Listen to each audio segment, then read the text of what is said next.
उसको ही करना। मुझे YouTube का लिंक आप भेज दो ना, मैं चेक कर लूँ एटलीस्ट। अरे मुझे लिंक आप भेज दो।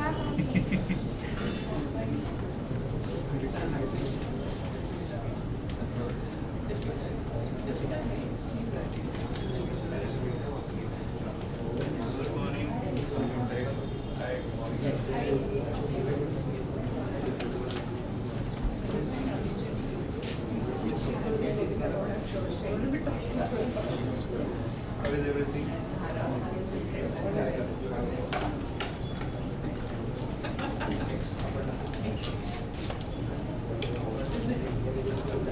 Hello.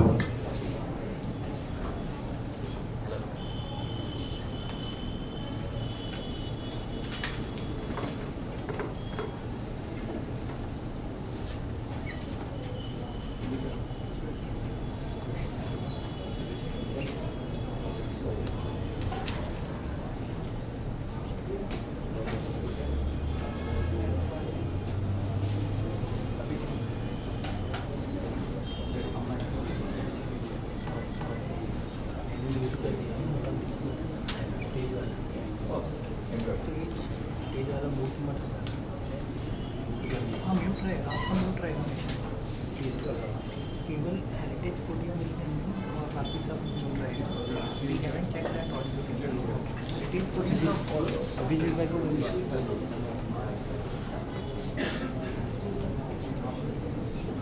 वो देखना मैम।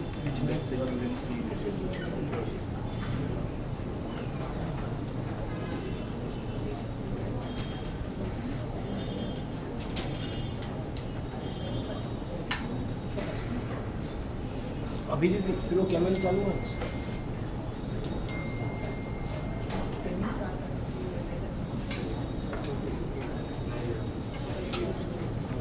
वन ही रखो, वन रख।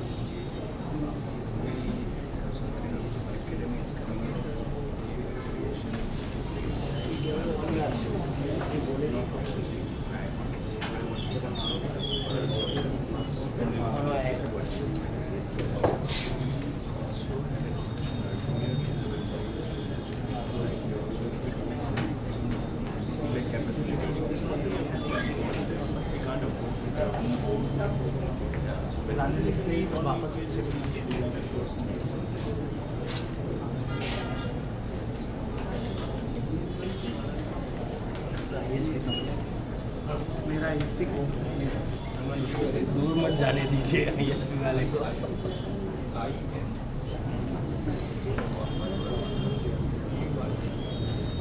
ज्वाइन करने वाला तो बोलो बूम कर दीजिए। अब वो ना बोलो लेट मी वो चाहिए कभी बनाए। अरे यार डिस्कनेक्ट हो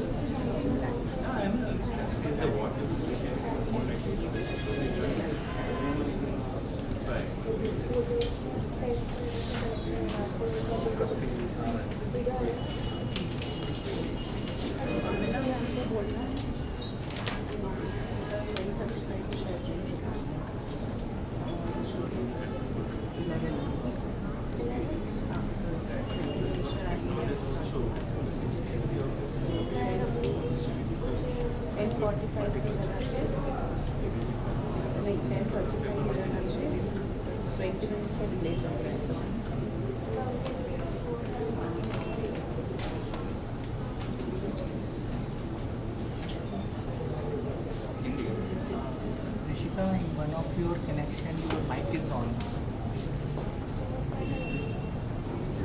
I cannot mute it from it. नहीं वो क्योंकि मैंने ज्वाइन ही नहीं किया अभी। There are two Rishikas. हाँ, one on phone, one on phone. One has mic on. No, वो ज्वाइन ही नहीं किया था इस वजह से it was showing like that. But ठीक है, अब म्यूट है। Mute है ना? हाँ। अभिजीत को भी फोकस बनाते हैं।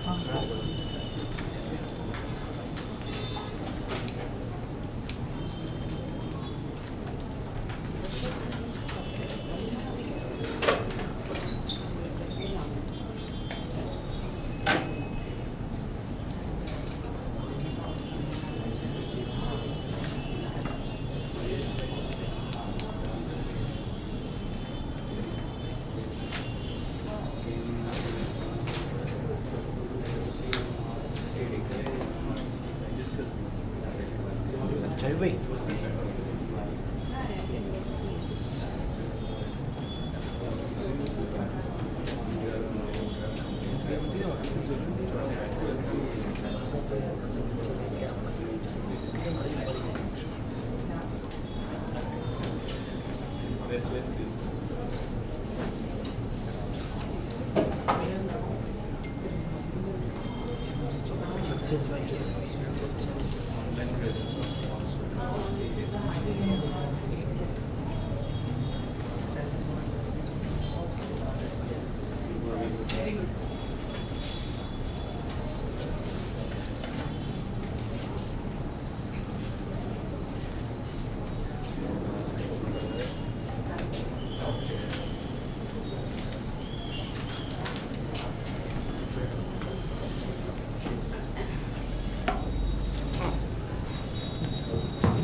Very good morning to all of you.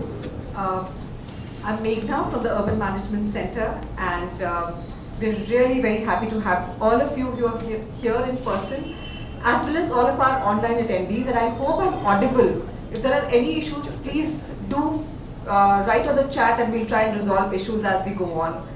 I warmly take this opportunity to welcome Mr. P.K. Ghosh, who has been, I think, integral to the entire heritage advocacy and policy movement. He's not only a retired bureaucrat and somebody who has managed the Ahmedabad city, but he's also currently member of the and chairperson of the Heritage Conservation Committee. I also very warmly welcome Mr. C.R. Kharsan, IAS, and who's the Deputy Municipal Commissioner at the Ahmedabad Municipal Corporation, and who's currently leading the entire heritage work in Ahmedabad. Devashish Naik, who's, I think, doesn't need an introduction, but still who's again been a very, very strong advocate of the heritage movement of Ahmedabad. We are also happy to have Madhiben Dharaben from SEPT as part of the panel, Ashish from the Heritage Trust, and we've Abhijit from the Urban Lab, Parulben, many others who are also joining in online, and I will get into the speaker intros as we get into the panels. A quick introduction about the Urban Management Center before we deep dive into the session today. We're a not-for-profit organization, and since the past 25 years have been working towards making cities work for everyone. And that means working towards helping cities improve their systems, policies, and actually ensure that the implementation happens on the ground, be it water, be it sanitation, be it finance, be it health, or be it heritage. And that's the topic of conversation that we're going to talk about today. And we're going to talk about heritage and its contribution towards local economic development. Heritage is mostly, widely also seen as a burden that hinders development. But it's also a contributor to cities' economic growth, right? And that's something that we're going to talk about in detail today. And it ranges from heritage-based tourism to heritage, and this tourism leading to many more economic opportunities for livelihoods, for people to have better jobs, to have better incomes, to inner city revitalization, increased property values, and so on. But for all this to happen, we need a lot of concerted efforts and a lot of coordinated efforts between government departments. And not only among government departments, also between the government and the citizenry, right, for all of this to happen, so that our inner cities really become like the CBDs which they were earlier, and which many of them are. And so that's what we're going to talk, and that's why we have a spectrum of speakers today from the government, from practitioners, from academia, and we also have, and we're not only going to talk about core heritage, but all the enablers that contribute to the quality of life in our cities, ranging from heritage conservation, preservation efforts, to also talking about mobility, air quality, transport issues in our core city. Ahmedabad it has many firsts to its name. The first urban local body in India to have a dedicated heritage cell, to launch its heritage walk, and now also the first Indian city to get inscribed as part of the World Heritage list by UNESCO. So we'll have a lot of references to Ahmedabad as we talk today. And without much ado, I think let's get Recording into in progress. details of the session. Before that, I'll just like to request everybody to ensure that your phones are on silent. If you have any questions, please write them down. We'll have a Q&A session and we can all have discussions at the end of sessions. There's a slight change in the agenda as well. We'll break at 10:45 after the presentation from Yadadri Collector. And with that, I'll request Manvita and Anurag to please come and make the first presentation and set the context of what we are really talking about. Manvita is the founder director of Urban Management Center. She's been working for almost 3 decades on issues around urban management and has been a very strong advocate of strong decentralized level of local government management. Alongside her work at UMC, Manvita has served as the founding dean of the Faculty of Management at CEPT University. She's been the convener of the Gujarat chapter of INTAC and serves as a member of the Heritage Conservation Cell at the Ahmedabad Municipal Corporation. Anurag Anthony is the Chief Technical Officer at Urban Management Center. He's an expert in local government management across sectors including heritage management, urban design, WASH, community engagement, and he's currently leading the entire work that UMC is undertaking for preparing heritage zonal plans for the city of Ahmedabad. So over to you, Manvita.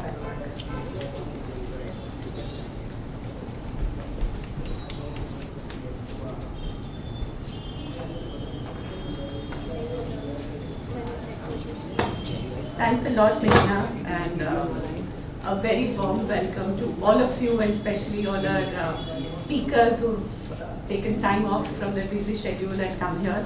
I'm very, very delighted that you all could make it.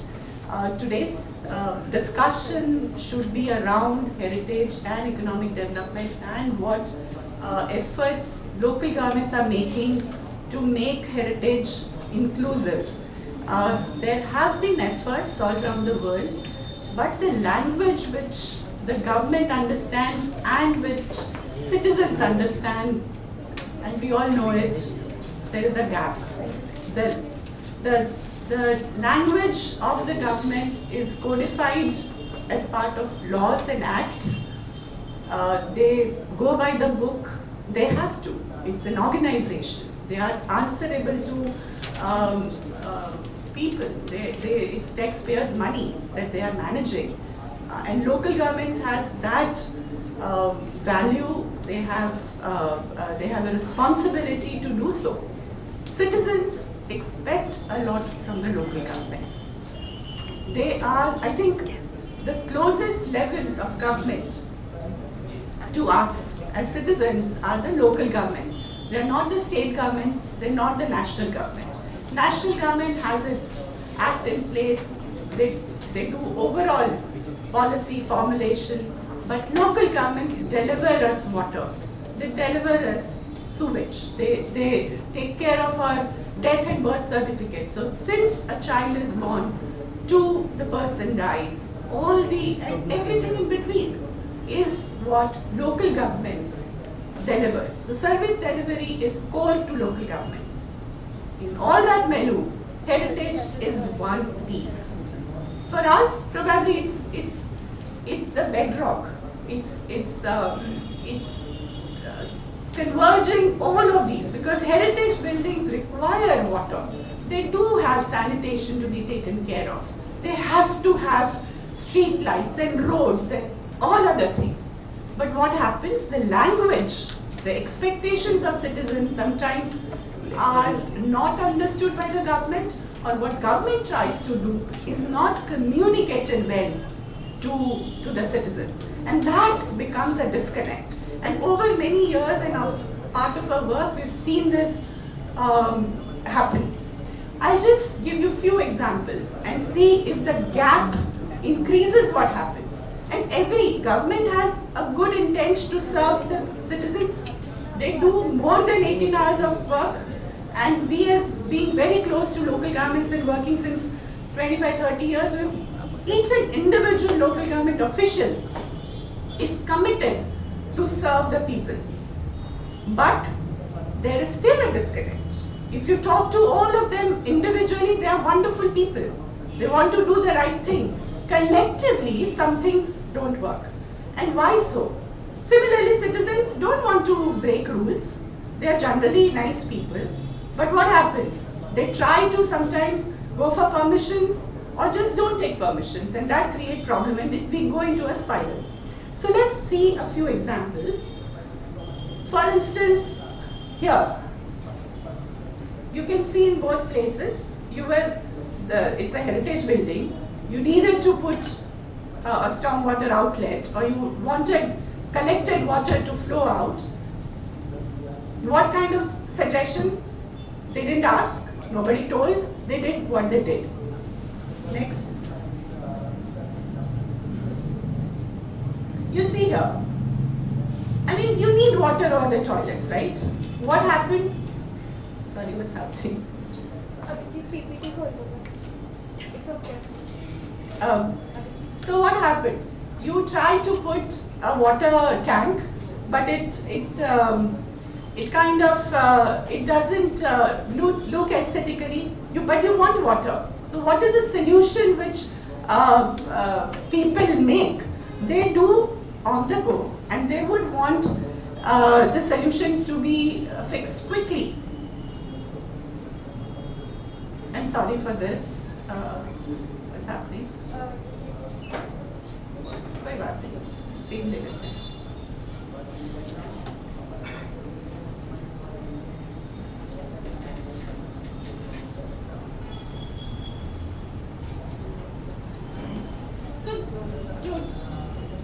So we are trying to break that,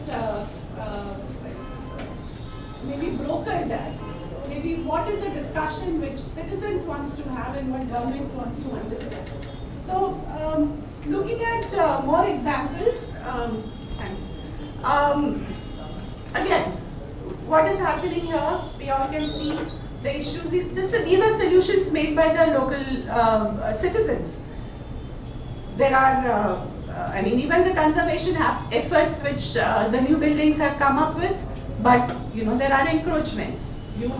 They were trying to maybe have a floor added and maybe connect systems. On the other hand, if you don't do any repair, this is what happens. So the language which local governments understands are guidelines, are bylaws, are documents which they want to have an SOP which needs to be prepared. On the other hand, local citizens want quick solutions. So here that gap we should discuss and try to fill. So we prepared a few urban design guidelines, and I'll request Anurag to take this forward and we can have a discussion around it. Thank you. Nice to see a lot of young crowd here, and I'm happy to see the veterans as well. Like Manvita is saying, people have good intentions, but translation of a government's intention and connecting it with the citizens' intention is where we realize there are some gaps. And these guidelines, or you may call it bylaws, regulations, the more friendlier they are, the more likely they'll be followed. So what we have tried to do, we have attempted through our various projects, including the current one for Ahmedabad heritage zonal plans. We've done that in Jodhpur. We've done Hriday city plan for Dwarka in Gujarat. And based on these experiences, we have some examples that we thought will be a good point to trigger the discussion today for the rest of the sessions. We all looked at building design guidelines at some point in our lives as being architects. And it's not very complicated if you start representing your building guidelines on a drawing.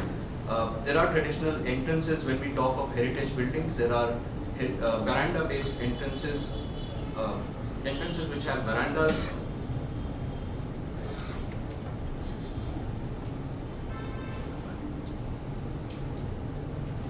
And these are very common across the country, not just Ahmedabad, not just Gujarat. If you go in most parts of the country, you'll find these entrances, and people like these entrances. These are the spaces which evolved organically. A regulation or a bylaw or a guideline around this, simply telling people to maintain something like an important element, which is the interface between your private and public domain, my house and my street, that should be retained. And there are variations as we see across the country. Some may have a veranda with columns, some may have a veranda or a otla, as we call it here in Gujarat, without a column. It may be a colonial building built in a colonial architectural style. It could be built in traditional style. It could be wood. It could be masonry. It could be stone. Irrespective, these elements continue to appear everywhere in the country. Any form of visual recommendatory guidelines like these help people take the right decision. If we talk of furthermore entrances, there are in many cases you don't have verandas at all. So these are also a typology which has evolved over a period of time, and this is what we see here. So what does work and what doesn't work?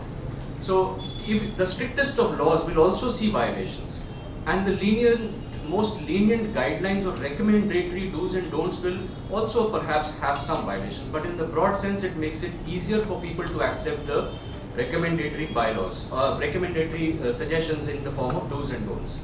So somebody spent money putting tiles on the front elevation of this building. That means they cared about that building, they wanted to save it. But is tile the best option? So can we design some kind of do's and don'ts? This building, they wanted to cover the balconies perhaps or the verandas with some kind of protection, but is this the best way to do it? People need modern amenities like air conditioners, they need toilets, they need plumbing, they need dish antennas. All of these utilities need to be added onto our buildings. But is there a better way to do it than how we have seen in some of the pictures today? There is a whole form of typology. If we break down just the public realm, the interface between the private and the public realm, there are certain elements which matter the most. Doors being one of the most prominent features of any building. This typology is prevalent across Gujarat, Rajasthan, parts of Madhya Pradesh, and even in Uttar Pradesh. And these kind of typologies are just visual recommendations that can be published by local governments as a language or interpretation of their bylaws for citizens to follow. It could be opaque doors, it could be perforated doors, it could be grilled doors. Likewise, you can have different kinds of windows. A visual, photographic, or a sketch-based recommendatory guideline. If I have a heritage building, I'll not appoint an architect to replace my door or a window. But if I have some visual guidelines, I can at least do something which is much more congruent or much more cohesive with the overall urban fabric. So these are some just visual examples of how we are trying to put together an urban design guideline. You may call it a toolkit, you may call it bylaws. The terminology is left to anybody's imagination, but these are just visual recommendations. Likewise, there are so many elements. Columns form an important element of my house's identity. It could be any material, any style, any color, but is there some visual reference that we can provide the citizens they can follow? It could be photographs, it could be sketches, it could be better drawings, much more detailed. Even precast materials are replacing many of the traditional columns. So what, in terms of design, can there be a visual guideline? Likewise, we have brackets, we have cornices. Some cornices may be simple as the one on the top, some could be more elaborate or decorated as the one at the bottom. Similarly, people start covering up balconies, but the balconies served a purpose in the architecture of the traditional architecture, even in the colonial times. So people want to rebuild or repair the railings. They want to put on glass, they want to cover in many cases. So these kind of visual references is something that can help people take a better informed choice. And lastly, a lot of colors, we see the opinions get split when it comes to painting of buildings, and colors are the most contentious of the thing, but there is a color palette that a city follows, and that can be very elaborate, it could be restrictive depending on where you are in the country, but these are emergent colors, and these are colors which generally most of the people would find pleasing to the eye, or at least not obtrusive to the eye, and therefore a combination of colors, a color palette in this form can be given to citizens to follow it better. So this is more about the interaction between the local government and the citizens, the local government trying to translate their desire into a language which citizens can also understand and respond to better. But there's a lot of internal within the governments that needs interaction that needs to happen. We design our streets, and we design our streets with a lot of things in mind. But when the heritage department, or let's say the road department looks at street design, they look at it entirely, completely differently. You bring in a bus service, it looks at the street differently. You bring in the water supply or the utility department, they look at roads differently. But can we set some basic principles that across departments, perhaps across cities, can be followed, including inclusivity? We could look at multifunctionality of streets. No street in India, as far as I know, is meant only for moving people or vehicles. It's much more than that. There's so many activities. People are playing, bending, sitting, and it's an activity. It's a place where activity bustles. We have to look at safety as a basic principle. We look at enhancing mobility, moving people, not just vehicles, but people primarily. We also look at comfort. Streets were a place, a public place. The more comfortable they are, the more active and the better they'll be utilized. So here are some examples from across our projects that we have tried to work with some of our partners here. We've looked at how we can make it more inclusive by provisions of tabletop crossings for differently abled people. We've looked at how we can accommodate multiple activities. You've got parking, you have vending, you have people walking, and you know, these kind of things can be accommodated by design. It's just a matter of setting the guidelines in place, and then across the department it has to be understood and represented in the same manner.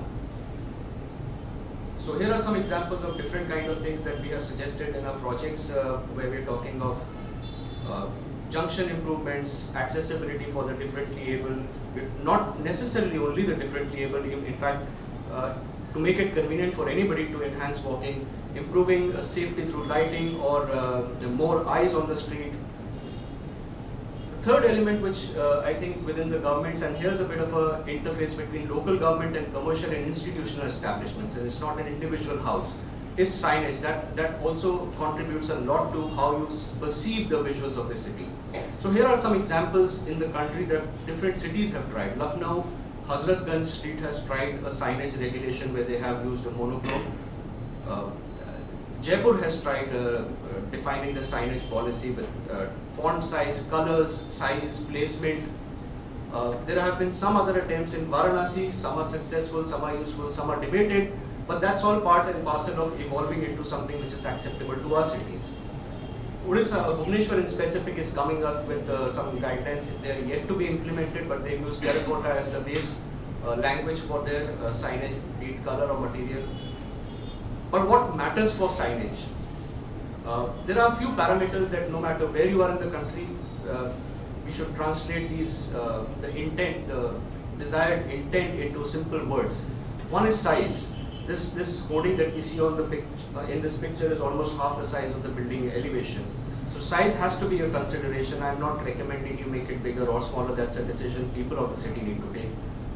This principle of placement, where do you place the signage? There's also the matter of content. What should be the content on the signage? What is the nature of content?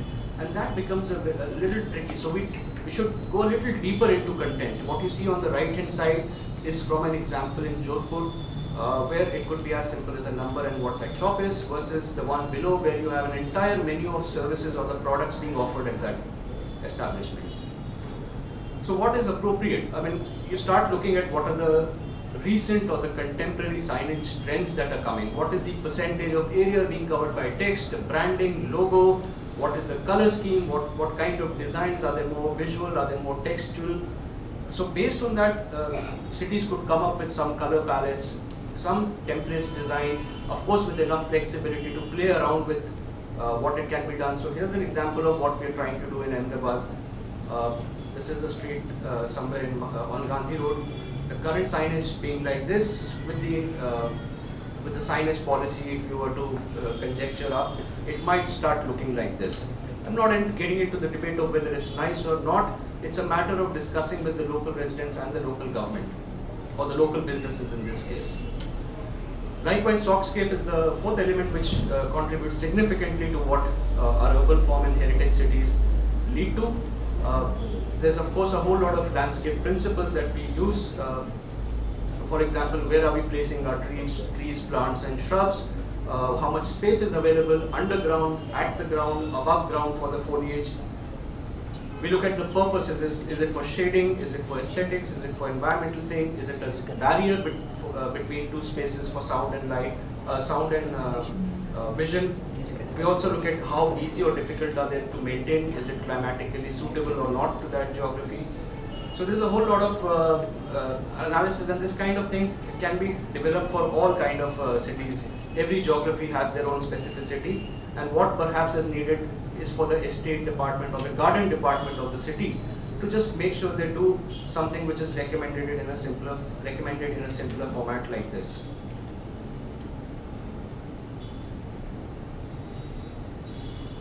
The last part which is something that we encounter the most, but is the most overlooked part when we talk of heritage, and especially urban heritage, is the heritage toolkit.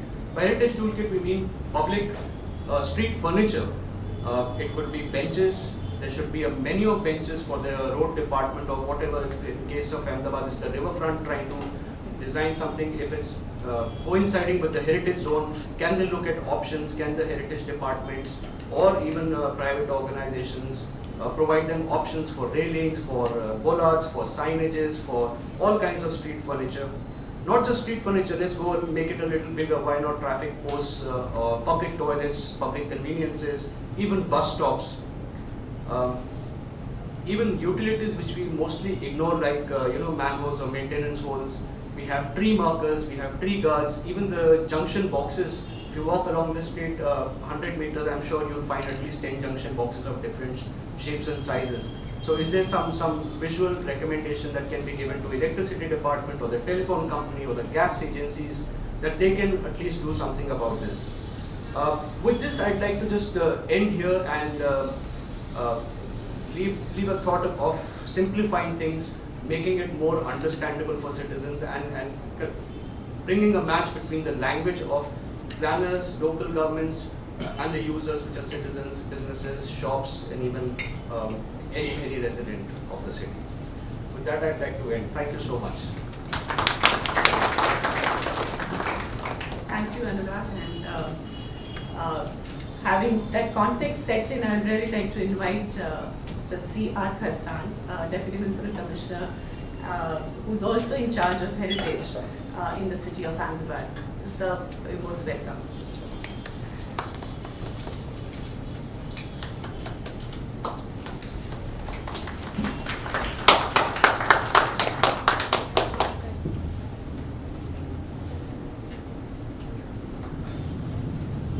First of all, Manita Madam, Honorable Gosab, अनुराग, मेघना, आशीष, काफी जाने माने चेहरे हैं और सब पधारे participant. मेरे को पहले हेरिटेज में कुछ दिलचस्पी नहीं थी, लेकिन डिपार्टमेंट 4 महीना से मेरे पास आ गया। तो पहली बार ऐसा महसूस हुआ कि कल मैं हेरिटेज वॉक में गया, पहली बार, तो दिलचस्पी लग गई। एक दो मीटिंग में घोष साहब के साथ मीटिंग की थी, तो उसी टाइम मेरा दिमाग किया ये क्या है सब कुछ। लेकिन जब एक्सपीरियंस हुआ, खुद हम हेरिटेज वॉक में गए, तब महसूस हुआ कि नहीं, ये तो हमारी धरोहर है। ये अहमदाबाद 700 साल पुरानी, 600 पुरानी सिटी है। बादशाह सुल्तान अहमद शाह ने बसाया हुआ शहर है। और जो हेरिटेज वॉक किया तो देखा तो लगा कि नहीं, उसको प्रिजर्व करना चाहिए। टेक्निकल तो मैं ज्यादा नहीं जानता, वो हमारे आशीष भाई हैं, बढ़िया वो आपको बताएंगे। लेकिन जो भी गैप है, एक गैप में कल जो हेरिटेज में जो लोग बस रहे थे, उनसे पूछा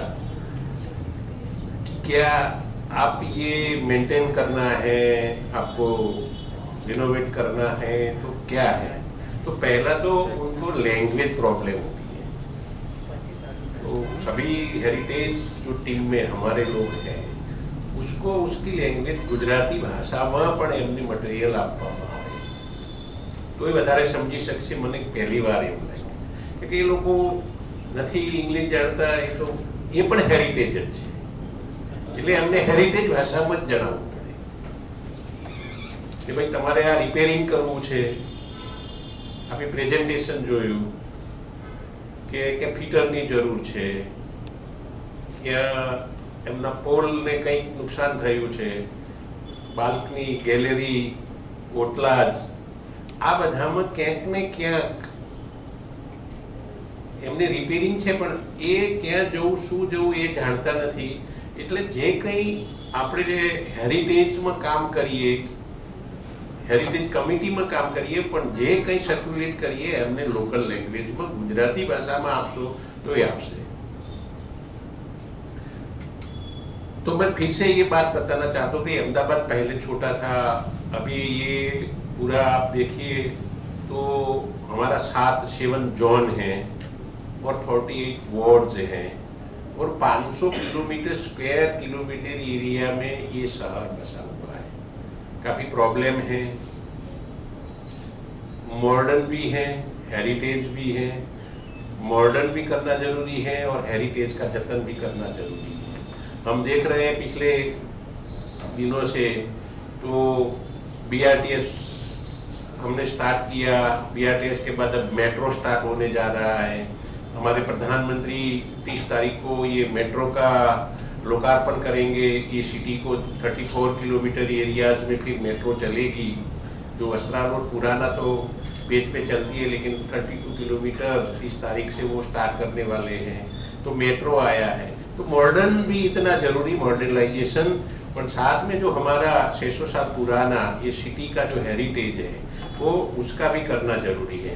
तो ये जो काम हो रहा है, मनविता मैडम उसका जो सेंटर काम कर रहा है, हमारे हेरिटेज कमेटी काम करने, उसमें खास तो मैं घोष साहब को करना चाहता हूँ कि ये सिटी को वर्ल्ड हेरिटेज सिटी का जो 2017 में घोषित किया, उसमें घोष साहब का जो उनका और आपका सबका है, तो पहले तो उनके हम आभारी हैं कि वर्ल्ड के नक्शे पे हमारा अहमदाबाद चमका।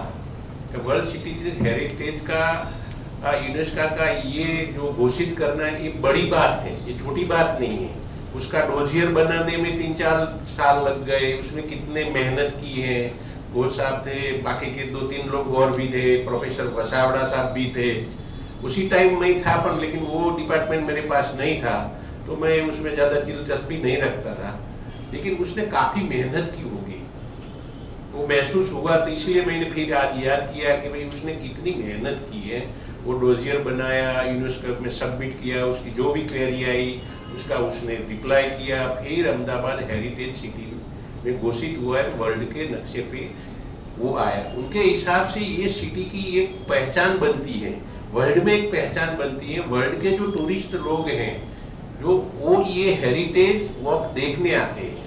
हमारे आसपास रहने वाले लोग जो सोसाइटी में आए उनको हेरिटेज का पता नहीं है, लेकिन बाहर की दुनिया के देश के लोग आके वो हेरिटेज देखते हैं।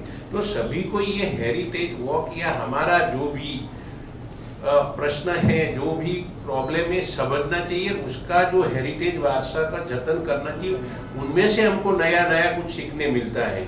इसलिए जो हमारे हेरिटेज ट्रस्ट की एक रचना हुई है और हेरिटेज उसकी देखभाल करते हैं, उसके सजेशन भी आते हैं, और जो कॉर्पोरेशन है अहमदाबाद म्यूनिसिपल कॉर्पोरेशन उनके हिसाब से अकॉर्डिंग रूल्स रेगुलेशन बनाते हैं। अगर किसी को उनको रिनोवेट करना है, कुछ रिपेयरिंग करना है, तो अहमदाबाद म्यूनिसिपल कॉर्पोरेशन जो हेरिटेज ट्रस्ट है उस बिना मूल्य उसका आप डिजाइन उसको देती हैं कि भाई आप इस तरह से कर सकते हैं। उसका जो डायग्राम है वो भी उनको मुफ्त में दिया जाता है कि अगर आपको करना है तो आप इस टाइम करके वो रिपेयरिंग कर सकते हैं। उसका आर्किटेक्ट भी उनके लिए दिया जाता है और उसके TDR भी दिया जाता है। TDR एक नाणकीय सहाय जैसा होता है, तो वो भी TDR भी दिया जाता है। लेकिन मैं फिर से ये दोहराना चाहता हूँ कि उन्हीं लोगों को ये लोकल लैंग्वेज में गुजराती में जो એમને જો આપવામાં આવશે તો એ વધારે જતન સમજી શકશે. એ કાલે બી મારો એક્સપિરિયન્સ થયો એટલે આપને આ વાત કરી. बाकी अहमदाबाद में आप पहले देखें तो एक ऐतिहासिक नगरी है. पहले हम अहमदाबाद को एक मैनचेस्टर के रूप में देखते थे. उसी टाइम हमारा जो मिलें चलती थी तो एक मैनचेस्टर है. तो एक मुगल स्थापत्य भी है और प्राचीन स्थापत्य भी है और मॉडर्न स्थापत्य है. ये तीनों का संबंध ये अहमदाबाद शहर में है. बाकी के शहर में इतना हमको देखने का नहीं मिलेगा. अगर अब देखा जाए तो अहमदाबाद का अभी पॉपुलेशन 66.6 मिलियन हो चुका है और फ्लोटिंग जो आते जाते लोग हैं दिन भर में वो इनके हिसाब से 7 मिलियन का ये शहर बना हुआ है. और पूरे इंडिया में पॉपुलेशन की दृष्टि से या दूसरी देखा जाए तो भी 7वां स्थान हमारा ये अहमदाबाद सिटी का है. तो ये जो हेरिटेज का मूल्य है उनका जो संरक्षण करना है, उनकी देखभाल करना है, उनके लिए एएमसी और ट्रस्ट काफी प्रयास कर रही है.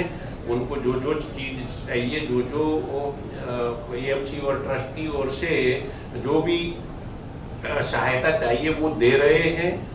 तो आप भी इसी तरह हेरिटेज में कहीं कहीं मौका मिले तो आप जो हेरिटेज स्थापत्य में जो बसे हुए लोग हैं उसके रिस्टोरेशन के उनके कोई भी प्रश्न है तो सिंगल विंडो से हम उसको परवानगी भी देते हैं.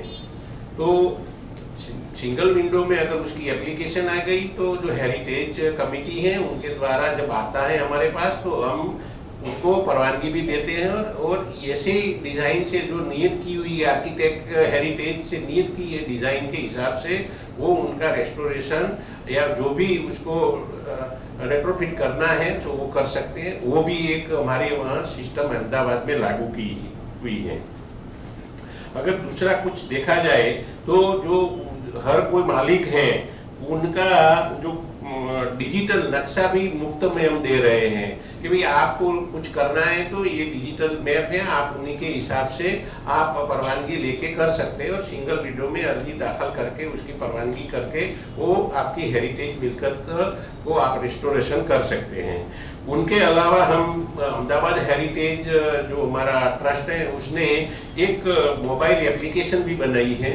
तो ये मोबाइल एप्लीकेशन का भी यूज कर सकते हैं. उसमें वीडियो भी हैं, वर्चुअल टूर भी हैं, जीपीएस आधारित नेविगेशन की सारी सुविधाएं भी हैं. तो फिर से आप सब ये वर्कशॉप में आए हुए हैं. तो जब मेरे को लगा हुआ कि हेरिटेज में कुछ करना चाहिए, उसमें सीखना चाहिए, वो हमारा 600 साल पुराना भाषा को हम कुछ कर सके, वो उसको रख सके, इसीलिए ये सभी को ये रुचि रखनी चाहिए. और मैं कल से ये पूरा देख सका. मनीता मैडम ने पहले तो मेरे को बताया था कि आपको आना है, लेकिन उसी टाइम तो मेरे को लगता है कि मेरे पास नॉलेज ज़्यादा कुछ है ही नहीं. पर फिर भी मैं हेरिटेज वर्क करके तो देखा तो आपने उसमें से किसी ने नहीं अगर किया है तो एक बार जरूर से हेरिटेज वर्क करें. थैंक यू, धन्यवाद. आप लोगों ने बुलाया और ये बता दिया, शुक्रिया, आभार. Thank you.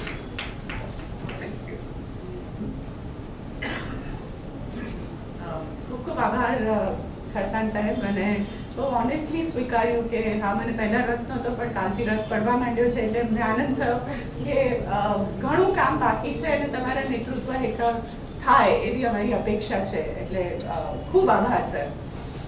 दूसरा अहमदाबाद म्यूनिसिपल कॉर्पोरेशन को हमको ये नेशनल टूरिज्म का अवार्ड मिला है. 27 तारीख को वो लेने कमिश्नर साहब और आसिफ जा रहे हैं. अच्छा, कांग्रेचुलेशन. और उसकी जो टीम है उसमें जो भी है બહુ સરસ.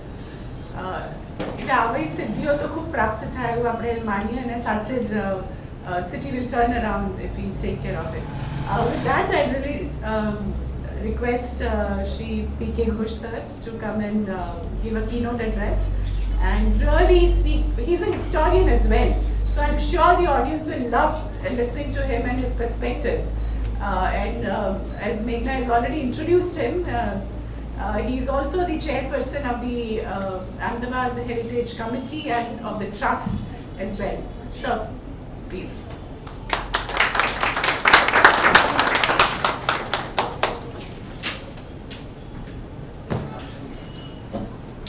Thank you very much. Honestly speaking, I'm supposed to be a keynote address giver, but I'm totally confused. Why?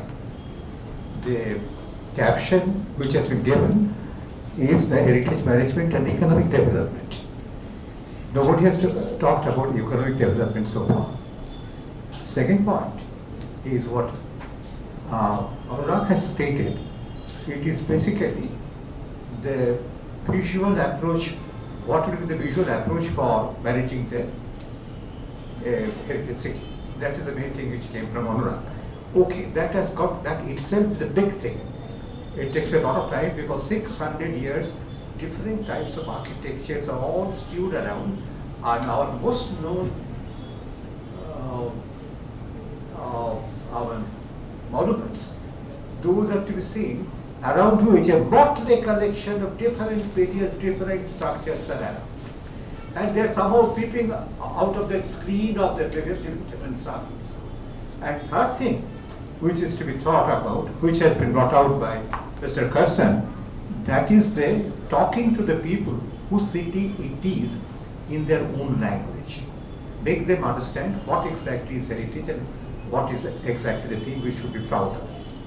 Since Mandita has given one introduction for me that I'm interested in history. Okay, yes I am.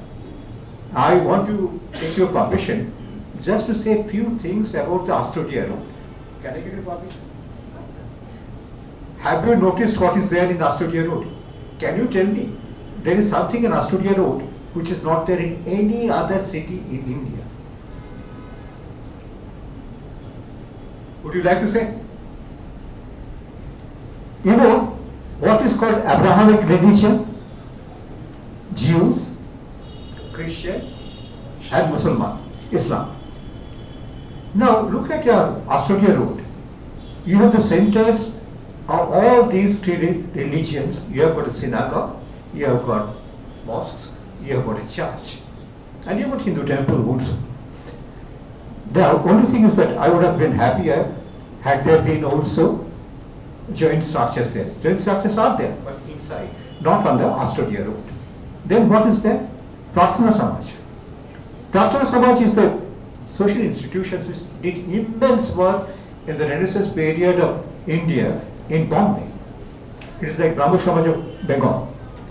Now, opposite this particular Samaj, you have got the Association of Indian, what is it called? Indian? Exactly opposite to Prarthana Samaj.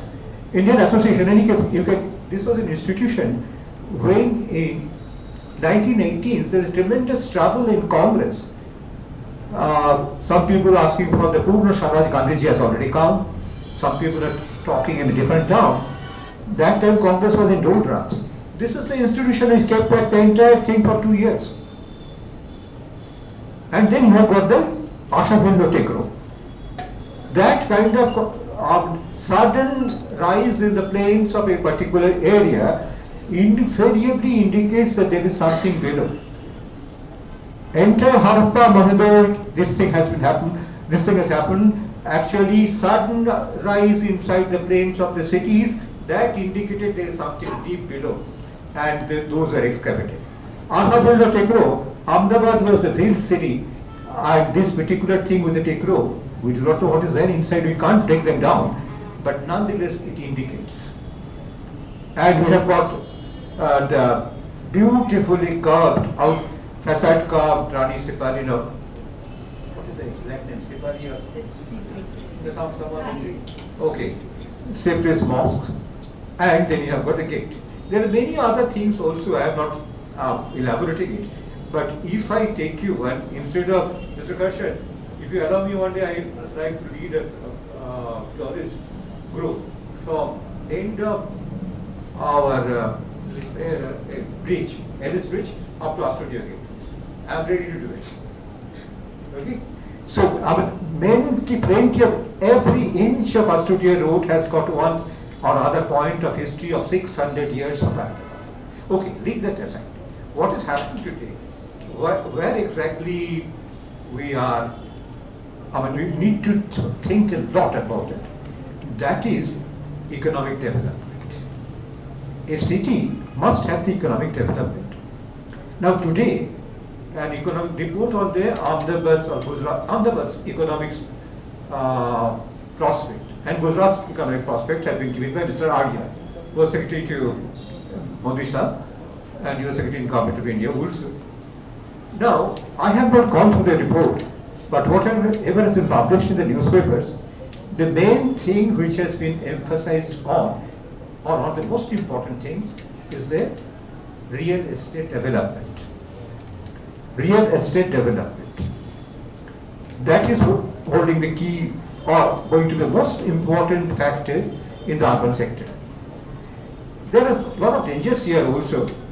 You know, 2008, the total collapse of American economy, our share markets, etc., to a great extent was related to the real estate development. Highly inflated price. And suddenly you find the banks are not able to recover, the entire thing collapses. Now, Old City Ahmedabad, one major problem which I think is lacking on is that you can't go in for massive real estate development. You have to maintain the city as it is. You can't create the 20-story building by the side of BRTS in the Old City Ahmedabad. So BRTS might give the place where I stay nearby. Daily I am being told by all the other residents, you sir, please agree, we are going to give it to the developer, he will make it 20-story building, let us go out somewhere, he will be giving us some place to stay for some time. So Ahmedabad, when you are talking of economic development, one thing first of all be sure, Ahmedabad cannot have that kind of real estate development. Okay? Second thing, what is the then source of income? What is the source of income from Venice? The main source of income for Venice is the tourists. Today, hardly 27% of people who live in Venice are Venetians.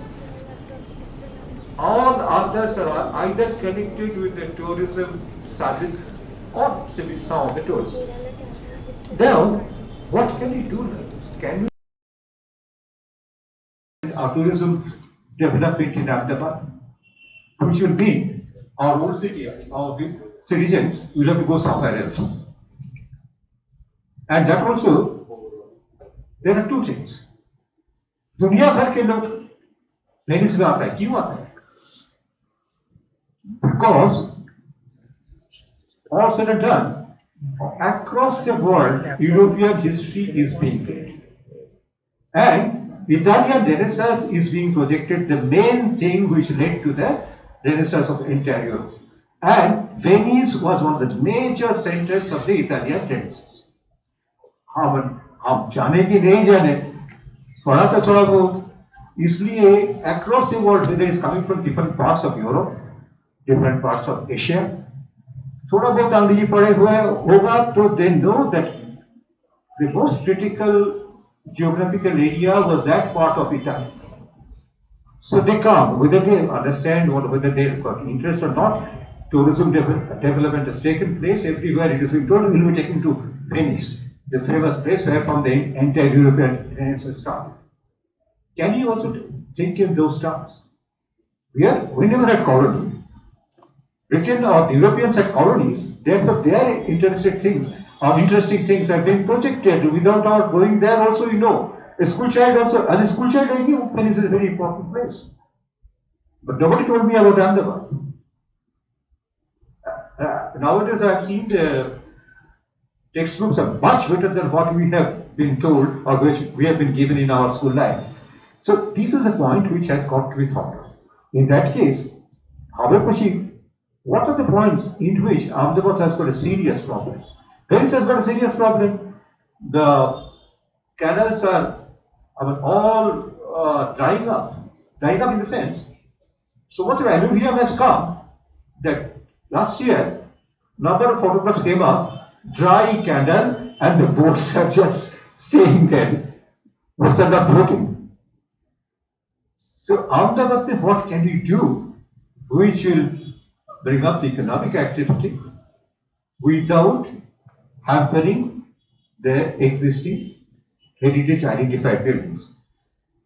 Now, what are the heritage identified buildings? One is what is called monuments. Now, monuments are mostly the either masjid or Kaaba. If we don't have any palace of that period, important palace which can be a great attraction. But masjids and the Kaabas and the Teen Darwaja. Now, Teen Darwaja like thing is a unique thing. Possible that when Marx are saying that Teen Darwaja can be compared with the Darwaja done by Constantine in Rome. And yet he says Teen Darwaja is better. There are other Constantine's Roman Teen Darwaja is higher. But our Teen Darwaja has got more depth, more width. He is all praise for it. Now, why can't you project it kind of things? Okay, perhaps we can project also. But that will not ensure that there are lots of tourists are going to come. So therefore, Ahmedabad economy, to have that kind of thing, tourist economy where something else has to be thought of. And what is that economy? Ahmedabad's economy today is developed or dependent on the wholesale, semi-wholesale and retail and manufacturing of small things and services. Now, Ashish told me, there are small shops or manufacturing centers wherein the school children's uniforms are being sold. And some of the dresses you will find, you will get 10 shirts in 100 rupees, no? It is confirmed. 10 shirts in 100 rupees. And its proximity to the station. People come from the lower end of Rajasthan and different parts of Madhya Pradesh, they collect these things and go back. Now this kind of wholesale, semi-wholesale and retail to high is one of the major things, major important points of Ahmedabad city. Now, it is true perhaps to some extent of all the old cities, but Ahmedabad's advantage is all old cities in the time of British government also, those were found to be absolutely unmanageable. Therefore, from the service point of view, from the movement point of view, therefore what happened? British government's answer to that was creation of the Improvement Trust, City Improvement Trust. Now we have got City Improvement Trust in Indore, Bombay, 1900, Calcutta, Delhi, and many other North Indian cities. I've been to quite a few of the old North Indian cities. Now, those who had to go in for an improvement trust, they had serious problems of the city management. Look here, this thing was never talked about Ahmedabad. Ahmedabad didn't need an improvement trust, therefore Ahmedabad was far superior in certain points than did in Calcutta, did in Bombay, did in Indore.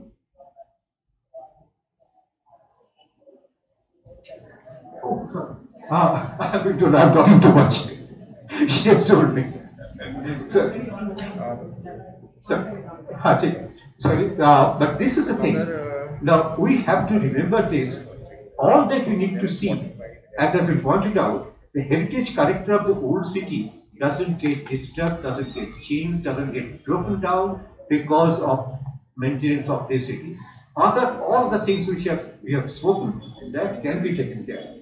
But one thing I think, another thing which is very critical for Ahmedabad, all the old monuments which are Kaabas and mosques, there is very, very high unauthorized occupation, unauthorized construction. Nobody is able to even point that out.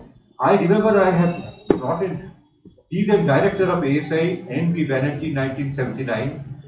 He and me went together to the old city.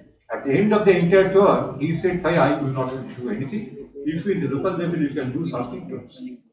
So it is not an easy task. That also has to be addressed. Sorry, I told you I'm totally confused because the three things which came before me is not exactly which is linked up with this economic development. So whatever my reaction is and whatever I have seen for last 50 years in this city, I put up it for you. It's for you to judge. Thank you very much. Thank you, sir. Thanks for pointing that out that, yeah, we're not talking until now the economic development, but the next presentation is by Madam Pamela, and I request Meghna to introduce her. She's the collector of Yadadri. Thank you so much, sir. The next speaker is Mrs. Pamela Satpathy, IAS, and she is the collector of Yadadri district in Telangana. So we're moving from Ahmedabad now to Telangana. Ma'am is currently deputed as the district collector for Yadadri Bhuvanagiri district in Telangana, and she's been instrumental in revitalizing the sprawling 15-acre Sri Lakshmi Narasimha Swami temple complex at Yadadri Gutta. Previously, she served as the municipal commissioner of the city of Warangal in Telangana, and during her tenure, she has championed the cause of engaging self-help groups in, across different service delivery of urban local bodies, and she's engaged such groups in operating the city's even network of public toilets. A computer engineer by training and with a postgraduate degree in sociology and human rights and public administration, she's played a very, very critical role even during the COVID pandemic. So over to you, ma'am.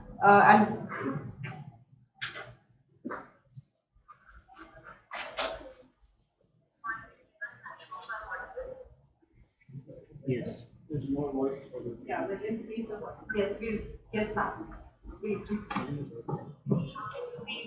Presentation on heritage management and economic development today in this session. So I understand that it is predominantly Gujarat and Ahmedabad which have been discussed in detail till now, and but I would like to shift a little bit towards the south and take your attention towards Telangana. Like you have introduced me very modestly, I would like to make a humble submission that I have not been instrumental in the entire development process of Yadadri temple, but nevertheless, my predecessor, she had put in a lot of effort in doing most of the land acquisition and also monitoring the temple rejuvenation works. So I joined at a later stage, but I was very fortunate that the temple was inaugurated after a long hiatus of 5 to 6 years during my period. So whatever little insights I have regarding the temple development project and economic development which is following suit. So I would like to share it with all of you. So I have a small presentation. In fact, it looks big because it has a lot of pictures in it, but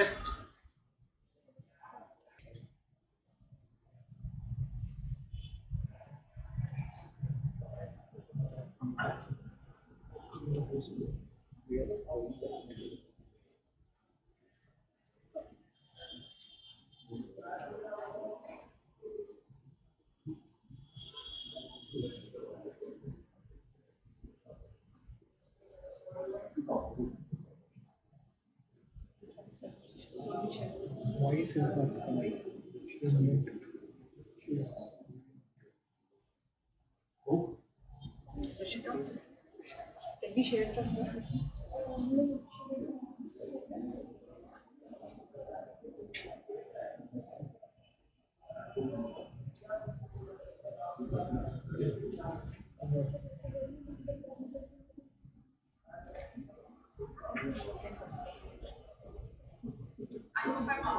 now? Yes. Ma'am, the presentation is not visible. I am able to see your screen sharing is paused. Resume share. Yeah. So, is it visible now? No, ma'am. Your Chrome is visible. The other window is open. Can you just switch the window from Chrome to PowerPoint? Yeah, done. Fine. Is it visible now? Yes. Yes, ma'am.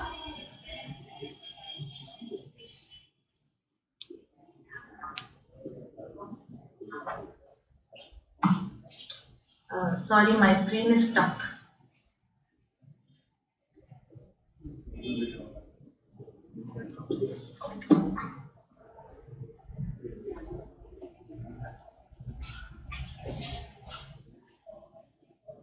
Can you give us a context till the slides come up about? Yeah. Yeah, ma'am? Yeah. So, just trying to, I mean, it's better with the slides that way, so but somehow it is stuck. Can I just disconnect and reconnect again? Sure, ma'am.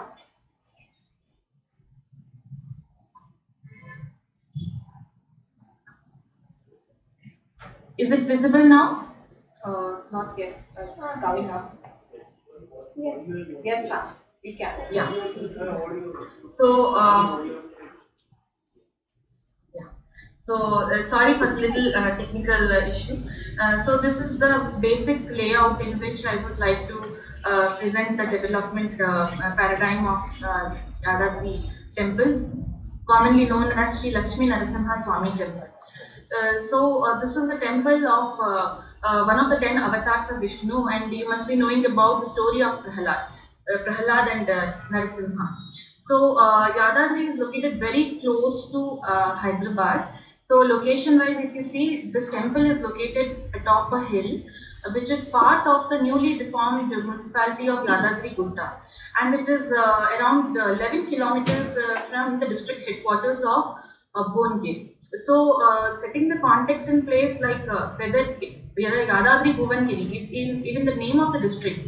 So, Yadadri comes from the name of the temple, which is again derived from a Maharishi, Yada Maharishi's name, and Bhuvanagiri comes from the name of a king from the Western Chalukya dynasty, Tribhuvana Mallu, who established his fort in Bhuvanagiri. So that is how the district is named after, and it is again like 7 kilometers from the National Highway 163, which connects two major cities of Telangana. One is Hyderabad, of course, and second one is Warangal. Warangal, which is again the capital of the Kakatiyas, in around 12th to 14th century. So this is the location. So location wise, it is very conducive for development. Again, it finds reference, this temple finds reference in Skanda Purana, which is one of the 18 Puranas, and also it mentions Yada Maharishi as the founder, in the sense like Yada Maharishi in Treta Yuga, he had undertaken penance, and then he could see Vishnu incarnation in 5 forms that I will be discussing later. Again, Kolanpaka inscriptions. Kolanpaka is a small town in Ale, around 25 kilometers from Yadadri. So there is an inscription about King Tribhuvana Malla and his victory in the battle and establishment of Ekashila fort in Bongir. So this is the reference. Again, we find that King Vijayanagara also mentions in his autobiography a lot of times about his visit to Yadadri temple. In fact, he says that visiting the temple was his reason why he was blessed with a son. So, so Lakshmi Narasimha is considered to be a Swayambhu. Swayambhu in the sense he self-manifested. So we can see that initially the temple was atop a hill and restricted to a small cave, and we could see 3 prominent forms of Lakshmi Narasimha. So Chola Narasimha, Lakshmi Narasimha, and Yoga Narasimha. But presently, I will be sharing pictures later. We can see how the temple has come up in 2,200 acres of land. From being just a hilltop temple of 130-acre lot. So it is under the patronage of the endowment department, and also it forms the integral part of the master plan of Yadadri Temple Development Authority. Basically, this deity, Lord Lakshmi Narasimha Swami, is believed to have a healing power. So basically, he is called Vaidya Narasimha. So lot of people, lot of pilgrims throng from across the globe, in fact, for seeking his medical aid. So, like I already said, Yada Maharishi in Treta Yuga, he did penance inside the cave, and that is the reason that Swayambhu has come up to bless him. So, this Kshetra is called Pancha Narasimha because we have 5 different forms of Narasimha who are worshipped here. And Lord Hanuman is commonly called as Anjana Swami, who is considered as the Kshetrapalaka or the basically you can say the minister or the savior or the guide for the entire region of Yadav. So this was the context in which, like, I just wanted to emphasize on the fact that this temple is a very powerful temple, but development activities in a targeted manner was only taken up after 2016.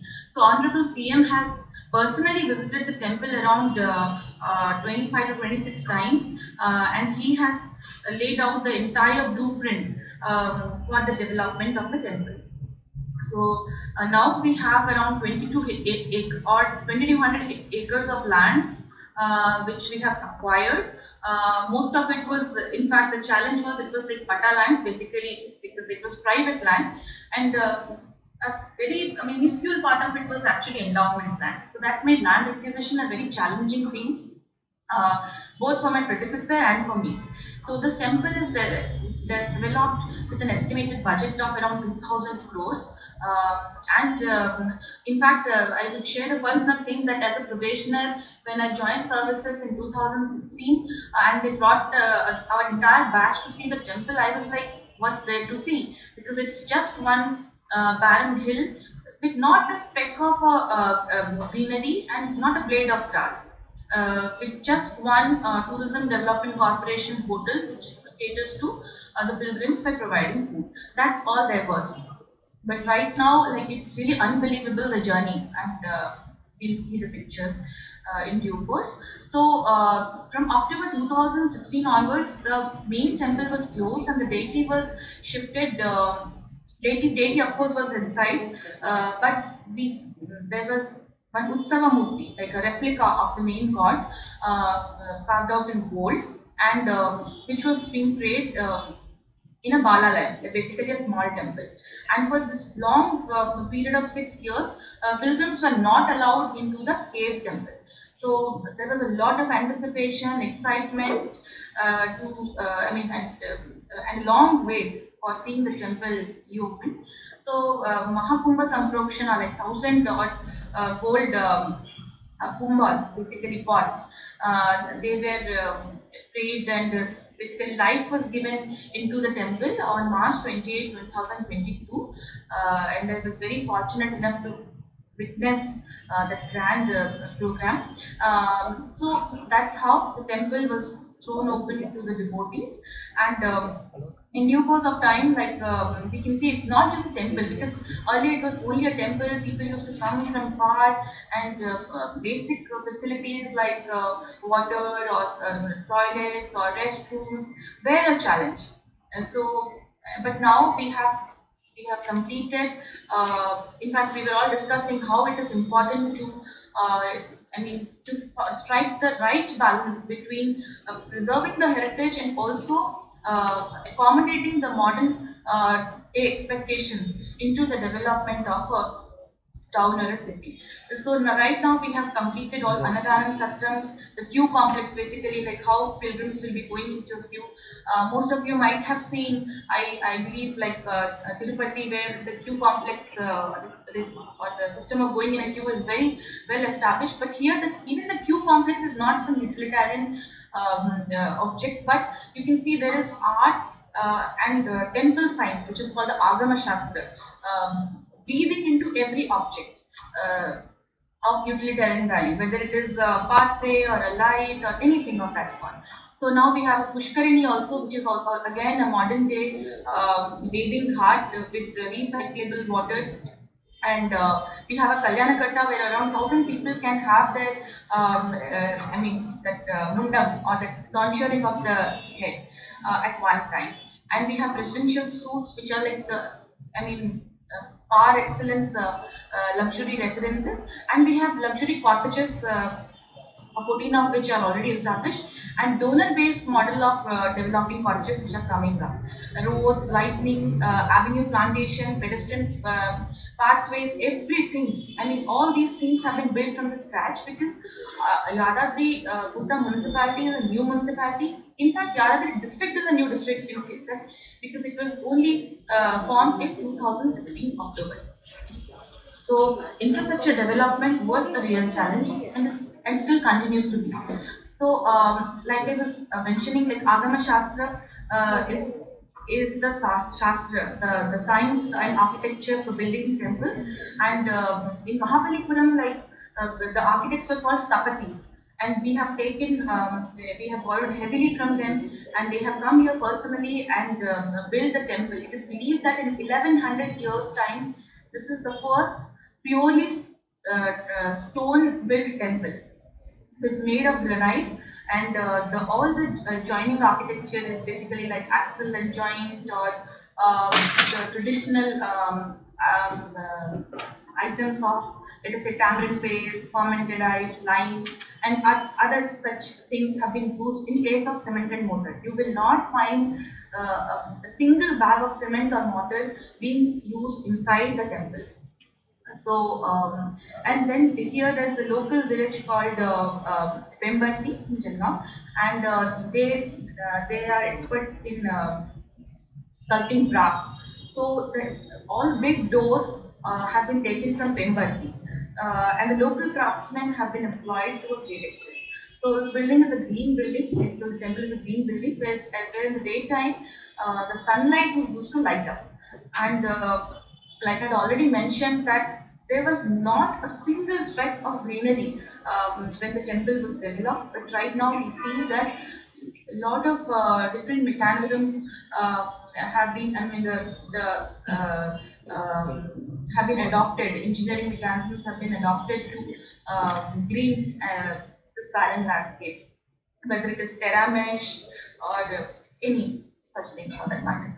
So, talking about economic development, I'm aware that it was discussed, Professor Ghosh, that we have not discussed about economic development till now. So, just a little bit of insights on that front.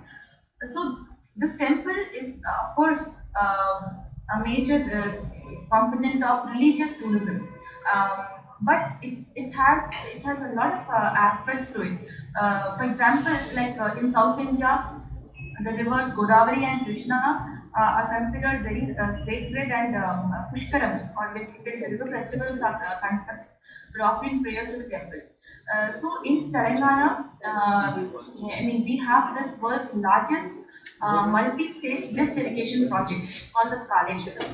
And with the vision of the Honorable CM, the water is being pulled up to Yadadri Lakshmi Narasimha Swami temple also. And this temple forms an integral part of a circuit, which is also a part of an irrigation circuit. So, on one hand, we have another very holy shrine called Malana Sagar temple, and here we have the Yadadri temple.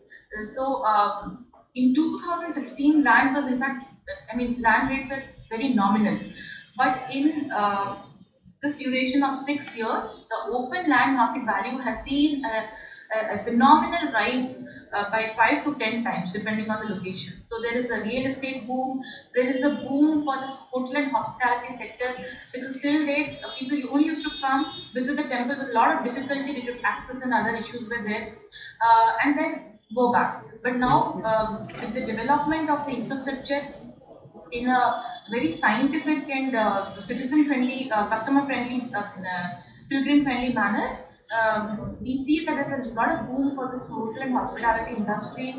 Tourism development projects are all lined up, and other infrastructure projects. In fact, like greening and development of urban eco parks is something which has come up only after the development of this temple. And lot of initiatives have been taken up for road connectivity. So, in fact, Yadadri was a forgotten tourist destination. We have a 2,000-year-old Jain site in Polanpaka, which I just mentioned previously. which has statues from Sri Lanka. And we have one of the world's largest monoliths, the Bongir monolith, which is called the Ekashila, one stone. And there's a fort atop it. We have Someshwara temple, which is again an architectural marvel. We have UNESCO identified and acclaimed heritage village, handlooms village in Pochampally, but all of them were like discrete entities. Only after the temple has come up into the tourism circuit, all these little dots on the tourism front are being connected. So, so now we can see that in 2015 there were very narrow roads which were used for approaching the temple, but now there is a radial development in and around 50 kilometers from the temple. And like I've already said, the real estate boom is being witnessed. Tourism development projects, with big ticket tourism development projects which are lined up for this Nursimha Sagar project. Basically, it is a part of the Kaleshwaram irrigation project, and we have 11 TMC, 11 TMC reservoir, Bakkapur reservoir, and Excuse me, ma'am. Sorry to interrupt, ma'am. Can you see the pictures as well? Yeah, just 1 minute. I really want this anticipation to continue. So we have convention centers and star hotels and gardens coming up across the reservoir area. And Tourism Development Corporation also is planning for a passenger aerial ropeway from Bongir Fort. So Bongir Fort again was built by the Western Chalukyas, King Tribhuvana Malu, in fact. So road widening, I don't want to go into detail because you will not be able to make sense of the places. But all the arterial roads leading up to the temple and facilitating the tourism circuit have been widened. So this is something which I take great pride in because it has happened during my time. And the best part is it is just 1.5 hours from Rajiv Gandhi International Airport, Hyderabad Airport. With great connectivity through road, like just come through outer ring road and drop in at the temple. And so regarding economic development, a lot of land development is now happening, although it was part of a local body which is again recently created. But after YTDA has taken up the master plan, a lot of plant development is happening right now, which is leading to a lot of economic boom. There is an existing industrial cluster in Chotukpally, which is again within Yadadri, and that's where each and every component is fitting into the economic plan properly. So this is how the economic potential, the potential to gear up other allied activities is also finding a proper channel. So this is the very old picture of the temple. I think the one small speck you can find atop the hill. So that's it. That was the temple. And when it was developed, it looked like this, like corrugated blue sheet. And the red structure is the Harita Hotel, basically the Tourism Development Corporation Hotel. That was all. And now it looks like this. So, this is just a part, not even one end. And this is one of the gopurams. This is inside the temple. Amidst the ambient yellow warm glow light, you can see white spots. This is a picture taken in the evening. So during daytime, those white spots actually filter in the sunlight. So, these 12 saints which you can see standing at the Alvas, basically having a reference in Tirupati. This is the daylight picture. Temple was still under construction that time. So all these doors which you see, like teak doors, are now cladded with brass from Pimbarti. So that generated employment for thousands of local craftsmen. Because it's a time-taking process. The golden speck is the queue line. So, like I was mentioning previously, any object of utilitarian value has also been crafted with a lot of artistic element. So this is the temple. I wish I had a better picture of it, high resolution picture.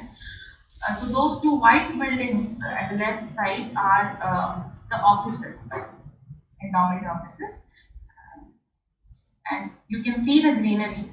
So it's basically a steep monolith on which soil has been transported from different parts, and I mean, very scientifically the green initiative has been taken up. So you can. I just wanted to have this picture because the barren part of the, I mean the monolith with blue paints. You can see this is how the entire hill looks like. And now the left side, if you see the greenery, the kind of greenery that has been developed. This is again an aerial view. The temple looks very small. Any land, the green part if you can see, so any land towards the top of this, the picture has been acquired, and little dot red specks you can see, they are the cottages. The cottages for pilgrims. And this part, the portion below forms the part of the Yadadri practice style. This is again an view of the temple, and that's all. Thank you.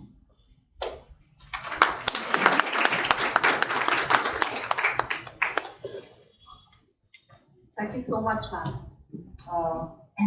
Right now.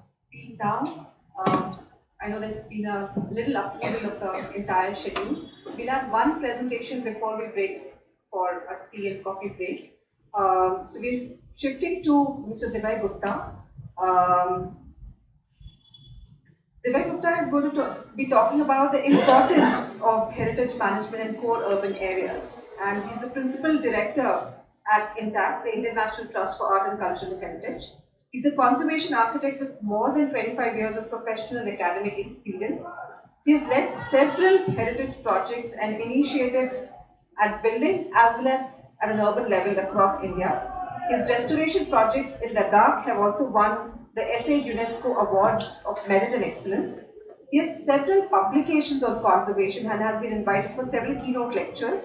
He's a member of the National Cultural Fund, and he represents INTACT on various government platforms and committees. Today he'll be speaking on importance of heritage management in core urban areas. Thank you so much, Divay, and over to you. Thank you. Thank you, Manvita ji, and for inviting me on this forum.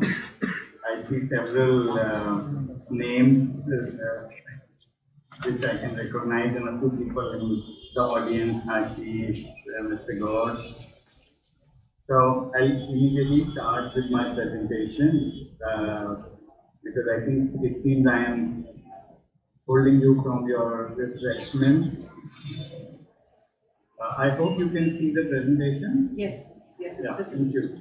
So, like I think Anvi, you just mentioned that my presentation is titled Heritage Management in Core Urban Areas, and my work has been facilitated and eased by some of the presentations that have already been made, especially one that was made by Anurag and Mr. Ghosh.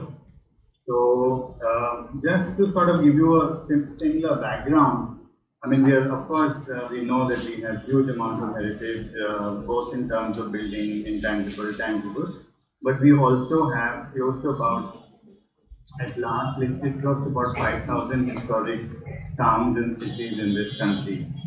Out of those 5,000, close to about just about 10 or 12 of these cities and towns actually have provisions related to protection, regulation of their heritage.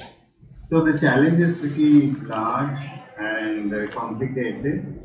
And I'm just giving an example, a very quick example from Shekhawati, which is really an attraction for tourism. It consists of open air museum. Several of these historic buildings are painted and are under private ownership.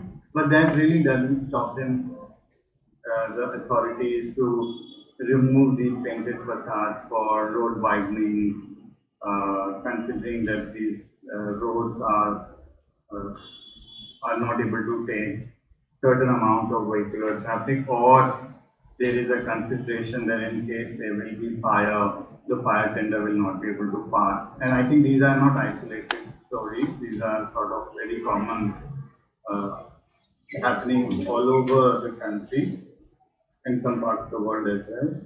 And so I think what I'm just mainly telling is that there is definitely a disconnect right now between conservation and development. And besides the larger master plan, the kind of new additions that are done to historic buildings, the one on the left is from Bhuj, and the right one is again from Rajasthan, is there are several other challenges that historic cities and urban folk faces, be it in terms of urban control or in terms of technical assistance or even rent control or private property laws. And even for simplest of real estate speculation for short-term gain, several historic buildings in these historic areas are demolished and replaced with a modern addition. And largely also because, especially in places like Ahmedabad and Rajasthan, these buildings also generate a lot of artifacts like the historic columns and jackets, and some of the examples that even Anurag was showing, which really finally land up in drawing rooms or farmhouses of the rich, and I mean, including in Delhi. And I think one of the other disconnect is really about the aspiration. So while we tend to talk a lot about historic cities, and this one is actually from Bhopal, and but the real aspiration is completely diametrically opposite to what is the ground reality in place. So there is also a huge challenge in bridging these two very diverse aspirations or perceptions of people when it comes to historic course. And I sort of simplified the heritage management as a very simple three-step process. The first being of identification, and if we start to move towards the solution-based approach, the first is really the identification, which really amounts to the listing and documentation. We have only been able to preserve, protect buildings that have mainly been listed or documented, listed either as a World Heritage City like the Ahmedabad or Jaipur, or individual cities like Mumbai and Delhi and Hyderabad. But large amount of this listing is still not notified. And this is where I think the idea of awareness and an intellectual aspect related to the conservation is really required. What is the heritage and what needs to be listed? The second is more of a technical aspect on what to conserve, how to conserve, the reuse, the comprehensive conservation management plan, which requires a lot of physical input, including training. And I think that the scenario of in last 20 years has really changed from a handful close about just about 20, 30 conservation and architecture professionals. We have close to now 500. So that is also very small numbers in considering our large country, but still is significant from what it was. And I think they're making the difference and changes, and some of them are at the helm of things, including like Ashish, who is there who provides this technical input to the ANC. And there are several examples also. And the third really aspect is the management aspect, which is really about the policy, operation, maintenance, economics of it. And this is where I think one really is not being so proactive, because I think we've really focused mainly in the last 40 or 50 years of the conservation debate that has started in the country on the first two. The management aspect is still very raw. In fact, there is just about 2 colleges that offer courses on heritage management. One is in Ahmedabad, which was set up by the university, and the other one is in Delhi. The Delhi one is almost defunct. So there's only just about one course in the country which offers heritage management, unlike close to about 12 or 13 courses that are actually offering conservation and documentation. And this is just to emphasize how the listing of heritage building or identification really turned the tables for Pondicherry, when Intact listed 1810 buildings in 1994, and when we relisted, there were only about 1258 that was left. So the chapter there, Ajit, unfortunately is no more. He projected that by 2015 there will be only left at that rate with just 154 heritage buildings. The kind of demolition that was happening. It really kick-started a huge debate and the policies, and today, like Ahmedabad, Pondicherry is also one of the shining examples of heritage conservation at forefront of their urban conservation management. I mean, it's just, the other thing is that we tend to focus largely on the World Heritage as state protected or listed building, but there is a large, vast amount of heritage that is still unexplored, unknown. And this is really in our urban area. And this is the potential that we really need to unlock for tourism or even for social relevant causes. And these are my 9 Navratnas for the heritage management, which I will just sort of go one by one through some examples. First being linking heritage with sustainability, positioning it in development framework, mainstreaming it, enabling policies, reuse, integrating or looking at heritage in a comprehensive way, and also coming up with people-centric policies and approaches, and also looking at global solutions, local solutions for various challenges, including the climate change that we are having, and changing a bit of our mentality from considering the traditional is also modern. So first is about really linking heritage with sustainability. There's not enough work, there's a bit of work happening, but I feel that eventually maybe that heritage conservation at some point of time may actually be subsumed within the sustainability framework. And why so? Though while today we consider culture as the fourth pillar from after economics, environment, but I think if we start looking at it like an integrator or a beam which supports the other three pillars, it can be really seen as a tool where we can really achieve most of the sustainable development goals, be it in terms of poverty or reduction of hunger or environment, water, education. It's sort of a cross-cutting sector which can impact and help us in achieving sustainability, not only in terms of goals but otherwise also within the urban development. It can be a great force or engine for coming up with this certain sustainable measures.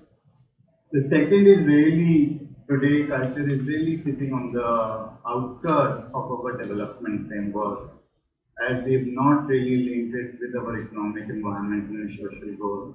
These are just isolated examples generally that happen even when it is far more economical in conservation, also much more environmentally friendly, ecological costs are reduced, and also creates and empowers certain social groups. Yet I think it is still seen as a luxury, and it is not really within the mainstream of our dialogue related to development. Just give an example from Tanjore. Tanjore is a city in Tamil Nadu. It houses the World Heritage City of Buddheshwara Temple, the largest temple in the country. And besides that, it also has a rare distinction that this particular city faces 9 months of drought and about 3 months of flooding. And it is interesting that to cater to the 9 months of drought, the engineering solution that came was to lay a pipeline from a lake that was close to about 50 kilometers away. While the solution that we thought would be far more economical and logical would to fill this historic moat, which is close to about 7 kilometers long, and it has more water than the city really needs. But why this proposal was not implemented? Because this moat is with the ASI, and the ASI perhaps has certain reservation that if the water is spilled back into the moat, it may have certain impact of seepage into the temple. So these are things that perhaps we need to really look at, where solutions lie in our backyard, but we tend to focus more on engineered solutions and maybe take a easy way out rather than really looking at the prospect of linking our requirements with heritage. The third thing is the kind of disparity that there is between the old and the new. Because these areas have not been again mainstream, they have been sort of either declared as special areas or in case of Delhi, even a slum, old Delhi from the first master plan onward, there has been very, very little effort on upgrading these to the new. And this disparity that has been created has really made them both unattractive economically or have reduced their potential and competitiveness as opposed to, let's say, the New Delhi next to it. The first focus, perhaps more than conservation, should be really on upgrading the infrastructure there and bringing them to a certain path to the new areas. Like, why should these areas have more power cuts, less waste management, less internet, these sort of things, and as against the new areas. And this is what we also try to link to an integrated heritage development plan for you, which eventually I'm told is being implemented under their smart city. Another aspect is that we have several good practices. Some of the speakers also showcase those. However, I think where we lack is really is scalability as well as replication. Many of the policies and good practices remain there only. And somehow there has been no translation of these good practices into a policy. There are several good examples in Delhi, like the Nizamuddin, this one in Pondicherry, which was one of the first heritage cities, which was availing Asia Hub program for integrated development with heritage walk, solid waste management, facade restoration.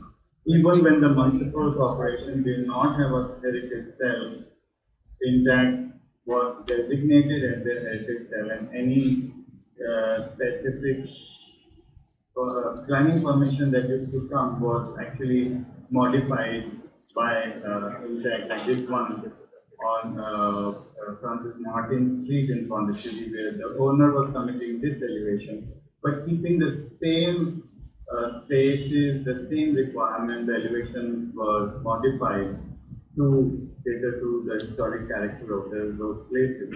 But these sort of developmental control good practices are again isolated examples or have been implemented if, let's say, you become a world heritage city like Jaipur or Ahmedabad. But these are not implemented even in Delhi, for that matter in Mumbai. The other good example, the good practice about cultural impact assessment. In many places, when there is a ASI monument, these are sometimes now mandated to have those.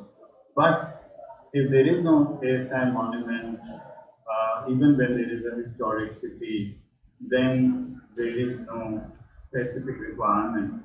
Even when there is a large-scale development like railways and metros and highways.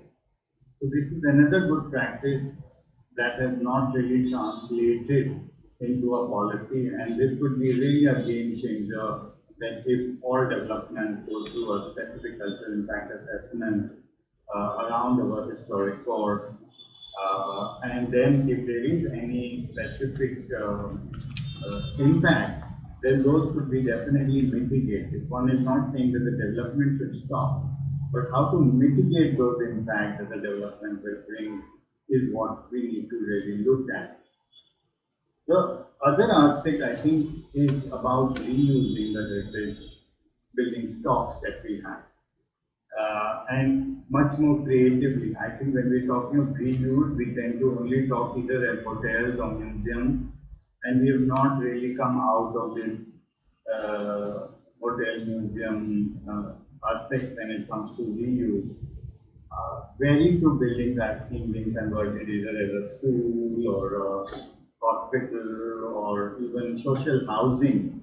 Now the success of reusing these historic buildings in Europe, or for that matter, even the success of heritage conservation elsewhere, including in Europe, has been their emphasis on reusing these heritage buildings, and largely for housing. And unfortunately, here we tend to really focus on new construction than really marketing, and especially on online. And in fact, this became a good success, full model. The other is that we tend to also look at heritage in silos of either intangible, sometimes tangible, sometimes intangible, sometimes nature, culture. I think this is another thought that we really need to shake off, where we need to really build bridges or link the nature culture divide. I mean, this example from Bhadrakali waterfront in Warangal that we did under the railway scheme, where this large water body was almost, the city has really turned it back to this very large, important natural asset with certain cultural features. Was really open to public by developing this foreshore fund there. And also the seafront promenade in view that I mentioned was also in the same vein. The another aspect, the seventh Ratna, if I'm allowed to call that, Anurag also mentioned that our regulations are very, very top bottom. And we definitely need far more people-centric approach when we come to this regulation. The onus of that entire conservation lies largely on the heritage owner with very limited financial or technical support. Perhaps unlike Ahmedabad, where the TDR is made far more attractive, even in a city like Mumbai and Delhi, TDR has not been so successful. There needs to be this relook at regulation where we have sort of borrowed it again, maybe as a European model, on what is the regulation that needs to be, which is more bottoms up, which is far more oriented towards people-friendly regulation. And like the examples of Sanjo that I mentioned, that we generally tend to look for the solution outside, sometimes even global solution, even for local challenges. And this example that I did for the government of Cambodia in one of the World Heritage sites in Phuket is that they had a huge water body that was constructed in the 10th century. And just by repairing the embankment, just about 3 embankments, this entire lake was revived. And the kind of water that has now collected in the rains is creating huge amount of livelihood. This particular fish, they're now doing farming.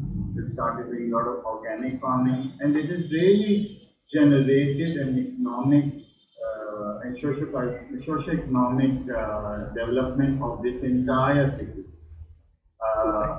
So much so, I mean, it's not really a city, but a site. So much so that now these sites started to aspiring for even a World Heritage status, which they have now nominated. Otherwise, this site was really unknown. But I am very happy to note that there is a lot of heritage focus in our smart cities in Indore, Jabalpur, Jaipur, even Trivandrum.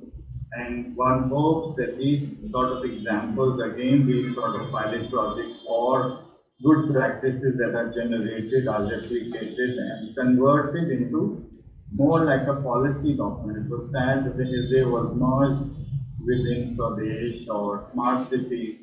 Otherwise, I thought it was a very, very interesting beginning of looking at historic cities by the government of India in a more holistic way.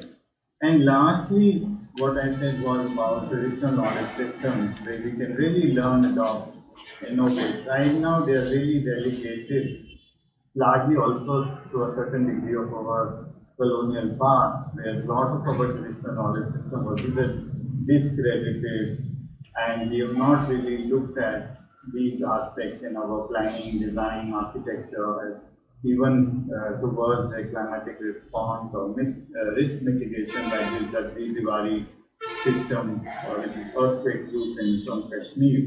And many of these materials like limestone, brick are far more heavier than the RCC and cement that we use.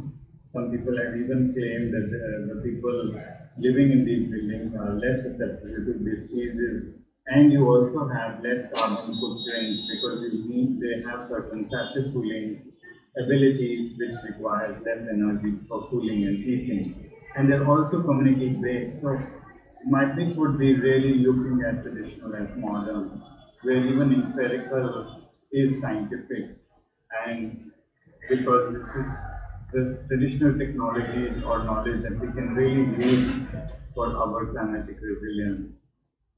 And lastly, is the urban-rural connect. Is that we cannot see urban areas in isolation. The urban-rural connections that it had, or peri-urban connections that it had, also needs to be emphasized. And this is what you really see in historic town. This town of Raghurajpur was an entire service town dedicated to the temple town of Puri. So all the artisans, all the performers, all the people who used to prepare the cuisine were this village was that, and it was a complete service village for the temple.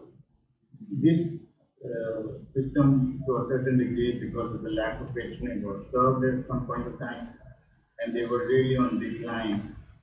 And by generating rural tourism there, the village has really revived itself. So much so that the Orissa tagline of tourism is: if you want to experience India, come to Orissa. If you want to experience Orissa, come to Raghunath. And in conclusion, I think the way forward is to really reposition heritage in based on these models, where we need to strengthen the policy framework and, very importantly, the financial models and incentives that we really incentivize heritage to make it far more attractive and implementable. And when I say incentives, it is both in terms of technical guidance and financial models supported by the policy framework. I thank you for your attention, and if there will be possibilities for any questions, thank you. Thank you so much, Divay, I think, for really articulating those Navratnas very, I think, in a very distilled manner, and also bringing, I think, a host of domestic as well as international case studies and experiences of what has worked. So, thanks a lot. And I think to the audience here as well, I think profusely apologize for the delay that has happened, but we'll now break for a 10 minutes break for tea and coffee. I think there's a question. I think maybe. Not really a question. I just want to see the second last slide.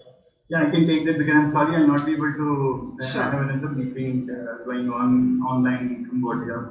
So I have to really rush it, so I'll not be able to join the next section. But there's questions they can ask me right now, or maybe we can share the slides later with you. So there's no specific question. I think some of the students here wanted a couple of slides, and we'll be sharing the slide decks and the presentations as PPTs with everybody. Sure. So I think if you have a specific question, I want to see the repositioning heritage model. I think Divine, you can just pull back the last slide, the repositioning heritage, the one in which it showed the three implements, the triangle connection. Okay. Just a moment, let me on it again.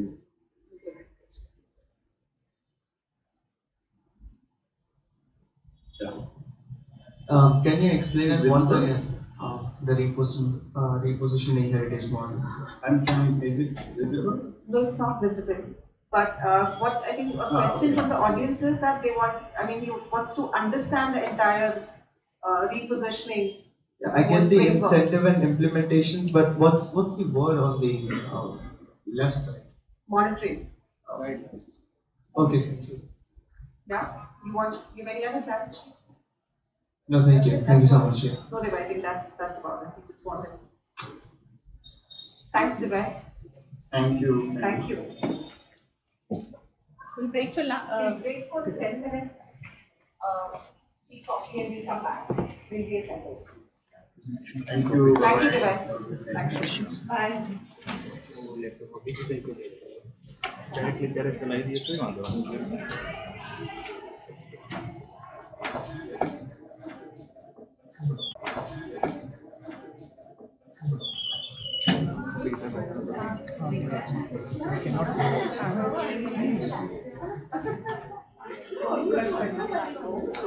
Phone यहीं पे छोड़ के वो banner display कर recording તો અહીંથી screenshot થશે તમારું હા સીન થશે મેં રેકોર્ડિંગ OBS સ્ટાર્ટે બી એટલે કેમેરામાં રિઝલ્ટ બીજી अभी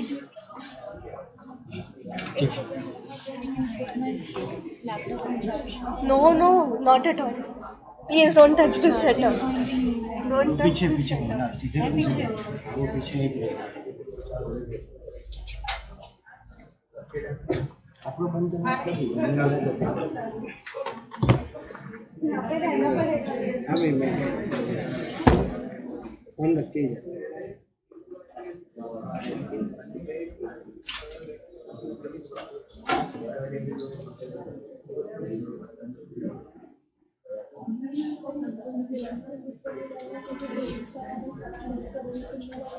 जल्दी आओ 2 मिनट क्या હું અહીંયા મોબાઈલ મૂકી દઉં એક જઈને રહેવું પડશે ફોન મૂકી તો મોબાઈલ પર અહીંયા મૂકી તો તમે આવ્યો નહીં कैमरा पे इधर रख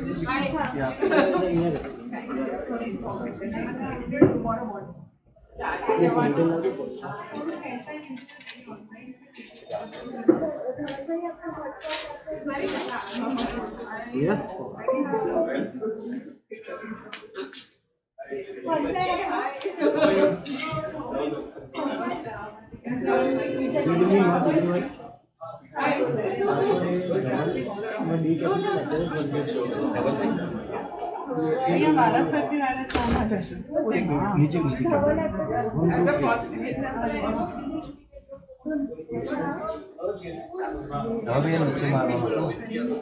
આપણે પેલું બોર્ડ લઈ ગયો તો સારું હવે ના કરે મોટું બોર્ડ લીધો તો હાલ હમણાં નીચે આવી બધું નીચે આવી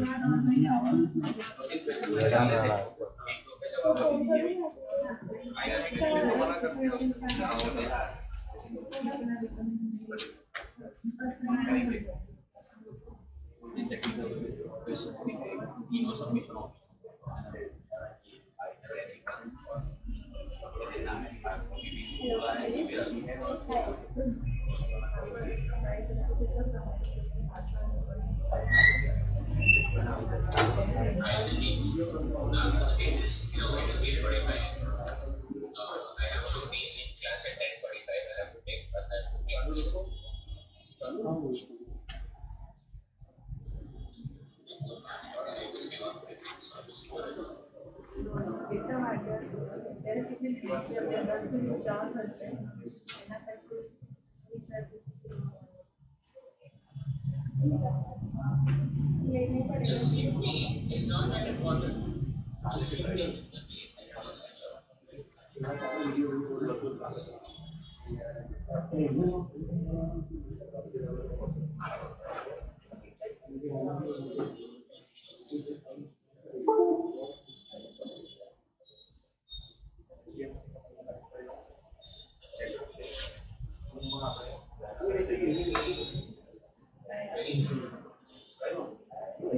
रेल्वे स्टँड बाय मध्ये जो जाते स्किप करिए इन पर्सन जितना आ रहा है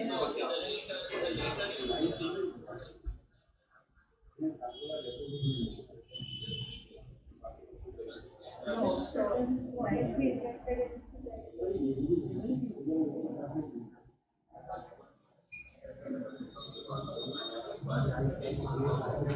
okay, so we'll skip yours. Chalo. I know.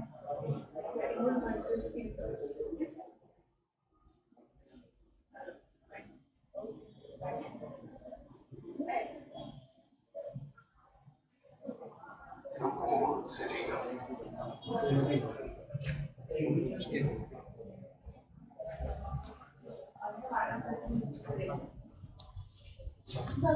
सब चालू छोड़ रहा है।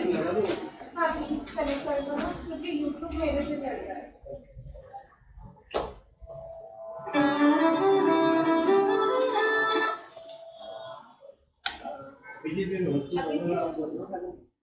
अभी देगा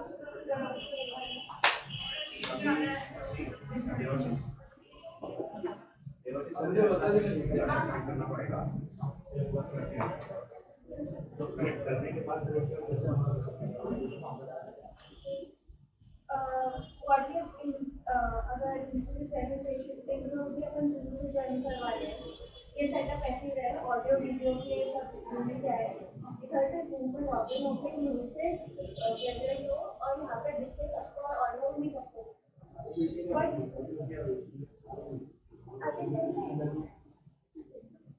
पर अगर यहाँ से स्क्रीन शेयर होगा तो सबको ऑडियो सुनाई देगा ना इतना हाँ मीटिंग ज्वाइन करवा दो that's it sir meeting join करवाने से ये प्रॉब्लम सॉल्व हो जाएगा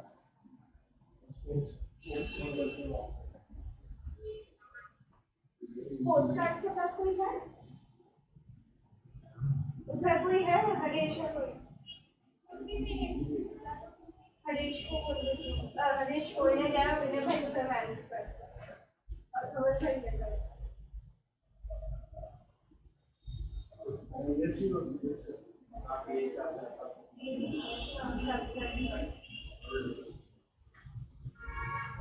और किस साइड का ही लेता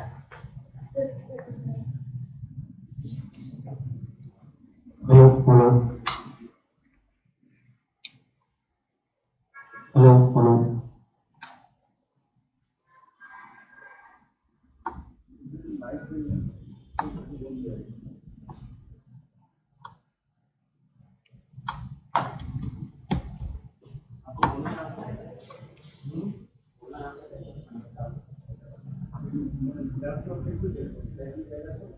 हाँ उधर दिखेगा एंड उधर से हमको ना वो एक्सेस करेंगे रिमोट से विंडोज लैपटॉप पे तो he will be able to set use control this laptop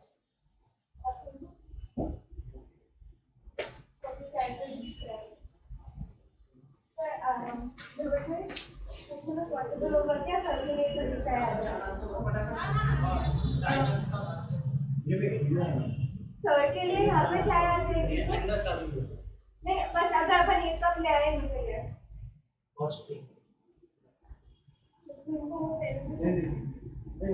भाई आएंगे नहीं अगर पॉसिबल हो जाए सर के लिए बस चाय से आ जाएगी ना ब्रेक के बाद इसका प्रेजेंटेशन वो टेस्ट करेगा आप चाय बस नहीं कुछ नहीं है अभी चाय भी नहीं चाय बाद में लगा ठीक है सर चाय विदाउट शुगर होगा तो विदाउट शुगर बड़ा बड़ा ऑप्शन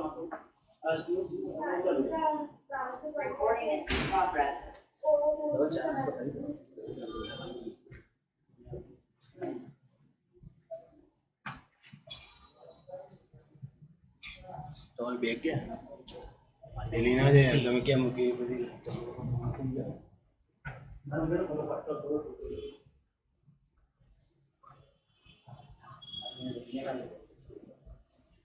ભેગી થશે ને આજે પાછી બાજી આમાં છે એટલે જ નહીં લાય તો મને ચેક નહીં કાઢ્યો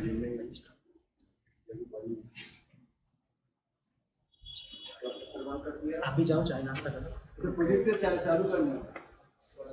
પેલું બટન ખાલી દબાઈ દે કારણ કે એરોપ્લેન મોડમાં ગયું વચ્ચે છેલ્લું પેલી સાઈડ છેલ્લું હા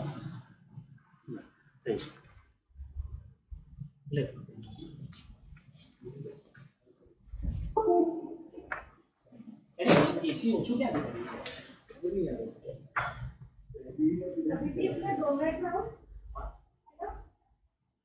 वहाँ पे नरेश खड़ा है अपने S3 5 का पिज्जा खा लिया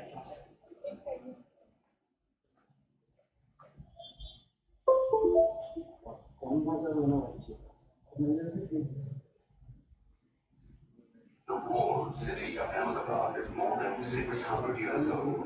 It has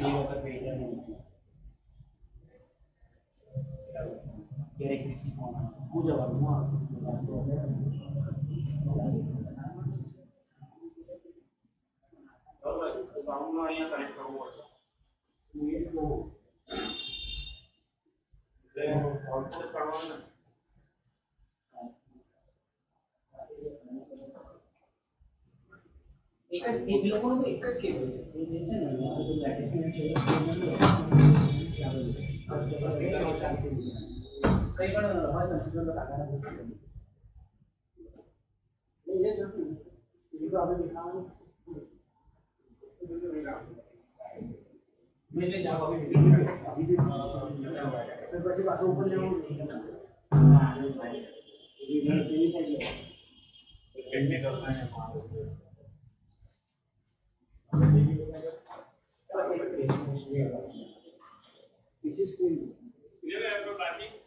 ना बस अब अभी की बाकी है सेटअप करना है The walled city of Ahmedabad is more than 600 years old. It has some of the finest.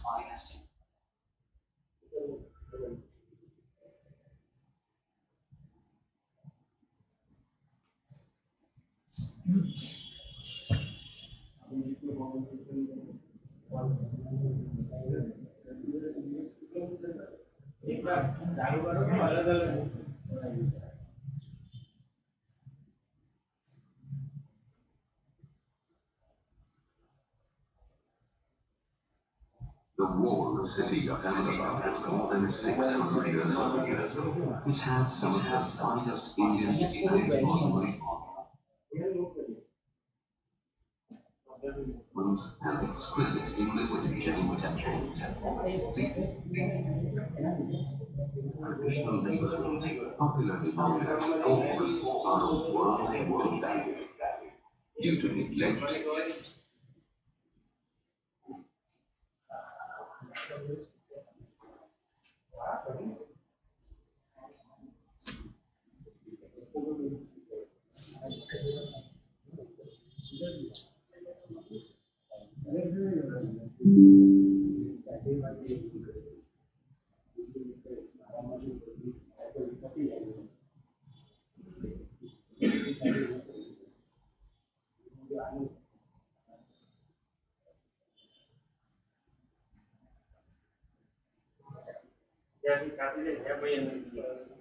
જો હું સમજાઈ દઉં અમે વાંચી જઈ લેફ્ટ જઈને કઈ રાઈટ જટાડજે અને કઈ હા હા હું લઈ લઈ છે તો લેવાના હે પૈસા એ વસૂલ થશે આ ભૂલી જજો ફોન ઓડિયો હા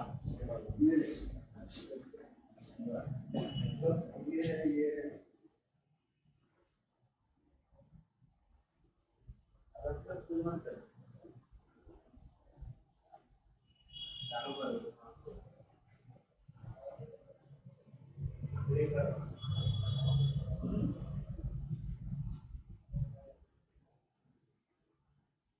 walled city of Ahmedabad is more than 600 years old.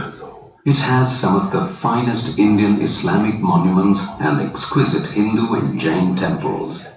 The intricately carved wooden havelis in the traditional neighborhoods, popularly known as pores, are a World Heritage Value.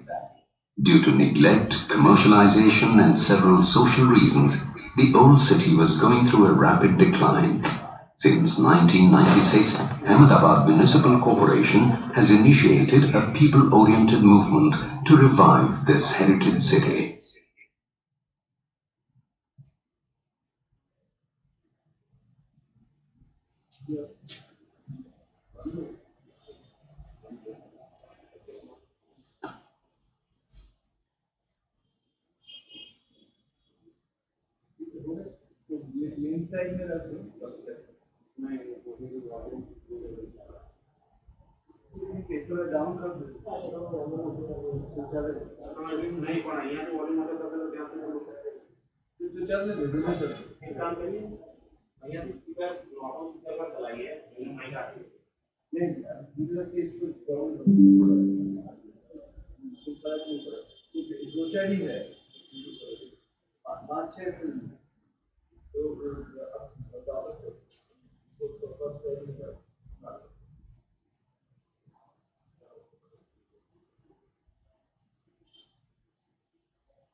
The walled city of Ahmedabad is more than 600 years old.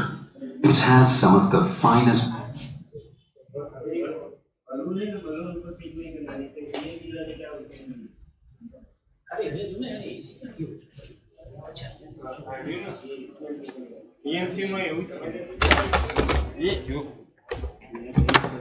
कसा आहे मी audio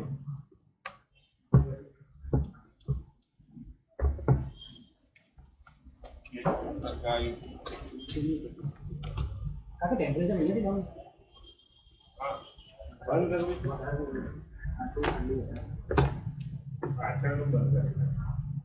करेंगे हाँ ये लोग आएंगे यही एक presentation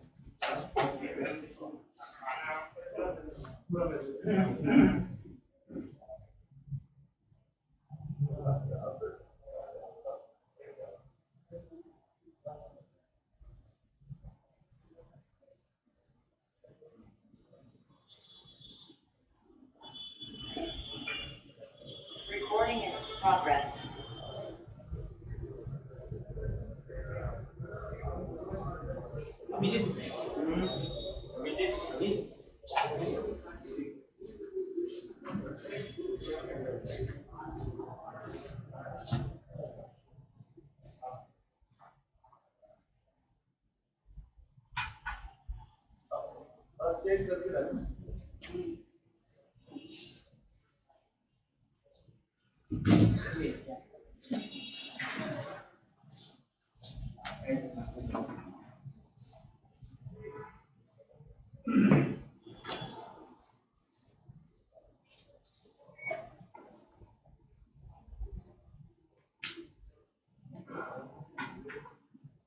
The walled city of Ahmedabad is more than 600 years old.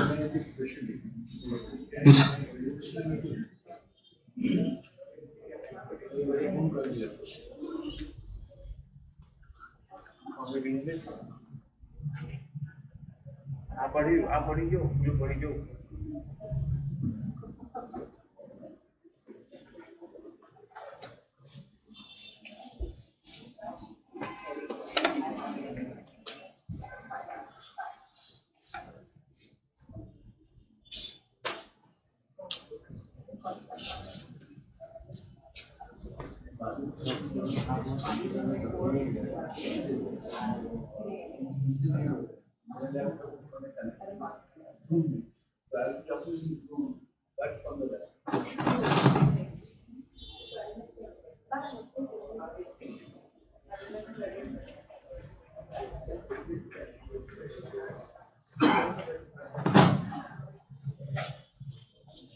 I think in the meantime, till the time everybody is settling down, I'm sure you would have all noticed a very beautiful model of the old city, the wall city, which has been placed at the entrance to this room. So that's done by that work of third semester students of LG University. So a huge thanks to LG University and Mr. Manju Thakkar for taking all the efforts to bring it here.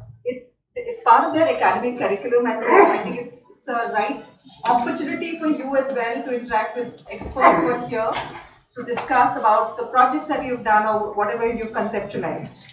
So, moving further, and I know we are really again, I think apologetic that there's a delay in our entire schedule. But moving ahead, would like to request Madhvi Desai to come and speak about gender and space in the historic core of cities of Gujarat. Madhvi is an architect, researcher, writer, and a teacher. She's also one of the founding members of Feminist Collective, which aims to create and expand spaces for non-cis males in architecture, primarily in India, but also beyond. And by doing so, it strives to promote gender equity and gender richness in the discipline of architecture.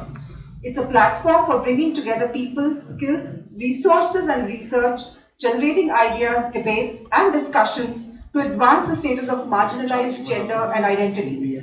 She's author of several books, including Traditional Architecture, House Form of the Islamic Community of the Bohras in Gujarat. She's also the editor of Women and Built Environment in India. She's been received several awards over the years. Among others, in 89-91, she was awarded Senior Research Fellowship by the Indian Council of Social Science Research, and in 1994, she received a visiting scholar position at the renowned Aga Khan Program for Islamic Architecture, MIT and Harvard. She was an adjunct faculty at CEPT University, and she has had several research fellowships from ICSSR Delhi, the Aga Khan Program, MIT, and the Getty Foundation. So, warmly welcoming you, Madhvi Menon, please.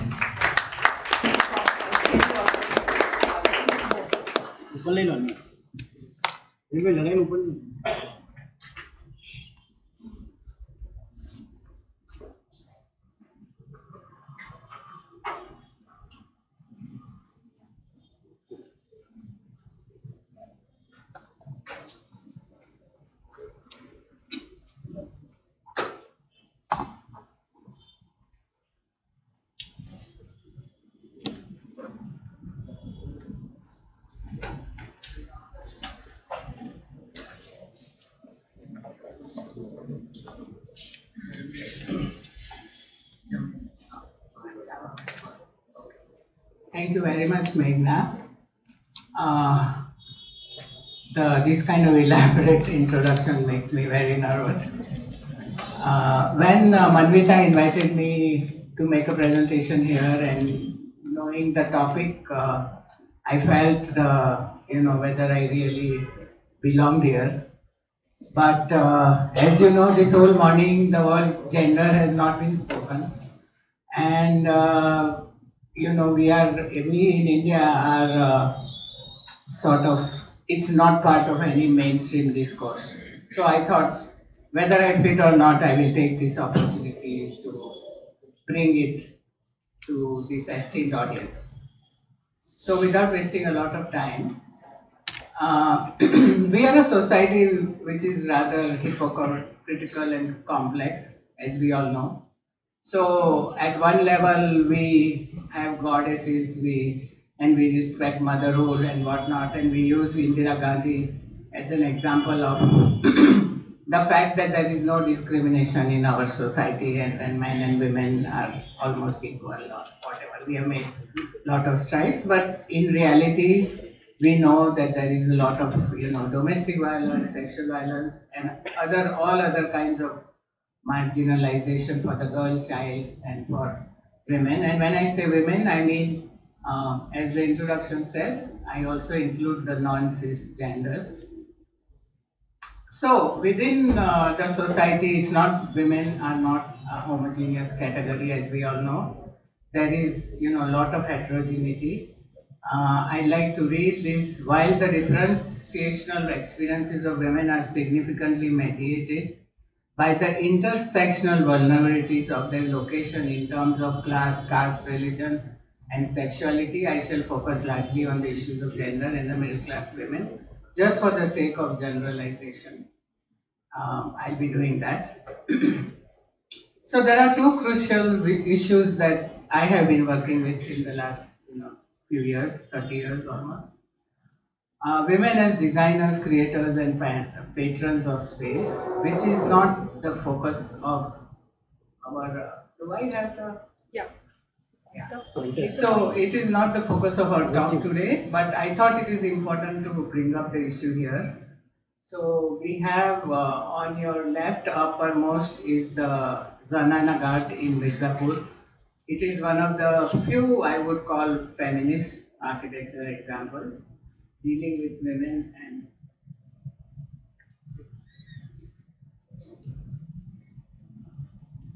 There on the screen. Okay, so this is the one I'm talking about. And also on your right, you can see several examples of women architects and their designs. But this is the focus of my talk is women as users and consumers of space.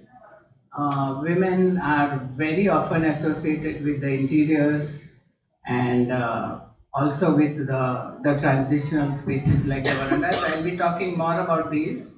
But what I would like to stress here is that as the role of women have changed in the society, it has been reflected in architecture, especially the domestic architecture.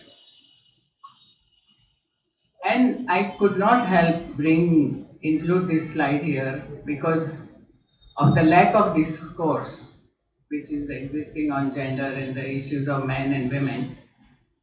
These are the lowermost section of our society who really suffer, and I think that I need to bring this up for this audience. That there are a lot of issues. I know some people are beginning to work in this area, but a lot more work needs to be done. So what am I talking about when I say gender and the built environment? In India, patriarchal ideologies shape all institutions, from the family to the police, and from teaching institutions, etc., including physical planning, design, architecture, and other related disciplines. So planning, governance, and management methodologies reflect a gender-neutral approach. I think this is one of the most difficult areas that we have to resist, is because it is not neutral, nor is the environment neutral, nor are we as designers neutral. And even I was studying the smart city agenda, in which the issue of gender is very marginally addressed. And just to talk about, as I think you all must have read, how the pandemic affected women force, how many had to drop out. I checked this morning, in India, it's about 22% of women are part of the labor force, and we are 50% of the population. So, can anything be done by us as planners or designers is a key question I'd like to pose. What are the theoretical premises of the relationship between gender and the built environment? One is access to space is fundamentally related to status and power, and political power, economic power, etc. The patterns of behavior, when we are born as a boy and a girl, but as we grow up, we consciously, unconsciously culturally learned certain behavior which we internalize, and that is how we behave in space. And because this is invisible, it has remained absent from the discourse. It is not as visible as the other atrocities that I talked about, the domestic violence, sexual violence, killing of the girl child, etc. Because when we use space, it is not, there are no clear boundaries in most cases. So therefore we don't see it, and therefore we don't notice it, we don't talk about it. But at various levels, from the city to the neighborhood and from the institutions to the dwelling, the relationship between men, women and the built environment is there, which is there, and it is different, especially when it comes to using the public spaces in the cities. Before I go further, I would very briefly like to talk about the women's movement in India. I know that, the disciplines connected with the built environment, there is not much awareness about the women's movement. Somehow in the society it is thought of as something that came from the West and it should be rejected. So, but in reality, we've had the women's movement. It has not been a big movement, but it has been fragmented and in parts. But if you see this slide, this is what was happening in the beginning of the 20th century. There were joint families, lots of children. Even now, marriage is very important for us. And then what happened? So one big phase of change was when Gandhi led the freedom struggle, and women from all classes and castes and all became part of it. They came out of their internalized and protected lives from the kitchen and the house to the streets. And eventually it led to, higher education, and after around the 1940s, women started joining professional courses, etc. But this is, I think, very important for us to know, and that this should be taught in schools of architecture, in high schools, whatever, that, who we are. And I think if we compare our lives with our grandmothers, we can really see the difference. So coming to gender, design and the public space, again, private space is not part of today's talk, but I'd like to say that patriarchy is intensely reflected in the institution of the family and the concept of the household. And one very important thing to stress is that for a woman, home is the prime space, and it is very much part of her self-image and social status. So even if somebody is working outside, it is how this person keeps the home, is how she is judged by in the society. And as Amos Rappaport said, the notion of privacy and the social position of women are very much part of determinants of the house form. But we are not going to talk too much about the private space. In terms of gender and the public space, there are women go through everyday negotiations, etc. And these are some of the things which are listed here, and we'll be talking a little bit more about them. So the male gaze, which makes us all, I'm sure all the women in the audience, no matter what age, have experienced and become uncomfortable with the male gaze. So on your left hand side, you have an entrance to a village, and you can imagine, how uncomfortable a woman would feel passing through it. On your right hand side is a slide from the tea shop, outside the tea shop, and then we have the tea shop, not to mention the pan shops, etc. So space is very often socially and psychologically off bounds for women. As users of public space, women have to always have a purpose. We have to be there doing things. Otherwise, if we are seen hanging around and alone, we are presumed to be a public woman. I am just using one example of a bus stand here at the bottom. to say that, have we considered, and I think Manvita and presentation in the first presentation talked about it. They talked about just the visual design, but I think, we need to look at the lighting, the location, what else can we, it could become an information center, etc. So we need to really reimagine a lot of these things. The public toilets, the less said about it, the better. I know there has been a lot of effort, but look at the location, the maintenance, the design. I saw such a beautiful public toilet in Tokyo, and it just broke my heart. Like, can we not even go close to that? So, these are just some general issues. Now, coming to the old city of Gujarat, I think a lot of you are familiar with that, so I'm not going to spend a lot of time, but these are all medieval cities, fortified. Maybe the walls are broken, but the fabric has remained the same. Small, compact towns with organic growth. And especially the important thing is community and caste-based neighborhoods called poles. High density living and also response to hot, arid and humid climate.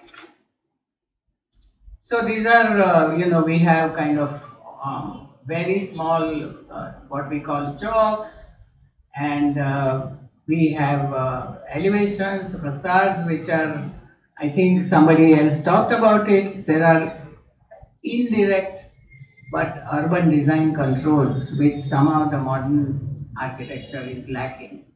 So we need to learn from this. And these are, we have hierarchical circulation pattern in the poles, meandering streets, very beautiful wooden facades, which was because of the mercantile community almost all over Gujarat. They had imported the wood, and our craftsmen were able to create very intriguing woodwork. And this is where our pride rests, and this is where we really need to conserve the cities. Now, how are women and men dealing with this?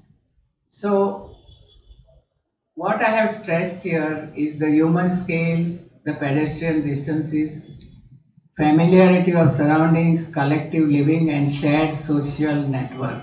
Even though I know that the poles have no more so much of a well-defined cohesive communities, but it is still very much there, though it is breaking in certain areas. And this is what has made women very comfortable. I mean, I know of cases where people say we never used to lock our homes in the poles. And as you know, lot of these people have shifted to the apartment buildings, and the sheer contrast to the environment is there. So my point is, can we learn something from these? Can we enhance through design so that people do not need to move out? Basically, these are the areas where women feel safe and comfortable in spite of other restrictions and social controls on their lives. So if we look at the traditional pole house, it is the regional type, and if I can manage this, the otla and the entrance room were typically in the traditional setup used by the men. For example, the men would be reading the newspaper in the morning in the otla, and in the afternoons the women could sit there and chit chat and whatnot. So the gender divisions were not 100%, they were not black and white, but they changed, they shifted over time. The entrance room, the front space, was generally belonged to the men, and the women worked in the courtyard areas. The kitchen was off there, and the other spaces did not have what we call bedroom, dining room, those kinds of specifications. mostly the joint family system was there, and there was a lot of flexibility and adjustment that happened. The Otla, as it was mentioned earlier, is a very important transitional space. But as you left hand side, it is also a kind of boundary that women would often pause. The courtyard within the house not only gave good ventilation, but it kind of became the heart of the place, and where the men and the women met, and women socialized and they worked and all not whatnot. So the whole house, in that sense, is a very interesting. But I want to say here that I'm not romanticizing.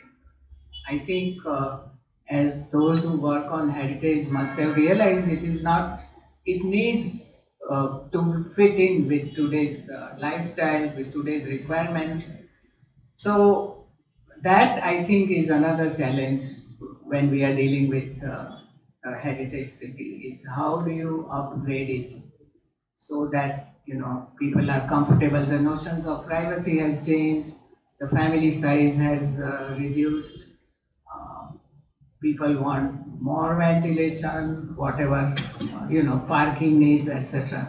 So I think that I would like to stress that we need to face these challenges. So when I did my book that was mentioned on the Boras, I was amazed to see that the Boras took up the whole house unit as the regional type. They not only used it, but they enhanced it to another level based on their cultural requirements. So in this case, you can see here that in the Bora society, the women are quite protected compared to the Hindu women. So you don't see them hanging out on the otlas too much in the afternoons, etc. The entrances have some sort of indirect controls, and they don't have so many street celebrations, except for, I guess, Moram or something. So they have extensive use of the community hall for public functions. So the same typology was, used. Here you can see, the use of the regional type. But if you look at the entrance here, they adapted it such that it became indirect. So visually and physically, the strangers could not rush. Also, I want to stress that they have an extremely good sense of aesthetics, which we could see from the inside and outside of the buildings. And these are the responses to the gender needs of protecting the women from the view outside. So very interesting. That is the seat on your left hand side is where you can look outside, but the outsiders cannot look in. And again, once again, a very beautiful example from Sitpur of the interior on the bottom, where this is, very elaborately done kind of colonial interior you can see. Two very quick examples from Ahmedabad, the Dargarwar market, which you probably are familiar with. This is the only pedestrian market which has been there for years. And as you can see, women are from all backgrounds are very comfortable here. And I'm only stressing the pedestrian part of it, which I think we need to adapt more and more in the heritage city. The second example is the Manik Chowk area, where, as I think Mr. Ghosh mentioned, the beautiful monuments of the King's Tomb and the Queen's Tomb are totally covered with unauthorized construction. But what I want to stress is Manek Chowk is predominantly a male domain in the daytime, but at night when the street food happens, it changes, and here you can see groups of women enjoying themselves. So for me, this is a good example of what we can do. What more? This is just a very small example, but how we can. The previous speaker talked about reusing the heritage buildings, and I think it's an extremely important. So not just reusing buildings, but reusing space.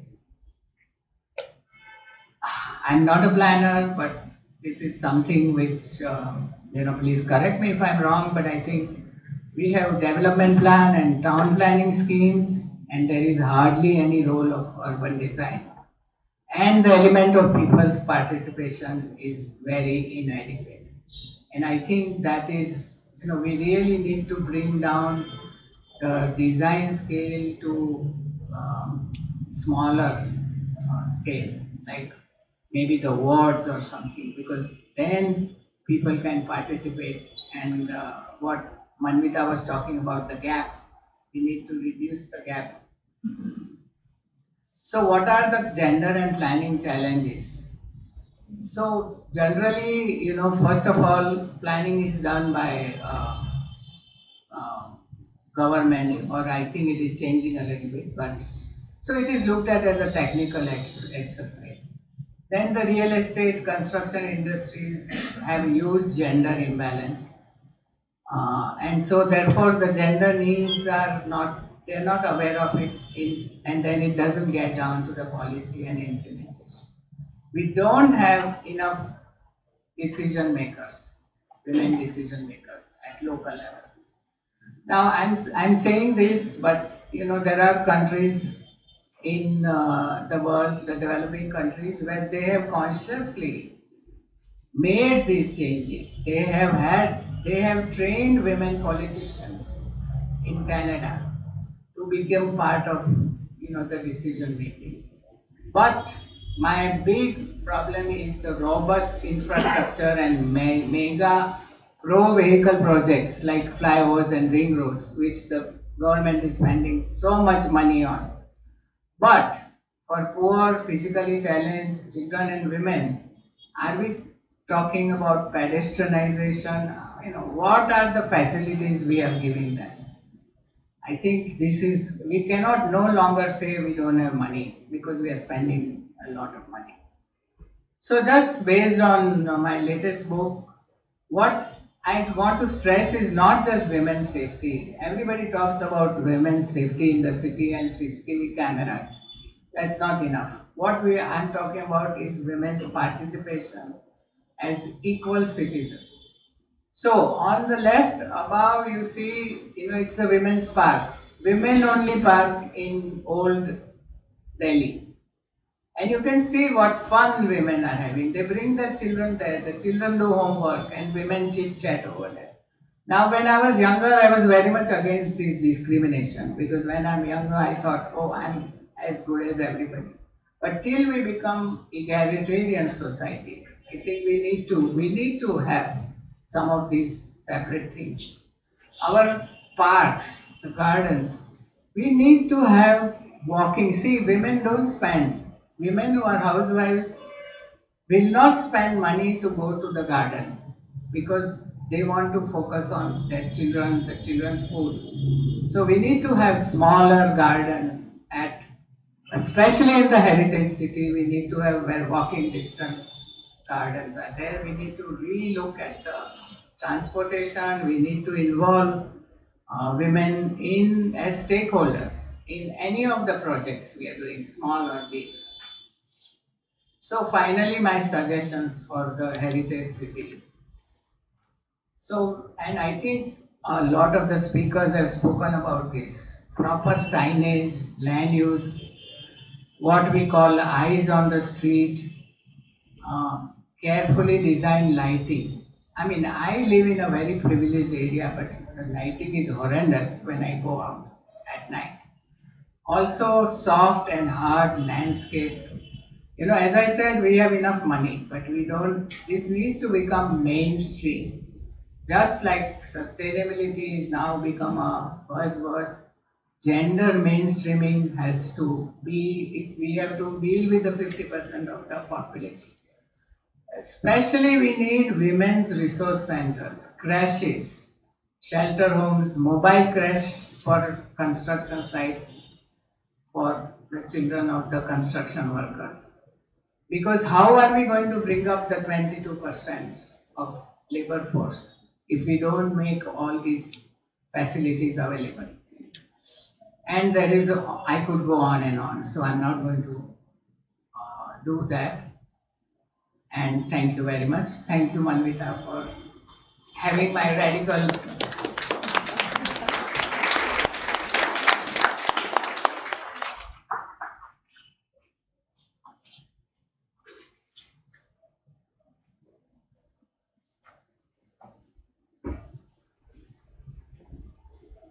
Thank you so much, I think, for really highlighting and bringing to focus a very, very critical layer, and which is important for all aspects of life.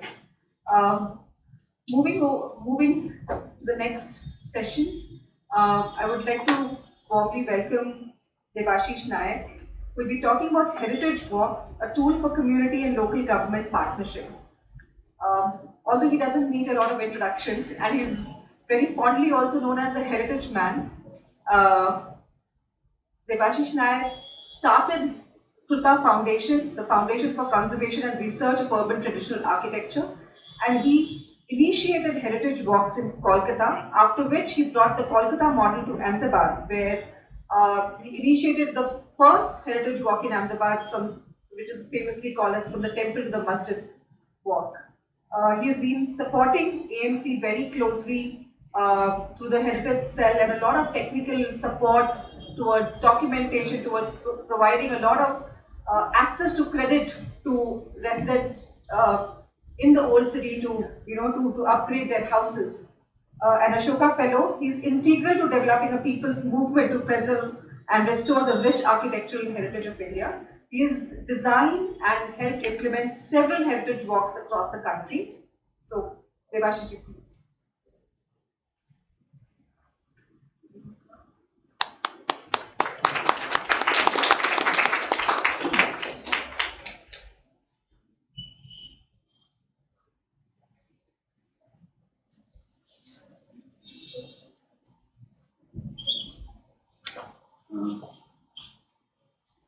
Thank you, Meghna, and thank you, Urban Management Center, for remembering me. I'm hanging out in the city. But today my presentation is actually a little technically complicated. They're actually zooming me out in because certain thing is not working in the presentation.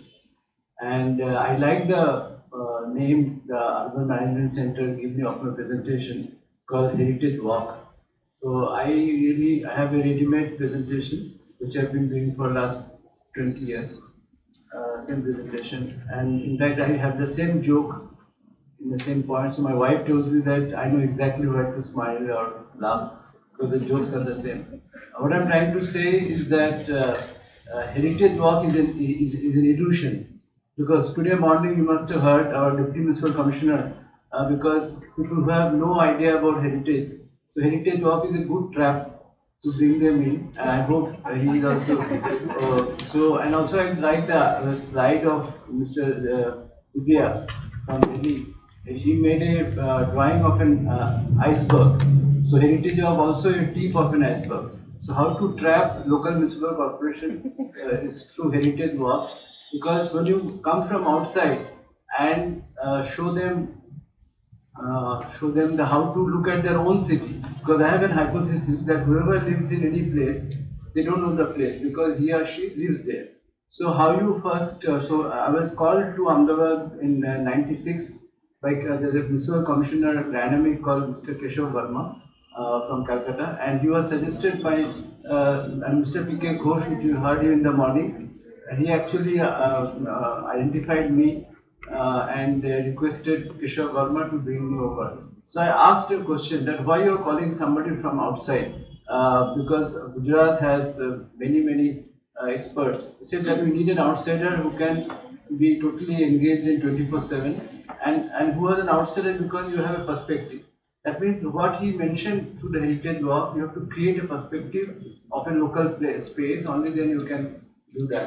And my name of my presentation is Getting the City Back to Its People, because apparently we have lost our touch with the place, so we have to get it back. And this is actually the journey of how Ahmedabad's journey to become a world. I mean, why Ahmedabad become the India's first World Heritage City? Because the initiative of the municipal corporation. And I accepted the challenge because to preserve historic cities, you need a lot of policy change, which I'll explain in the presentation. And you know, from Bengal, the Bengal always have is the attitude of anti-establishment. So Bengal government are always anti-Delhi, and so you can't take a file from Mamta to Delhi. But in Ahmedabad, Gujarat always have a pro-central government. So it's always you can take the file. So because I was in the municipal corporation, I could represent the government and change lot of policies in the center. And change the file. Like for UNESCO thing, we have to go many times to Delhi and push the file. Like example, I give you that if you want to have you need money to restore your building, heritage building. But if you apply for a bank loan, they say that if your building is older than 15 years, 1-5, you can't even apply for a bank loan. You have to change the policy. Municipality did MOU with HUDCO, and you got the first heritage loans. So lot of first you could do it with the support, and all the projects, most of the projects I will still show you, is actually not funded by the municipality. It was all funded by the Ahmedabad people of Ahmedabad. So that is another unique part of Ahmedabad's citizen support, which is very unique. So I'm just quickly, because time is less, from there. The walled city of Ahmedabad. The walled city of Ahmedabad.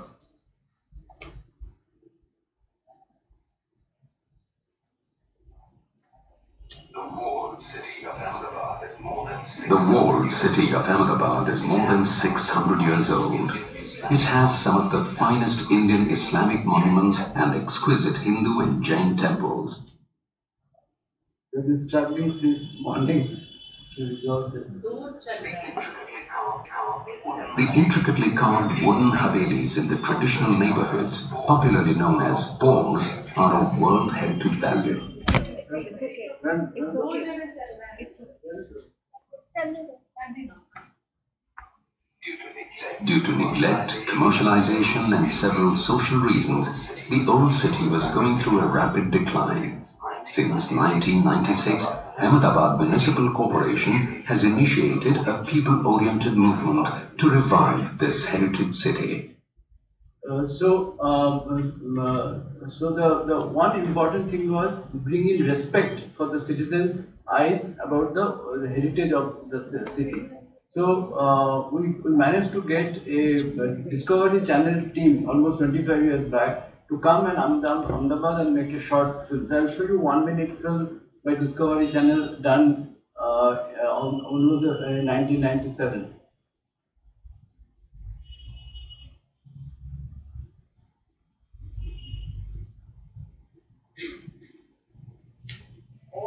ઓ શબ્દ એ સંસ્કૃત શબ્દ કતોલી ઉપરથી આવેલો છે.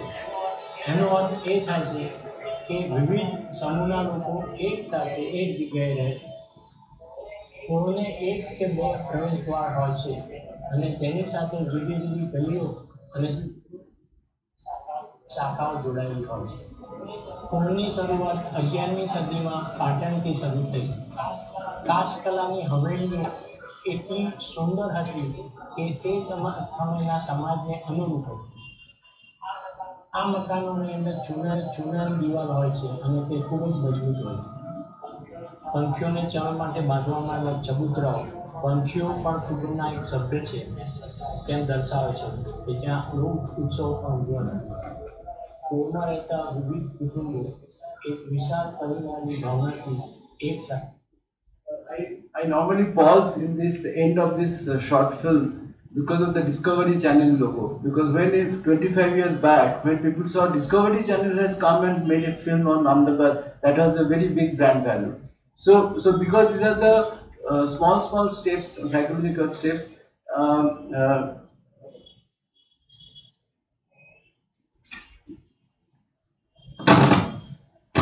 Sorry for the interruption. I am just explaining you quickly how you engage citizens to the city's process. Like every city has a story. So every city has a story. So you try to work with the city. You have to first like this is a story of Ahmedabad. जब कुत्ते पे सस्ता या अहमद शाह ने शहर बसाया. So this painting is by Mr. Amit Ambalal, a famous painter of Ahmedabad. So you have to collect the stories. Then you have the oldest painting of Ahmedabad by Philip Aldous in 1672. And then Ahmedabad is totally based on Vastu principles with 12 gates and 12 direction. Every city has old photographs, so one need to collect this old photograph of a city to understand. So this is our old Ahmedabad, the 5 square kilometers of the heritage city. Here you can see that not a single house, all the streets in the old city are north-south because every house has to have east and west entrance, and sun moves from east to west. So that they always have a shadow, and not a single house has the entrance from the south. So very interestingly done, and every house the back side is higher than the front, so that it is like a gomukh, they call it vastu, and every pole has a blackboard. So that it's like a community newspaper and also a bird feeder, Chobutara. So this is a typical pole structure. And Gujarat never had wood, but Ahmedabad is imported wood because of the vastu reason. I met families in Calicut or in Myanmar who supplied wood to Ahmedabad. This is a whole model of how these buildings are built. And during the earthquake, very few buildings collapsed in the old city because it followed a unique system of ball bearing kind of structure within the wall, which protects the building from the earthquakes, which is basically from Persia, but it is very, very important to understand. And the carvings of the old city is amazing. And so we introduced this heritage walk from Mandir to Masjid, so that people can understand and appreciate their own city. It was never done for the tourists; it was only for the citizen of Ahmedabad. That was the whole idea, and you can see that how it has been launched.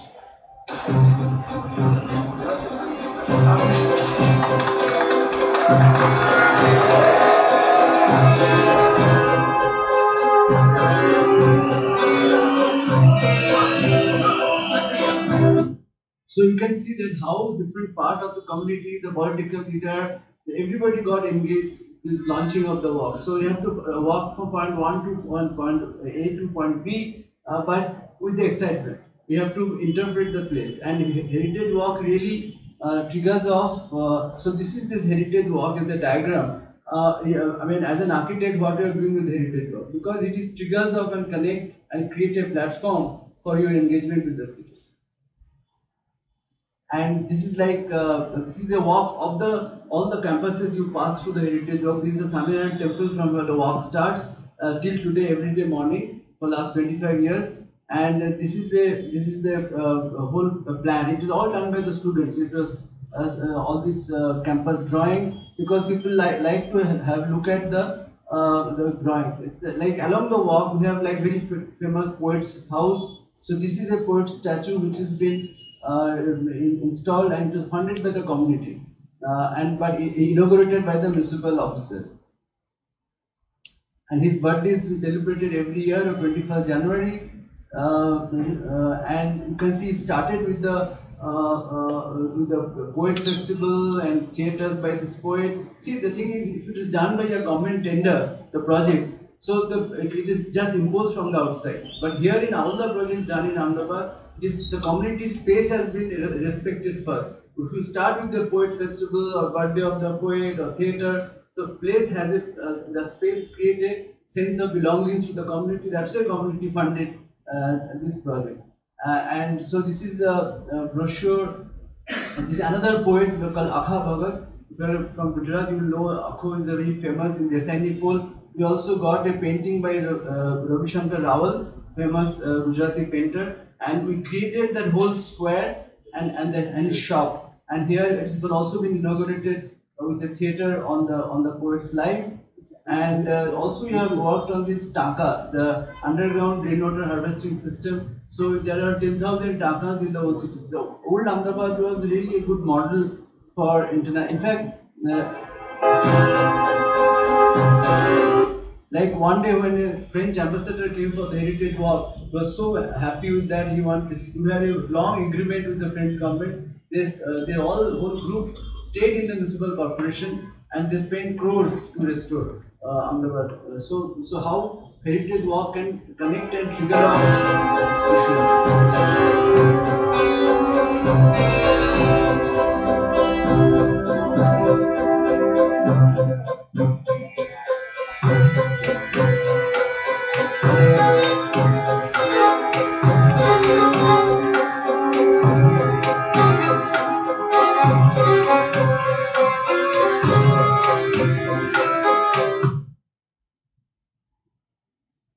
So MOU was signed, and you can see this article about HUDCO loan because we have agreement with the HUDCO to finance the old building restoration.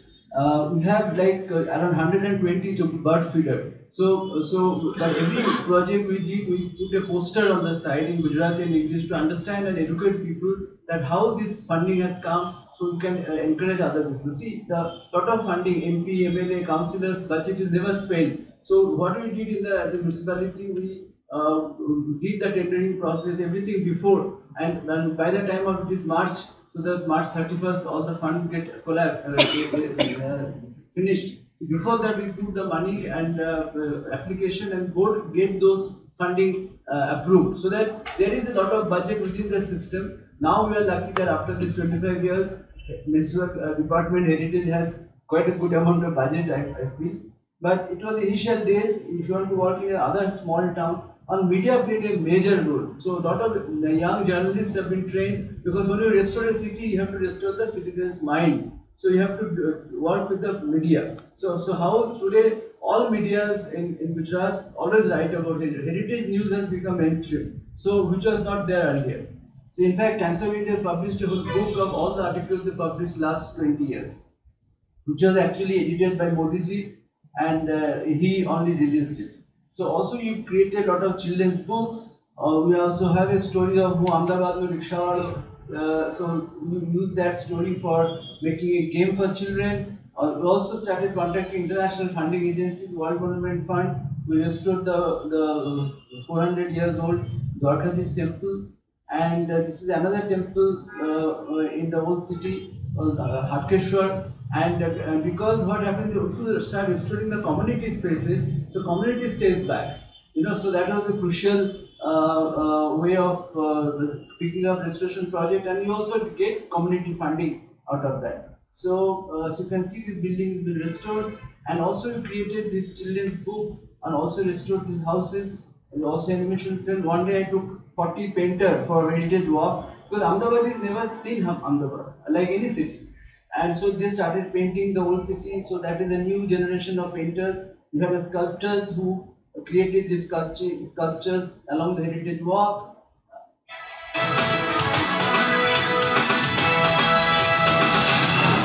Bharat का हर गांव, हर शहर अपने आप में कुछ ना कुछ इतिहास संजोए हुए है, और अहमदाबाद भी इससे अलग नहीं है।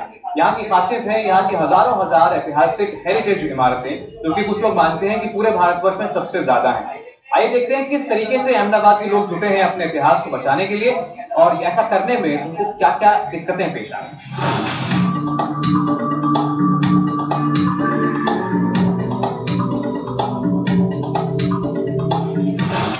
What primarily made you to associate yourself with this old city of Ahmedabad? I was very impressed by Ahmedabad for two reasons. The first reason is city planning of old Ahmedabad, old the city. It's very, very interesting with the Poles. French-Indian work is not only French work. We are working together and try to find solutions how to preserve city planning. आइए बात करते हैं कैसे परिवार से जो इन restored मकानों में रहते हैं।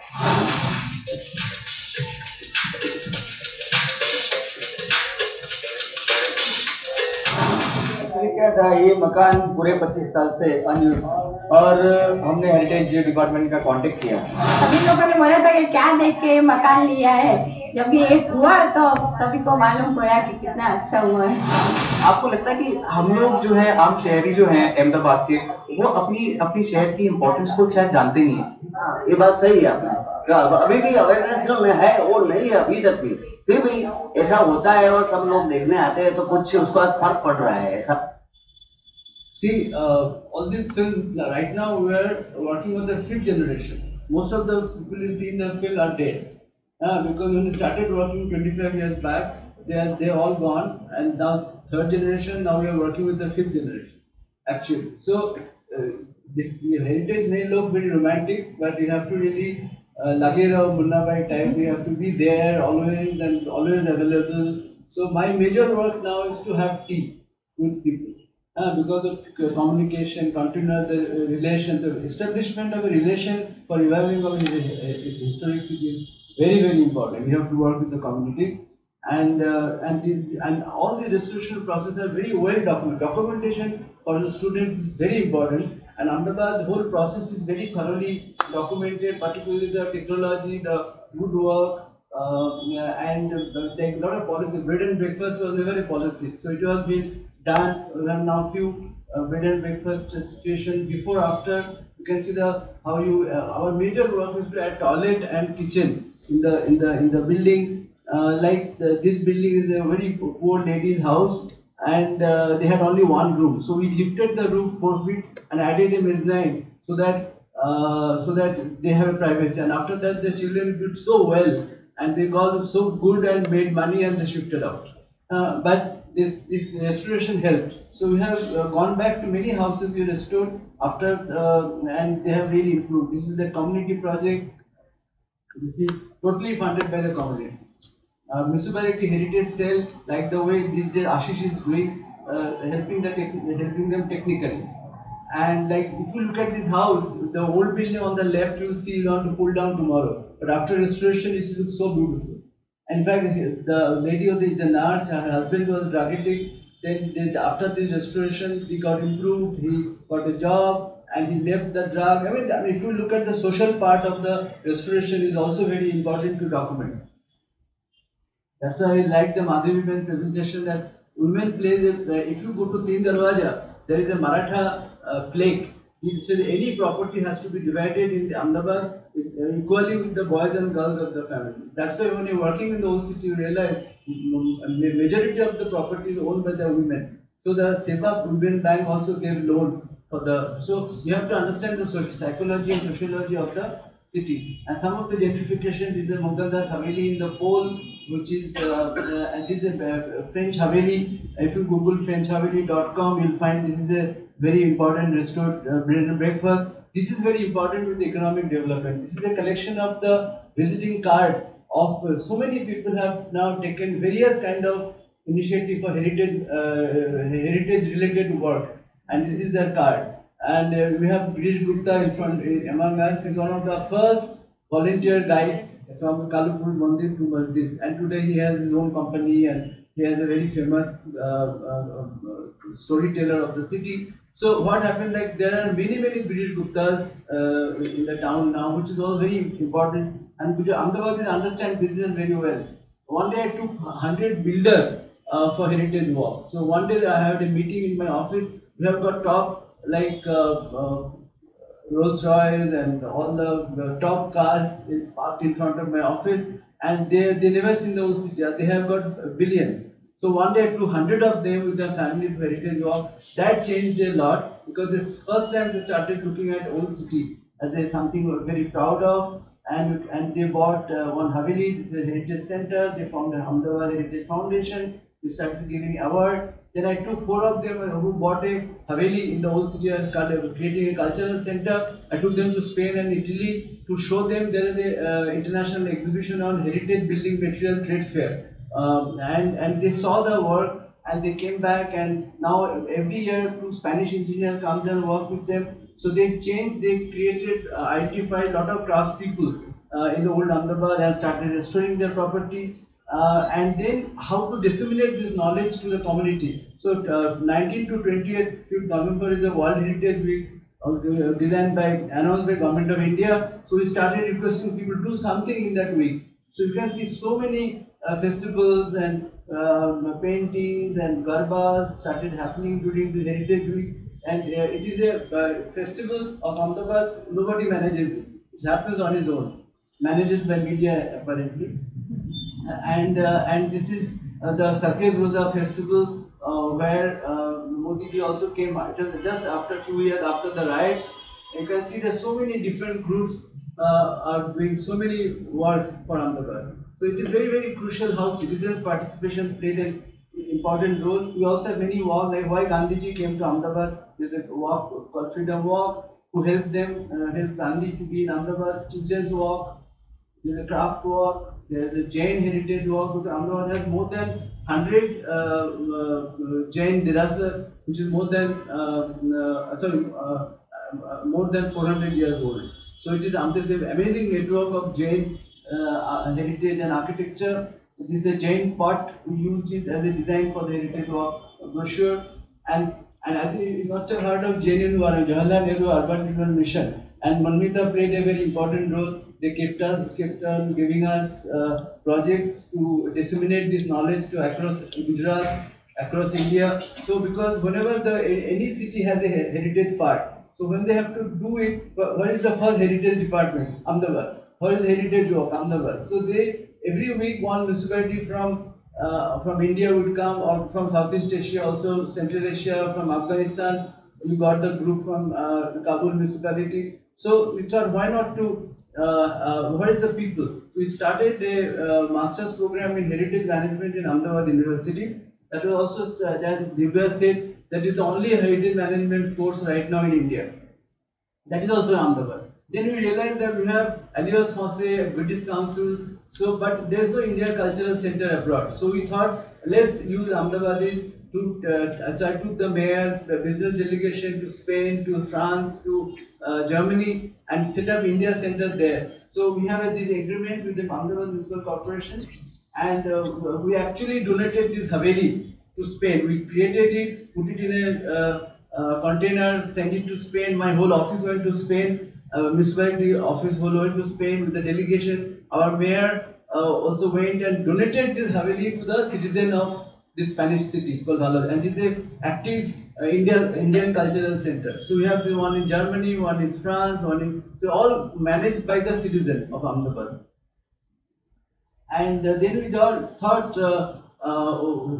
why not to call all the heritage cities of Asia? So we had an international conference that gave a confidence, and Mr. Modi ji actually inaugurated this Times of India book, which he himself edited, and realized that everybody realized that why not Ahmedabad also should apply. So because of this conference, he ordered the municipality to start making the dossier. So SAFT was given the work to do prepare the dossier. We have this. Actually, originally we declared 12,000 building as heritage. This is Times of India article, and then the first day of inauguration of the Bhadra Fort project is the actual photograph. It is becoming a design disaster, but one can always correct it, you know. But there is a very good attempt. First Heritage Plaza is India. Then we did international conference to start this master's program in heritage management, and we started with a smaller course on heritage walk management. Then we have this training center in the old city, and we also did a project with the European Union to how to create job, how to create company, heritage-based, how to create a heritage ecosystem, and identify the craft possibility of business. Then we have got first 15 people got their business on, and they have registered their companies, and this is their first show of the heritage business. And this is the first time Ahmedabad became in the 2007 in the tentative list to become a World Heritage City. First, you have to get into tentative list. The first time in UNESCO website, Ahmedabad came in 2007, and after that it took long time to make the final dossier, and then 2017 Ahmedabad was declared a UNESCO first World Heritage City. And this is a rare thing that head of UNESCO first came to Ahmedabad to hand over the certificate. and this is the Times of India article, and you can see that then we have created a lot of feasibility links with the birthday of Ahmedabad. So we found out the Manik Baba's family, and then every year, 26 February on Manik Buruj, they print this card, visiting card, so Ahmedabad birthday card, and they invite all the disciples, descendant of the Ahmeds, like Sarkis Roza and Ahmed's family. They come all together in the Manik Buruj, and they celebrate the birthday of Ahmedabad. So it is a whole process. Lot of things didn't exist. Now how this process was engaged and engaged the citizens to participate in the process of development. Now they have a big heritage department, the heritage trust. Ashish is under a lot of pressure because now the fun is over. Apparently, I had all the fun, but now we have to expand the whole process and really make it happen. And make it really a good example for the whole country, or also for the nation. Thank you.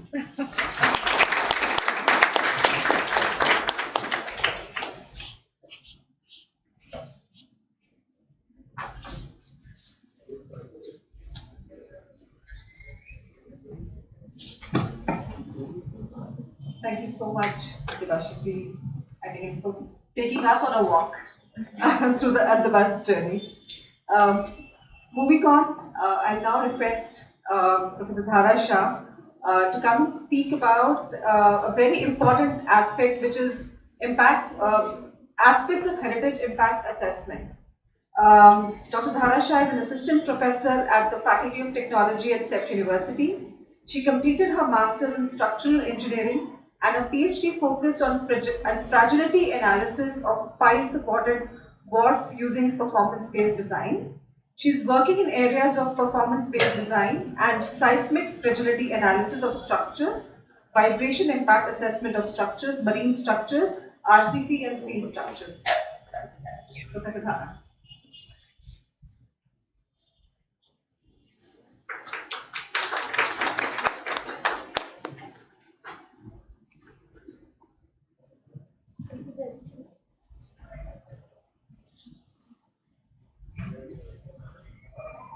Yeah, good afternoon everyone. I would like to thank Manvita ma'am for giving me this opportunity to present.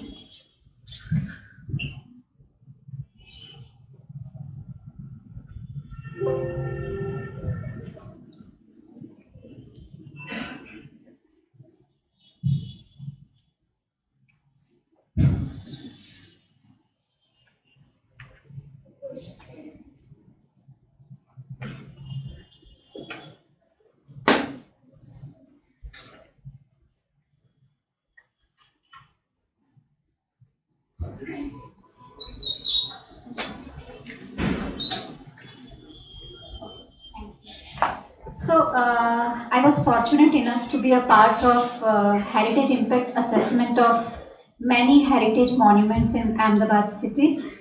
Because of this rapid urbanization, metros have come up. There were so many construction activities which were going on to come up with metros. Due to this vehicles coming up in few years, so much of road congestion in terms of traffic. All this leads to, the increase in vibrations also, and which can impact the structure, I would say, structural health of national monuments or heritage monuments. So I would like to speak on one of the project which we did on this mega metro project, and what were the parameters we used in terms of assessment.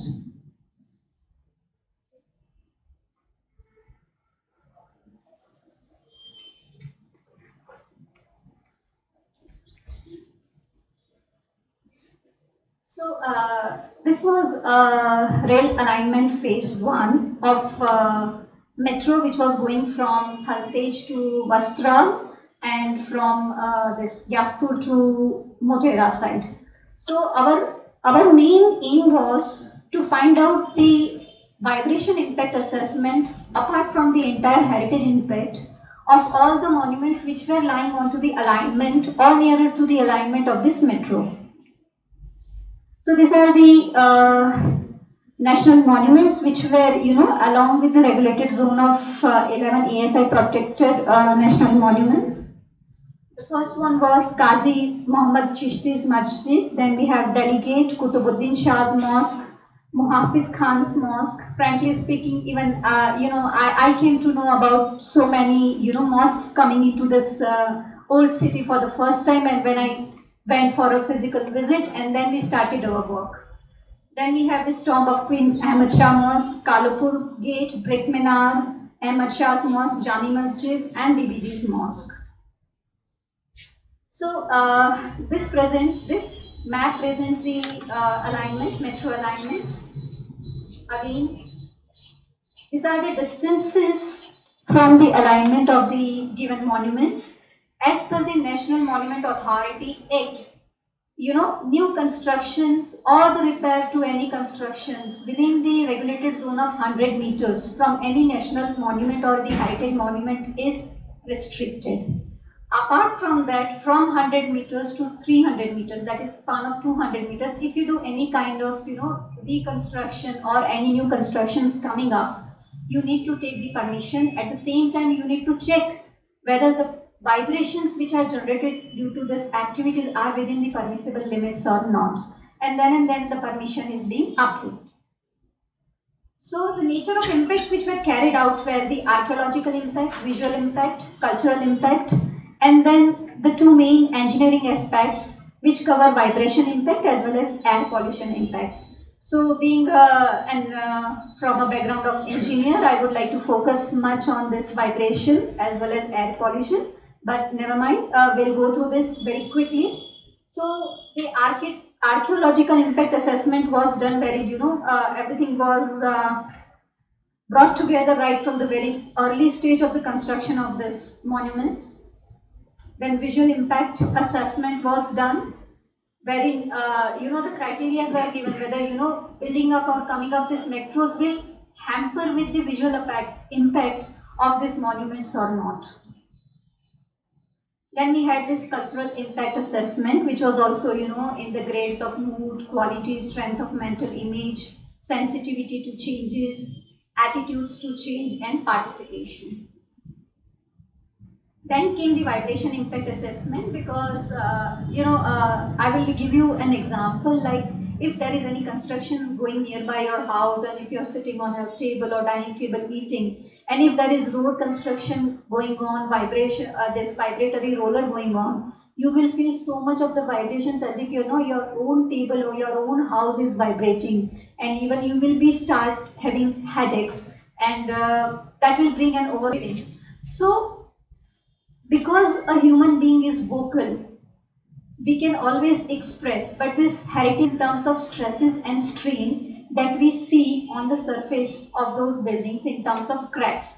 So it is very important, very vital, because Ahmedabad being a heritage city, we need to preserve whatever we have been achieving. So I think to regain that banner of heritage world city, we need to preserve the heritage monuments. And for this, the vibration assessment was done, wherein because of this construction activities, we actually took all these instruments and we checked the vibrations due to all these activities on the site, and that also for the peak hours when the congestion or the traffic, vehicles traffic was very large. Pollution which might have been created. So that is in terms of air pollution. So that was also considered in the study. And overall impact on the protected monuments were in terms of nil, negligible, moderate, major, minor. So when we talk about all these 11 monuments, most of the monuments were nil of this archaeological, visual, and cultural impact. The vibration and pollution impacts were also negligible when we talk about this metro. So these are the 11 monuments for which we did this study. We also recommended the mitigation measures, as if the construction is going down. So because in the old city, to preserve the heritage, the heritage culture and everything, the metro has gone underground. So because of this, the activities which are going underground, there was a TBM, tunnel boring machine, which was generating a huge kind of dynamics, force and vibration. And just not to the traffic has been diverted to somewhere else, and that has been done till date. So now when everything will be into use, the traffic will be coming back to the original route. So few mitigation measures were also given. But now my main focus would be on vibration impact assessment. So what are the different vibration acceptable criteria, methodologies, and what do we include in them?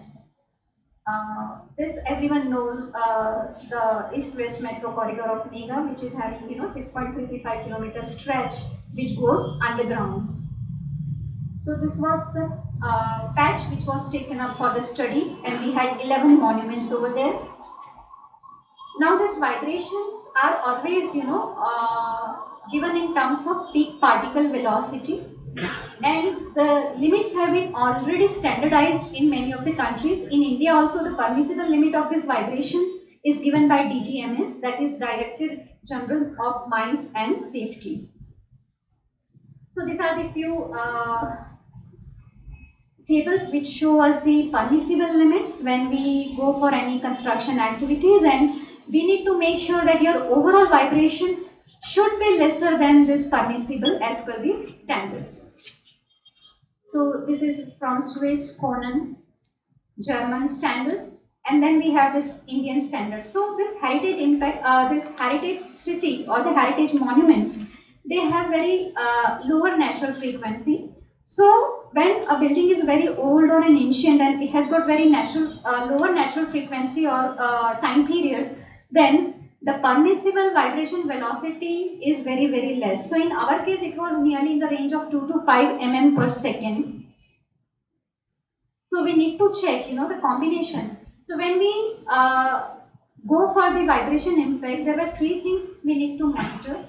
The baseline data, so that was nothing but for the actual traffic which is moving lively, the vibrations which are generated due to those traffic.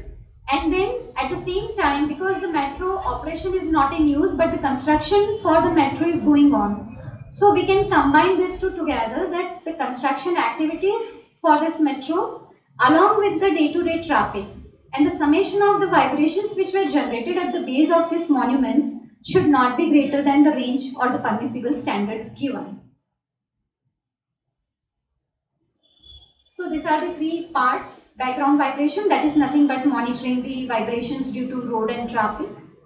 Then vibrations due to construction activities and vibrations due to train operations.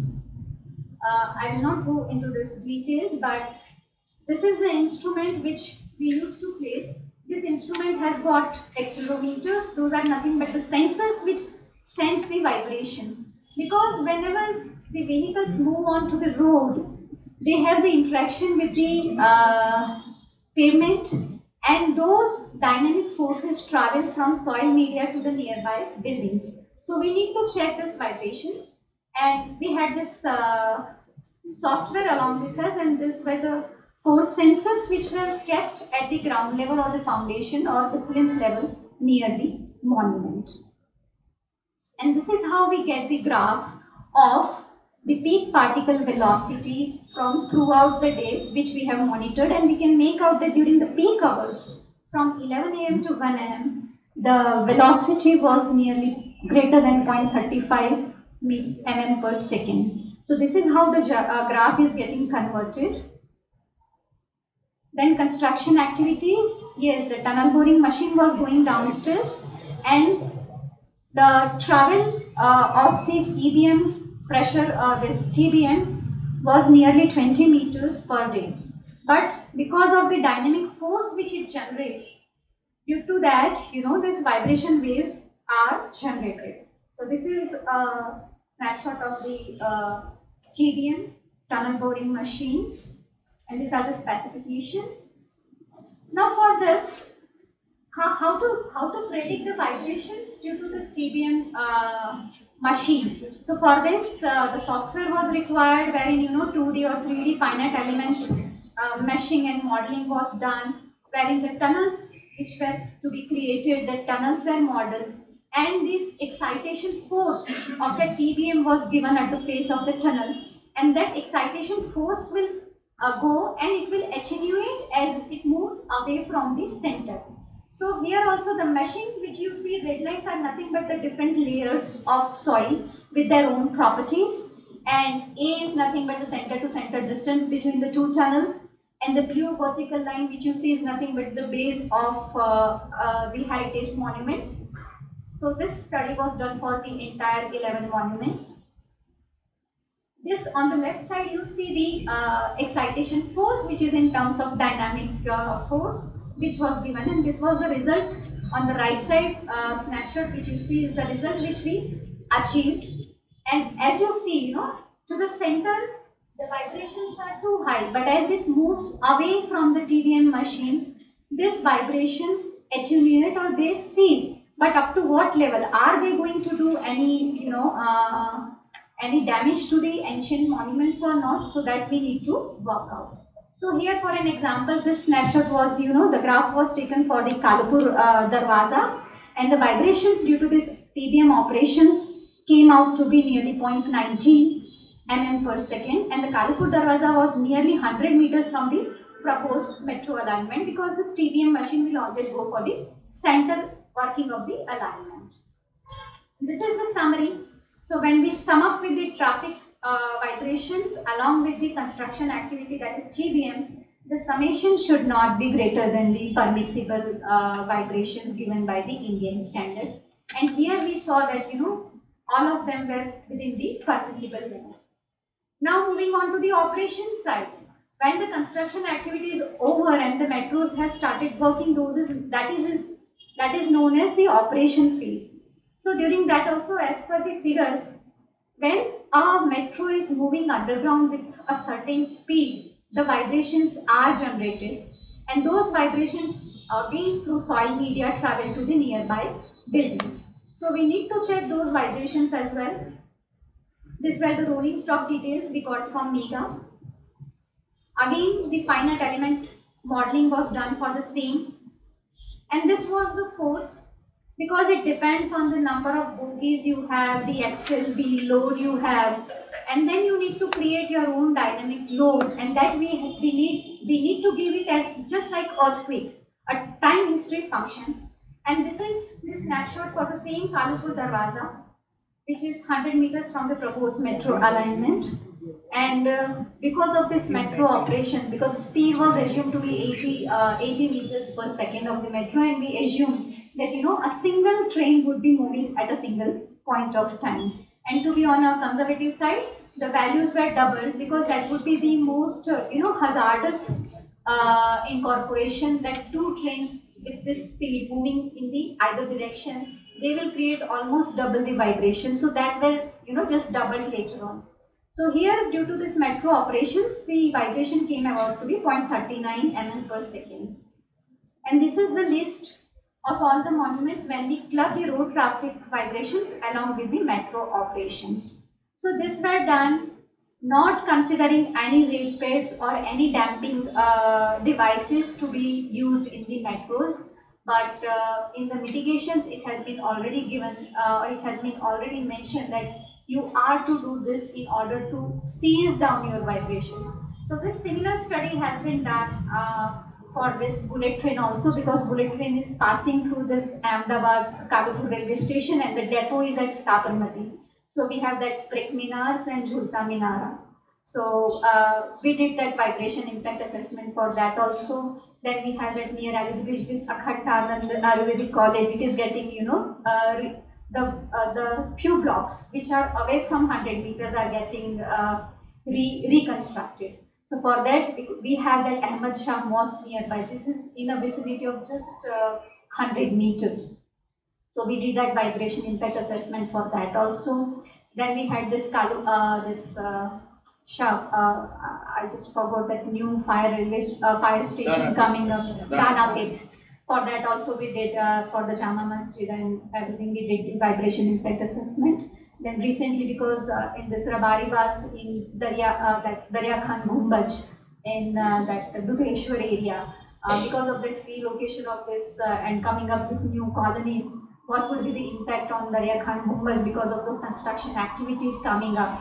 So that vibration impact assessment and this heritage impact assessment have been done. And recently, just nearer to this Darya Khan Gumbaj, there is Achut Bibi Mosque, and we have recently, another relocation of the community coming up. So for that also the vibration and heritage impact assessment has been. So now, whenever any new construction is coming up within the vicinity of heritage monuments, AMC has made it a mandate that it is vital to do the heritage impact assessment along with vibration and air pollution, whether everything is within permissible limit or not. And not to mention that in this Akhandanand Ayurvedic College, one of the block was within 100 meter of that radius, and so the reconstruction of that block has not been permitted. So rest of the blocks have been, permitted for the reconstruction. So they demolish it and they will start it from a scratch. But the mitigation measures always recommend them that during those time you need to divert the normal traffic in order to seize out the vibrations which are in our hand. And rest of the things will depend upon the type of equipments you use and what time you are using. Maybe, these works can be done during the night time wherein the traffic is negligible, and but at the same time you need to check whether those are not hampering the sleep of people. So I think Ahmedabad being the heritage city, and to maintain this banner, we need to take care of our heritage monuments and we need to preserve them. So this impact assessment is much, including this heritage as well as engineering aspects. Thank you.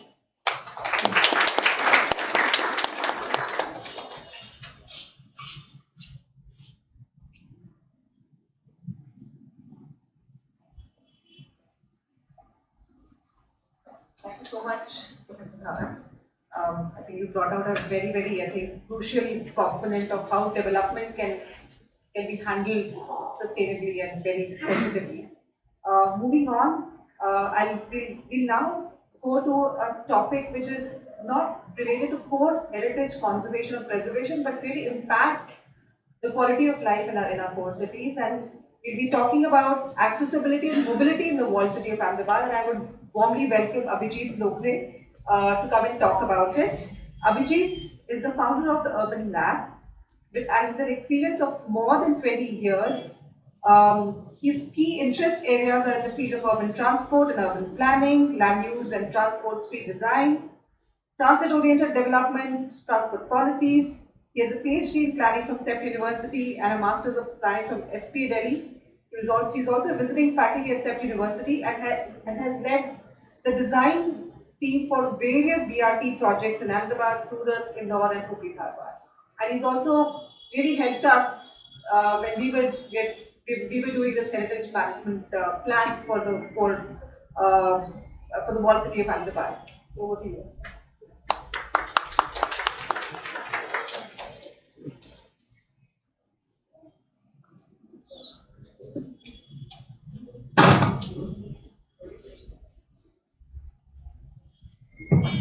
Anyway, so by the time I load my presentation, thanks Manvita.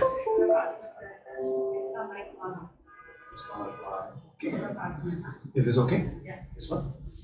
Okay, so by the time this gets loaded, let me first thank Manvita and Meghna for inviting me. What I'm going to talk about today is accessibility in the walled city of Ahmedabad.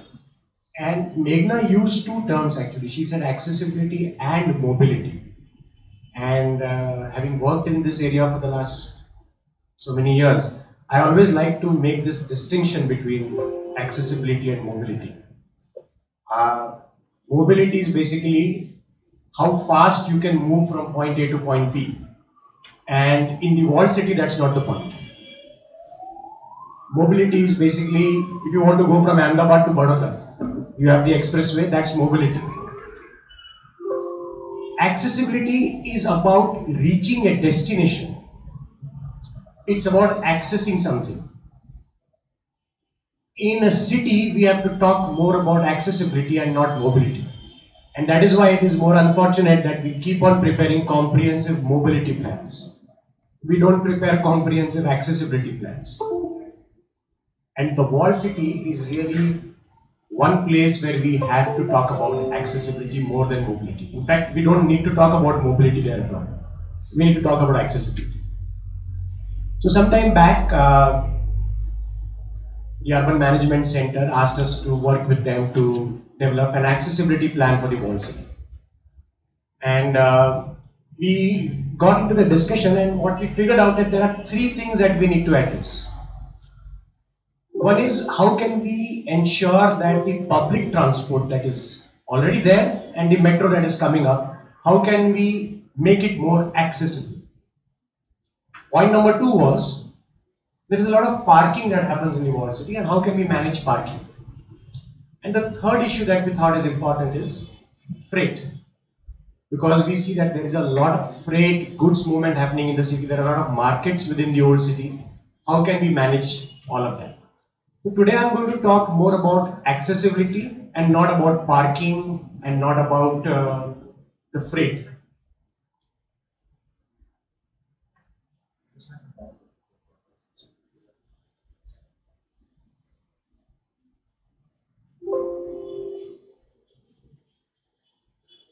Okay, so we have a problem.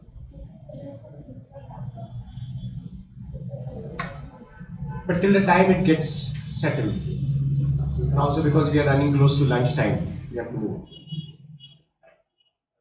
So a few things got covered by Anurag in the morning, and I'd like to reinforce some of those things.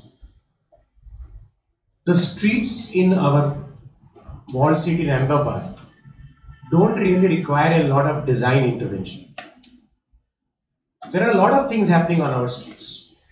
We have a lot of street vendors, we have auto rickshaws being parked, we have parking of other vehicles also happening there. We have buses getting into Lal Darwaza. There are a lot of things happening in the, around it. Yet the experience of walking is not of a very high quality. A pedestrian feels threatened a lot of the time. A pedestrian feels uncomfortable walking there.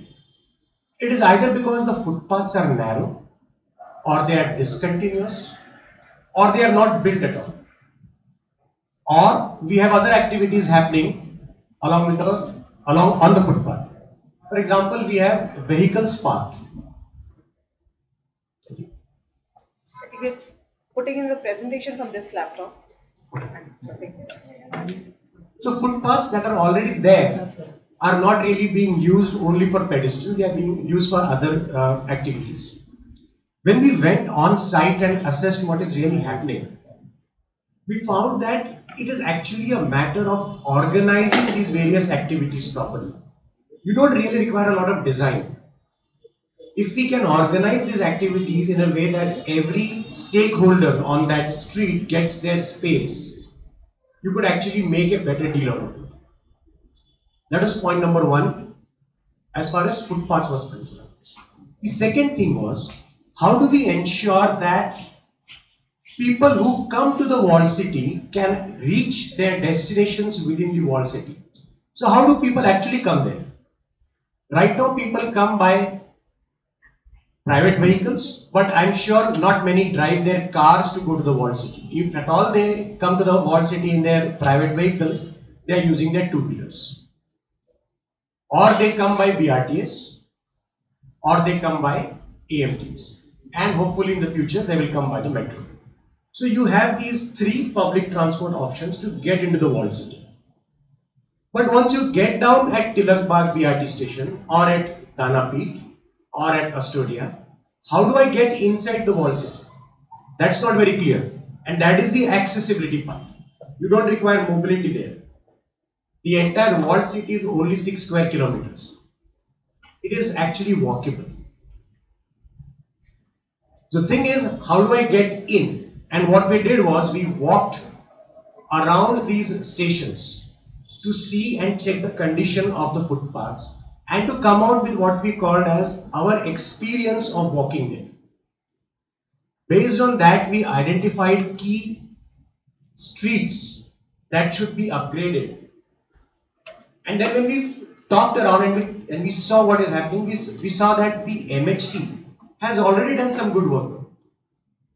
There are already streets which have been refurbished, and these are very simple designs. There is nothing really different about these streets. It's just that it has been organized better, the services have been organized better, and the entire place now looks very, very different from what it was earlier. So point number one is, can we start upgrading all these streets to reflect what we did, which we have already done in the walled city? That is point number one. Point number two is, when we come out from all these transit stations, do we have good wayfinding? Because accessibility is also about giving information to people. For example, there is one metro station which is bang in the middle of the walled city. When I come out of it, how do I know where to go to Manik Chowk? How do I know where to go to the Lal Darwaza or Teen Darwaza or to Kalupur Darwaza? Right now, there is no signage which really tells me how to do this. If it is there, it is not adequate enough. So point number two about accessibility is, do I have enough information? Coming to the third point, and this is something that Urban Lab is working in Udaipur in the walled city to do something, to develop something called as the Green Mobility Zone. The Green Mobility Zone is basically the walled city of Udaipur, but after doing a lot of consultations with stakeholders, which are basically hotel owners, shopkeepers, auto rickshaw drivers, residents there, to see if we can convert the current internal combustion engine mobility to electric vehicles. So basically replacing all the auto rickshaws with electric auto rickshaws, not permitting any other auto rickshaws inside. But all of this can happen only if there is a lot of consultation with stakeholders inside. Otherwise, this is not going to work. So this is something that we are doing in Udaipur. This is something that could be explored, whether going forward we can transition to electric mobility inside the walled city. The other initiative that we also discussed with UMC was starting of some electric trams, we called it at that point, but it could be simply battery operated vehicles, which would connect, and we developed a north-south and an east-west link, which would connect all the BRTS with Lal Darwaza and the metro station, and an east-west link via Relief Road and Gandhi Road, which will connect Lal Darwaza to Kalupur Darwaza in a clockwise and anti-clockwise direction. So this is basically giving more options for accessibility to people who are visiting the walled city, but not in auto rickshaws or on their two-wheelers. Because one thing is sure, if you want to be a UNESCO heritage city, you need to significantly upgrade the experience of being there. Right now, if you ask people who stay in other parts of Ahmedabad, okay.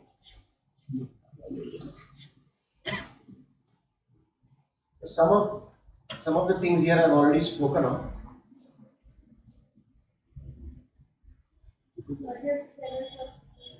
No, I'm just trying to project it right now. No, it cannot be.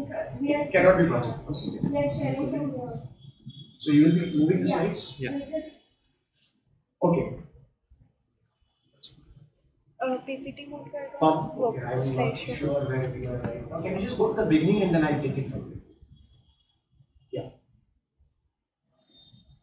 Yeah, go on please. Just move the slides. Yeah, move please. Yeah, just go back please. I just want you to talk about the accessibility part. So this is what we are saying. Access is the way of entering or reaching a place, and it is people's ability to reach desired services and activities. Go on please. Street network, we'll skip this. There are basically 4 levels of roads, and we are looking at developing level 3 and level 4 where they connect to level 1 and level 2 as accessible streets. This is the PT network. The metro kind of taking a loop inside at Gitata. Next please. The condition of the footpath not very good right now. Next please. There are a lot of parts in the walled city which are not getting covered by PT. If you look at this, if I do a buffer of around 300 or 400 meters around the transit corridors, there are still significant pockets which are not covered. Public transport. Sorry.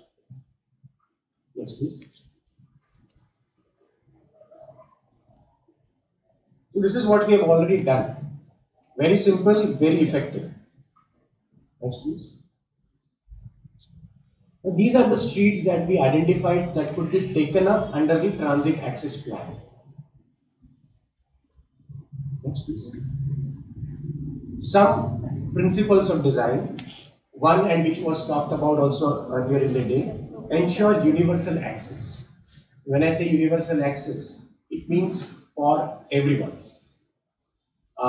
Unfortunately, a lot of our cities are designed for the 25-year-old male.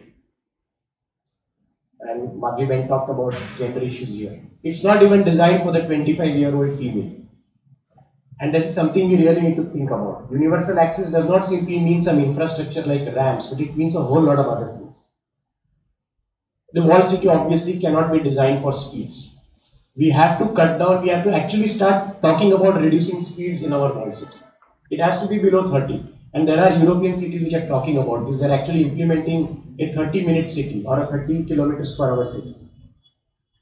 Reconfiguring of space, which is basically reorganizing activities. Nothing more, much to be done there. Accommodating a lot of diverse users and then having solutions which respond to context rather than having a template that can be just, rather than doing a cut and paste job. Next.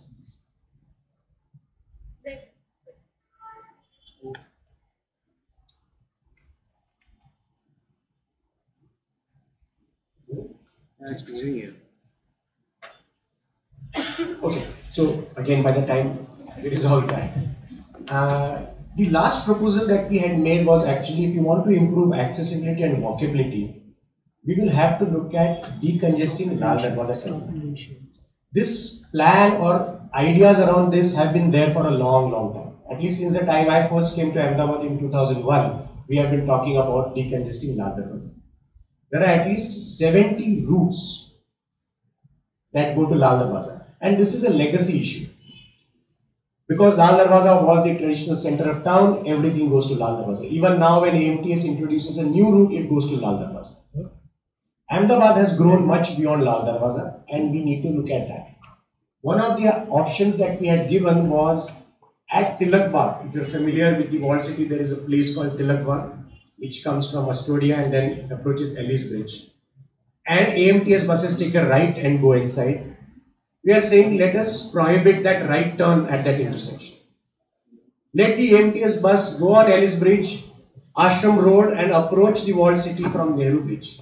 And then there is a road behind the barracks there, behind the CRPF, there is a 13-meter road. We have checked that it is possible to take buses from there. If that is not possible for whatever reason, we also need to look at cutting down buses turning right. A lot of the problem at Tilak Bagh intersection, which we did a detailed study, happens because of AMTS buses turning right. And that causes a lot of congestion there. We have to cut down on buses turning right and actually improve walkability from there. So actually a lot of people don't reach Lal Darwaza. When we did a survey of buses, we found more center of Ahmedabad, not anymore. We need to seriously look back at Lal Darwaza. These were some designs that we had done to figure out how we can do it. Basically, the problem with intersections is our intersections are very wide open and they are encouraging wrong side movement which leads to safety issues. If we can actually make our intersections compact and in those spaces, you see all those yellow spaces that we have created there is where you could have public bicycle sharing. You could also organize vendors there. We'll also see some parking being organized next to the Ayurved Mahavidyalaya. That parking actually exists, but it is on road right now. It creates a lot of congestion. If it could be managed better through a properly designated area. Next. I think I'm almost at the end. If it's not working, it's fine. Congestion at Lal Darwaza is the last point I think on my discourse. Now. Yes. Point Green is, mobility. I think I've talked about the trams and electric routes. the slides move, it's fine, otherwise also it's fine. Yeah. We can conclude, I think it's lunch, everybody is hungry. And I also know that mobility and accessibility are topics on which everybody has an opinion. Because all of us are affected every day by it. Right? My point is, let us focus on asking the right questions on accessibility. Right now, I think somehow our priorities are misplaced. We're talking about how to make it congestion free. I don't think we will ever achieve congestion free cities. It's not possible. We need to focus more on inclusivity. We need to focus more on accessibility. If we can do that in the walled city, it will be a really great place for people who don't stay there to also go. A place to really visit and enjoy. Right? Thank you.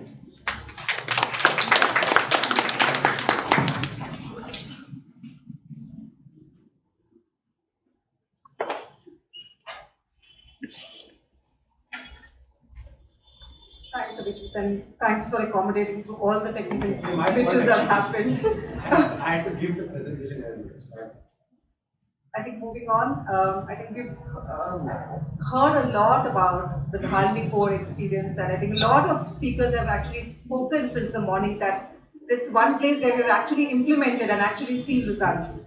So I would like to request Bharti Ben from Mahila Housing Trust to come and share their experience on the entire process. Bharti Bhosle is a civil engineer and she heads Mahila Housing Seva Trust housing, water and sanitation programs in Ahmedabad, MP and Maharashtra. With an experience of more than 25 years in managing and implementing slum upgradation projects, she also has expertise in organizing and planning of Swachh Sarvekshan activities. She has extensive knowledge of planning bylaws for low-income housing and heritage precincts. And her portfolio also includes conducting social audits and relationship building with urban living. So thanks, Bharti. Over to you. I know you've been all very patient audience. I think we didn't want to have a lunch break yet. I think we'll finish this and we'll finish, I think, the last presentation from AMC as well, from the Heritage Trust. And then we'll go on for lunch. Thank you so much.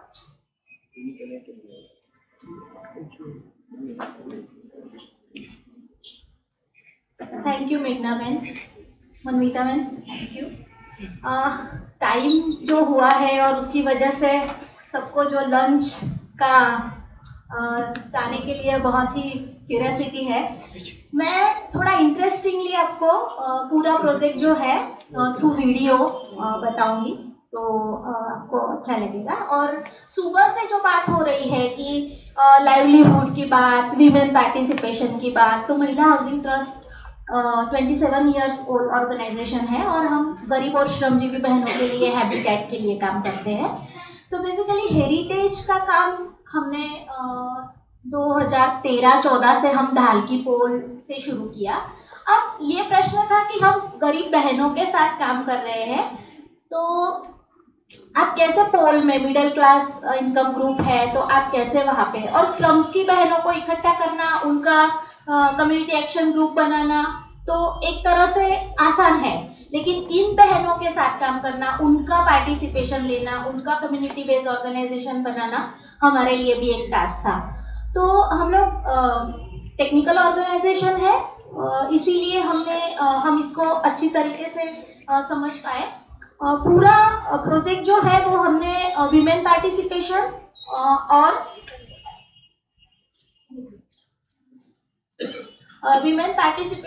उनका livelihood और heritage precinct. तो हम यहाँ पे precinct की बात कर रहे हैं, हेरिटेज मॉन्यूमेंट की नहीं। हेरिटेज मॉन्यूमेंट को भी संभालने के लिए प्रीसिंक्ट पे ध्यान देना बहुत जरूरी है। ये हम यहाँ पे खास रियलाइज कराना चाहते हैं। मैं आपको एक वीडियो बताती हूँ जिसमें पूरा प्रोसेस है, कैसे हमने शुरू किया।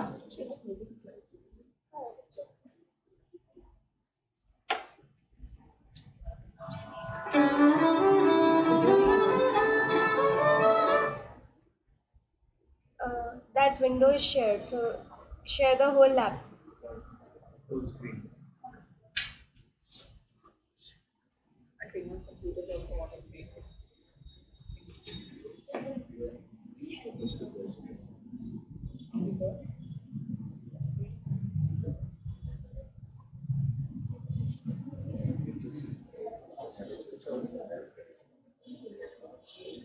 हाँ, जब तक वीडियो शुरू होता है मैं बात करती हूँ आपसे। हमने ये जो सबसे पहले जो शुरू किया, हाँ, Revitalization of Dharni Port is a unique initiative by Mahila Housing Trust based in Ahmedabad. It is an unprecedented initiative to revitalize the condition of the heritage precincts of Ahmedabad, the first UNESCO World Heritage City of India. Dharni Port is located on a hillock known as Asha Bilno Tekro. The structures are around 100 to 300 years old with exquisite carvings and sustainable design solutions. With rapid urbanization, MHT observed that the private as well as public areas had undergone significant deterioration, raising a dire need for restoring, reorganizing, and saving this living heritage to provide better quality of life and infrastructure. Way back in 1314, we had to restore and conserve Shevani Haveli. It is situated in Dharnipur, and we also received a PDR certificate from AMC. This got me thinking that why we should not help the other community members to also avail of this benefit from AMC. MHT conducted a socio-economic survey where 84% of the interviewed households' income amounted to less than 15,000 rupees per month. 78% of the respondents mentioned that they struggled with basic services including water, sanitation and solid waste management. ये जो दो चीजें थी, ये MHT को inspire किए कि वहाँ पे जाके काम करना चाहिए। ये तो लो इनकम हाउसिंग ग्रुप और poor water sanitation. Lack of awareness of the heritage value as well as financial and technical resources were the primary factors contributing to the continued dilapidation of the heritage structures. MHT believes in making the community and especially the women of the community the agents of change. In the case of Dharni Port, we constituted a community action group of about 15 women leaders. We undertook exercises like asset mapping. We also shared the building plans and designs, vehicle arrangement, parking arrangement, etc.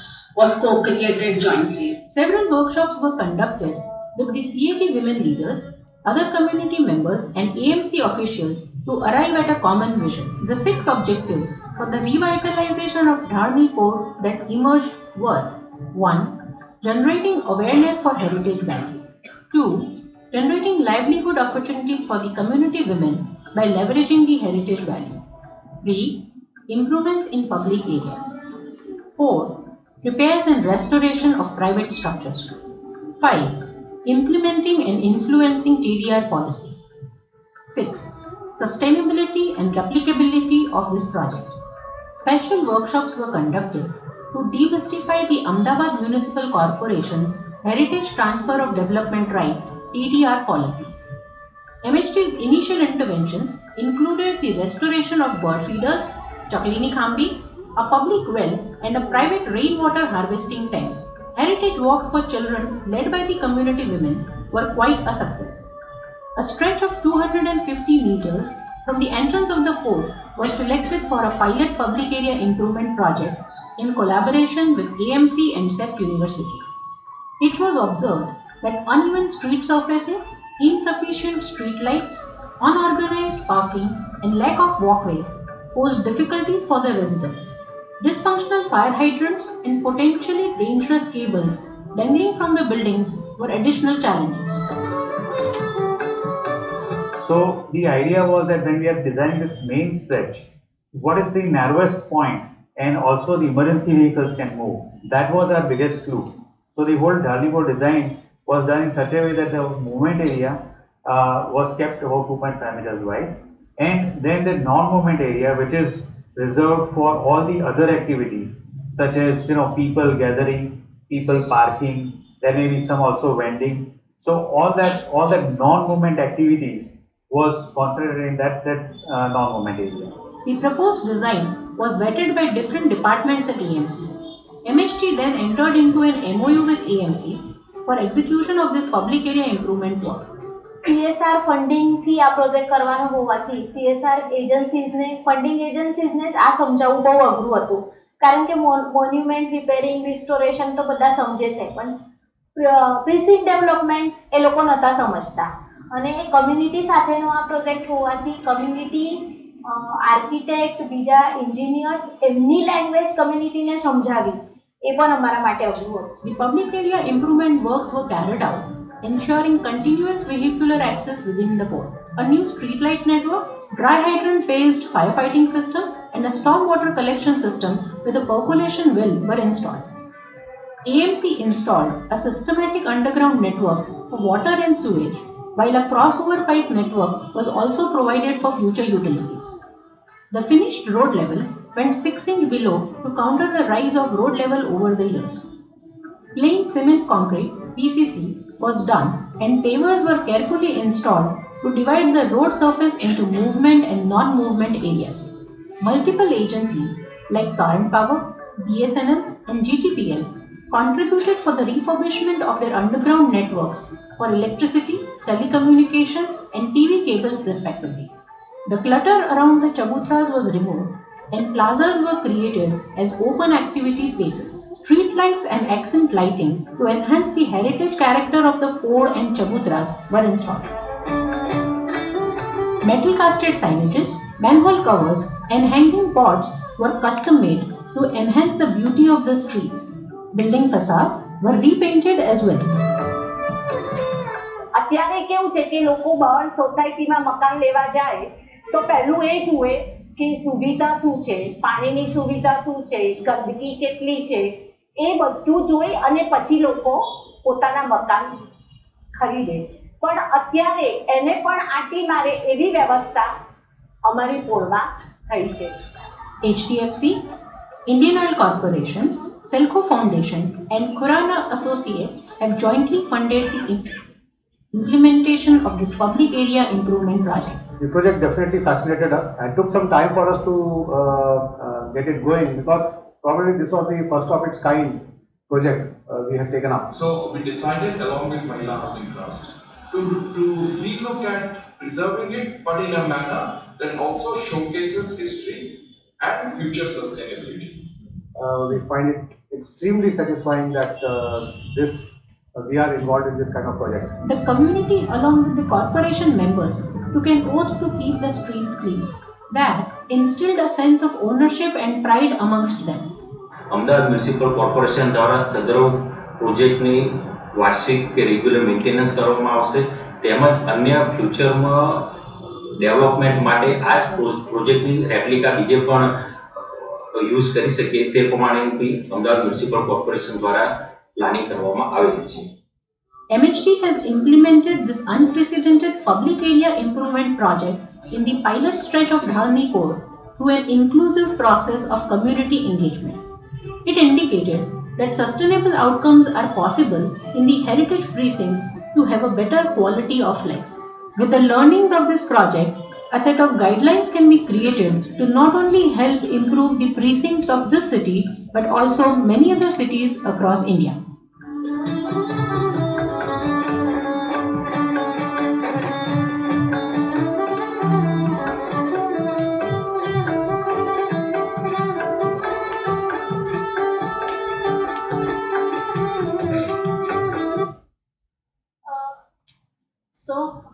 काफ़ी सारा video में से पूरा process मुझे लगता है आपको पता चल गया होगा. चैलेंजेस की अब मैं बात करती हूँ कि ये सारा तो ये आउटकम दिखाने के पीछे जो जो चैलेंजेस थे वो हमारे पहले ये था कि कम्युनिटी पार्टिसिपेशन. जैसे मैंने पहले ही बात की कि ये पोल की बहनों को बाहर निकालना, उनको अवेयर करना और उनको मेल्स के सामने बोलने के लिए उनमें कॉन्फिडेंस लाना, वो ही एक बहुत बड़ी बात थी. तो वो उसमें काफ़ी टाइम लगा.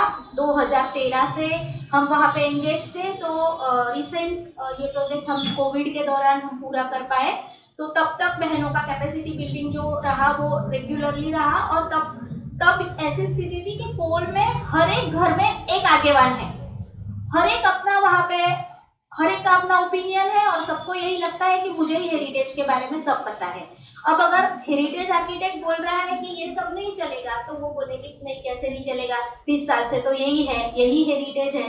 अब उनको वो समझाना भी एक ये था। और जो मेल डोमिनेटिंग जो पूरी सोसाइटी थी, तो हर एक को एक एक लीडर को आइडेंटिफाई करके उनको समझाना, उनके पास जाना और ये क्यों कर रहे हैं।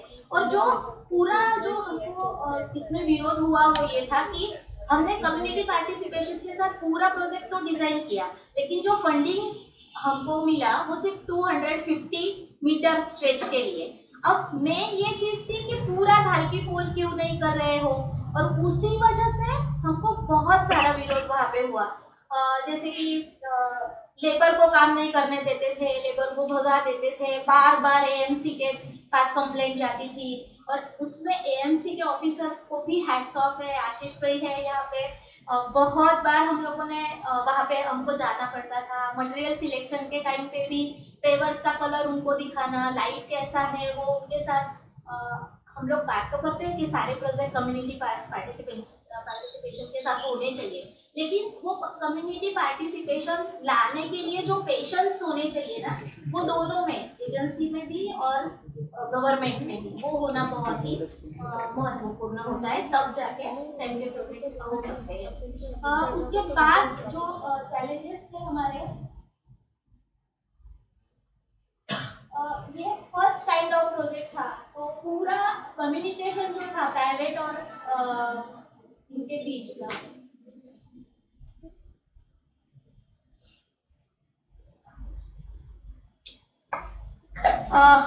इस प्रोजेक्ट के दौरान किसी की बाहर चौकड़ी आई है या किसी का होटला है तो वो डिमोलिश करना था, तो वो एक सबसे बड़ा इशू था। कोऑर्डिनेशन का तो ऑफकोर्स ही था इशू। इम्प्लीमेंटेशन के दौरान जो इश्यूज थे वो, एक तो कोविड का टाइम था और कोविड में नाइट में भी हमको काम करना पड़ता था वहाँ पे, और धालनी पोल माइक्रो कंटेनमेंट में था, तो उस वक्त पे भी हमको बहुत तकलीफ हुई थी। इसका बजटिंग भी एक अपना चैलेंज था, क्योंकि ये प्रोजेक्ट के कोई उसमें जो आइटम थे उसका रेट एनालिसिस, उसके स्पेसिफिकेशंस कहीं पे अवेलेबल नहीं थे, तो वो हमको खुद से करने पड़े थे। तो ये सारा जो टीम था हमारा पूरा, वो पूरा हमने इस दौरान तैयार किया और उसके साथ हमने ये इम्प्लीमेंट किया। फोटोग्राफ से before after.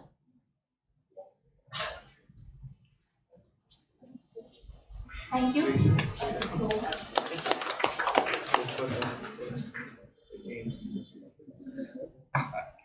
Thank you so much, Bhavya, for walking us through the real life implementation of improvements that are possible, right? And seeing is believing. I know this is the last talk between us and the lunch, and I would like to request Ashish Nambadia to come and share with us all the innovative institutional policy and conservation efforts that are being taken by Ahmedabad City. Ashish Nambadia is the director, CEO at the Ahmedabad World Heritage City Trust. He's an architecture and a conservation specialist. His work to interact with many heritage projects, tourism, retrofitting, and restoration projects. And he's also worked with Department of Earthquake Engineering for various seismic retrofitting projects. So, Ashish, over to you to, I think, walk us through what's happening. Thank you so much for having me here, and it's quite exciting the way we had deliberations today. Lots of, as Mr. Ghosh most of the time say, meta-narratives of the city. I came to know about many meta-narratives from various speakers today in the morning. We'll come down simply to the main important points.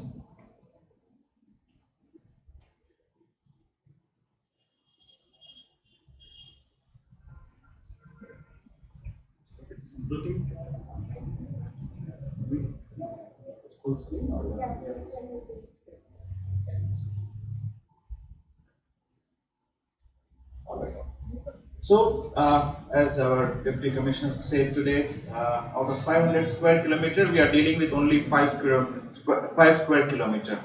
The dynamics are very different. Out of this 5 square kilometer, the population density, which is uncomparable to any other part of the 500 square kilometer. We have got about 80,000 persons per square kilometer, and twice the number if you count in the floating populations. In the daytime, it's twice the number, which is, I mean, not really comparable to any other parts of the city. So, at the same time, what we have in terms of network of spaces, much narrow. So, definitely not a place for the transportation, the means of transportation that we are using today, we are used to using today. So, it was never designed for this kind of vehicles and parking, and that's where I think most of the problems with the heritage comes in. This has nothing to do with policies, I'll declare, but what we did is we started mapping everything, what is happening on ground, what we think, what are the spaces between the buildings, rural section survey, aerial surveys, what is happening with the monuments in its surroundings in terms of volumetric understanding of the city. Too important to you is the outstanding of universal values. I mean, as we dig deep into heritage premises, we'll get to know the two different aspects of this. One is the 15th century architecture, the other is the traditional neighborhood, the settlement and its fabric.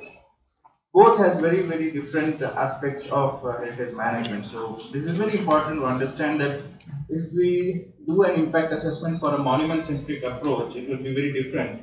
And any impact which is happening, either because of traffic or construction for the metro, to the settlement itself, will be a different kind of volume. So that's where I think we need to change our understanding. I'll skip the numbers. We all know most of the people from Ahmedabad would know that we have got 30 monuments in the old city area, and more than 2,000 private buildings, more than 400 institutional buildings which are locally listed. This was first time, as my previous speakers have spoken. So having something which is of local importance also means or opens the avenues for restoration and activities beyond restoration for heritage. So for the nationally protected monuments, they are all like touch me not situation. You don't do anything else but just preserve them in its present condition. There are these four different scenarios. We have national monuments, we have state monuments, we have got institutional buildings with institutions, with like AMC, with state governments, with educational institutions and religious institutions, which has got some capacity of keeping the fabric and heritage intact, and they do as per their own aspirations as well. At the same time, we have got private residential buildings. I think some of our previous speakers have shown beautiful, excellent examples of what this common man's architecture is, and that's why I think we have got the second universal value, that is the settlement pattern. So, to make it very simple, only four important aspects: monitoring, maintenance, sustenance, and restoration. If we go with this cycle, it will be simple for anybody, for at heritage of at any level. In terms of fundamentals of conservation, of course, it's a ladder. So you start with prevention. You don't do activities which will damage the situation of the structure. You do preservation, consolidation, and most of the state and nationally protected monuments end at that. So nothing beyond consolidation is attempted. Restoration is an activity which is done more or less for our locally listed buildings where there is a life, there is a use, and we have to restore it to its originality or its fullest possible capacity to be useful. Then rehabilitation, reproduction and reconstruction. So there are various stages to which we need to deal. Sometimes we also have to reconstruct a structure in case of an emergency, which is not really in the definition of conservation as such. But for a living city, we have to understand that all these are possibilities and one has to deal with each of this. For the monitoring, we have got a mechanism. For the first time, Heritage Department has its own heritage inspectors. I mean, this is not heard of in anywhere in other cities. So we have got a monitoring system. We have got conservation architects working with us. Fortunately enough, we have got 50-50, we have got half of the numbers of female staff members as well.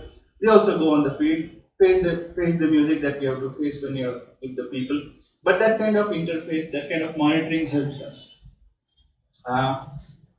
In terms of general maintenance, every 2 years a house needs some kind of maintenance works. We cannot say you don't do it without the permission. So there are certain things which can be allowed without the permission as well. So that's where our regulation, the CGDCR comes in play. And I think we are also going to make it easy for people to understand that for some basic maintenance needs of your house, you don't need to come for permission or you need to wait for or be afraid of permission formalities. Beyond that, there are regular maintenance and restoration works which you need to go through the permission process. In terms of sustenance, there are certain mechanisms which the government offers, the government of Gujarat offers. One is the heritage homestay policy which was floated in 2014 and the heritage tourism policy which was announced last year. The homestay policy makes it simple for a person to encash on his unused or underutilized residential rooms to be used as a homestay without really getting into commercial taxation for hotels and commercial electricity charges and so on. At the same time, there are some promotional activities which are already offered by the government of Gujarat. In terms of heritage tourism policy, there are new uses which are allowable, which entitles you for some direct and some indirect benefits, including subsidies in capital investment, subsidies in loan interest, some kind of assistance for hiring some staff members, etc. So there are these policies, and to which I think most of the people don't know, and that's why we are going to make it more reached out to people.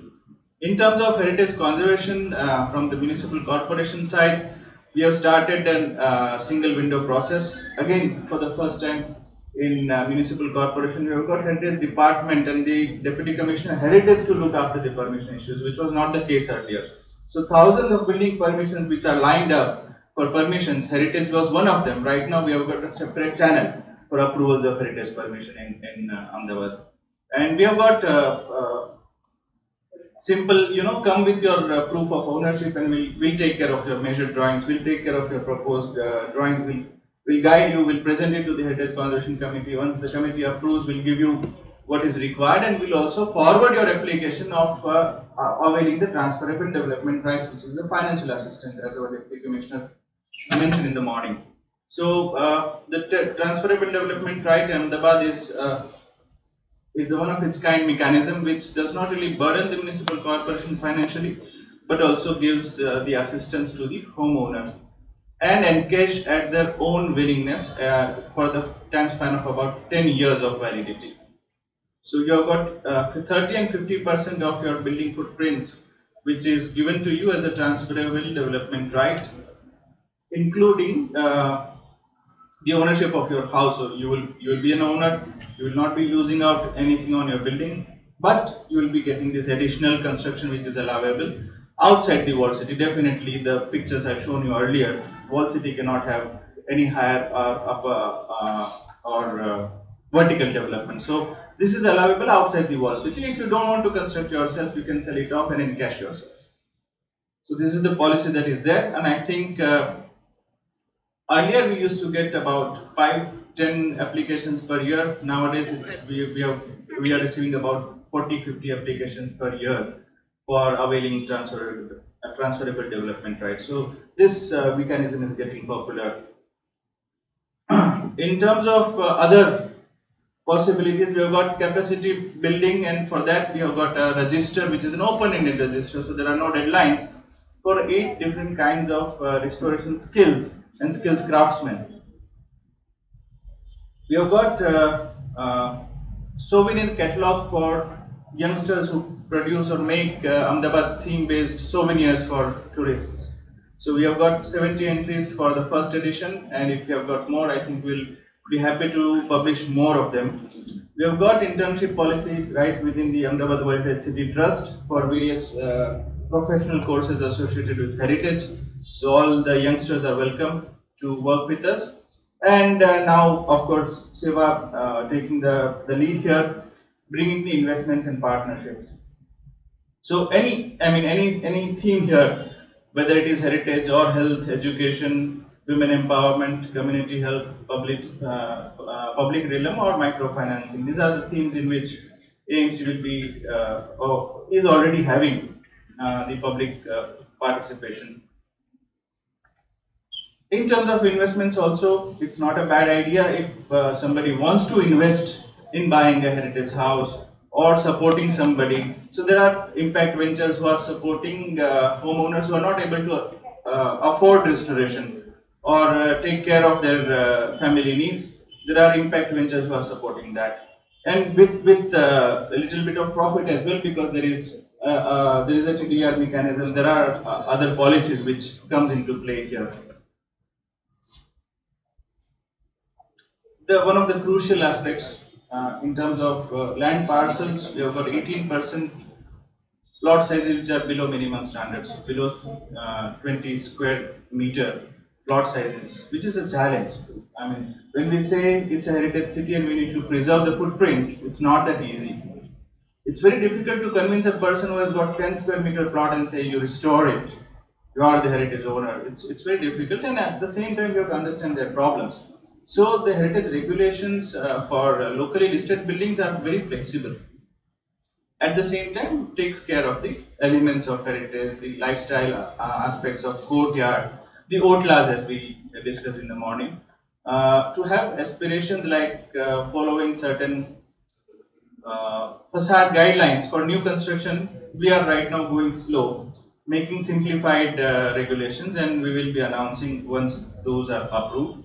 In terms of infrastructure, we have mapped, and certain gaps which are found are also being recommended. For disaster risk issues, most of the permissions that we give for the timber carved buildings, we are ensuring that they at least apply some certain measures for fire safety, because one of the major threat in dense coal areas, rather than making wider roads to make the fire tender approachable. Coal gates are one of the important aspects or locations for the capacity building in terms of disaster risk reduction. In terms of visitor management plan, as I think we already discussed earlier, we have to make the heritage more accessible, at the same time less congested. So products like Heritage Walk, as Debashish has been promoting, and also the bicycle routes. So there are 6-7 bicycle routes that we have, proposed as of now, so that it makes more accessible from the peripheral road. You park your vehicle there, or you come from a BRT or a metro, pick a bike, go explore the heritage, do your shopping, enjoy the eateries, come back, and then you go back on the main roads in your own vehicles. So these are the kind of things that we have. A mobile app is developed which is GPS based, so you walk and the app will tell you what heritage is nearby you.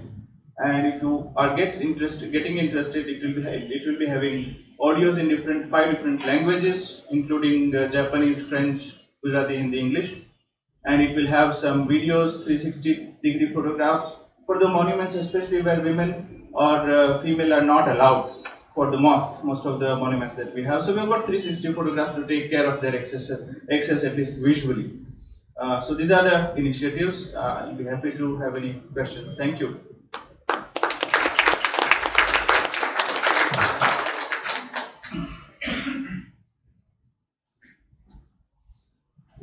Thank you so much, Ashish, and as always, it's wonderful to know what Ahmedabad Corporation does and how impactful the actions taken by them is impacting not only in Ahmedabad and the walled city, but cities around the country.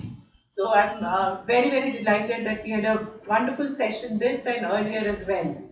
I'm not taking much time, but I want to profusely thank all the speakers, especially Abhijat, Bhartiben, Ashish, Debashish here, Madhuben, and all our other speakers who come here, Dhara, to really give us a comprehensive view of what's happening. And this is after many, many years that a gathering like this has been made possible, that we are really talking about heritage in a comprehensive way. And that gives us what in the morning Ghosh Saab said, that it's not local economic development, but all of these measures leads to local economic development. And that is precisely our intent as Urban Management Center and the Urban College. We've been able to put this together. And this is what probably all the young people sitting here will take back to your studios and to your learning environments. And you are the future. You have to take this forward. We're doing it, but ultimately it's your city, your world, your lives.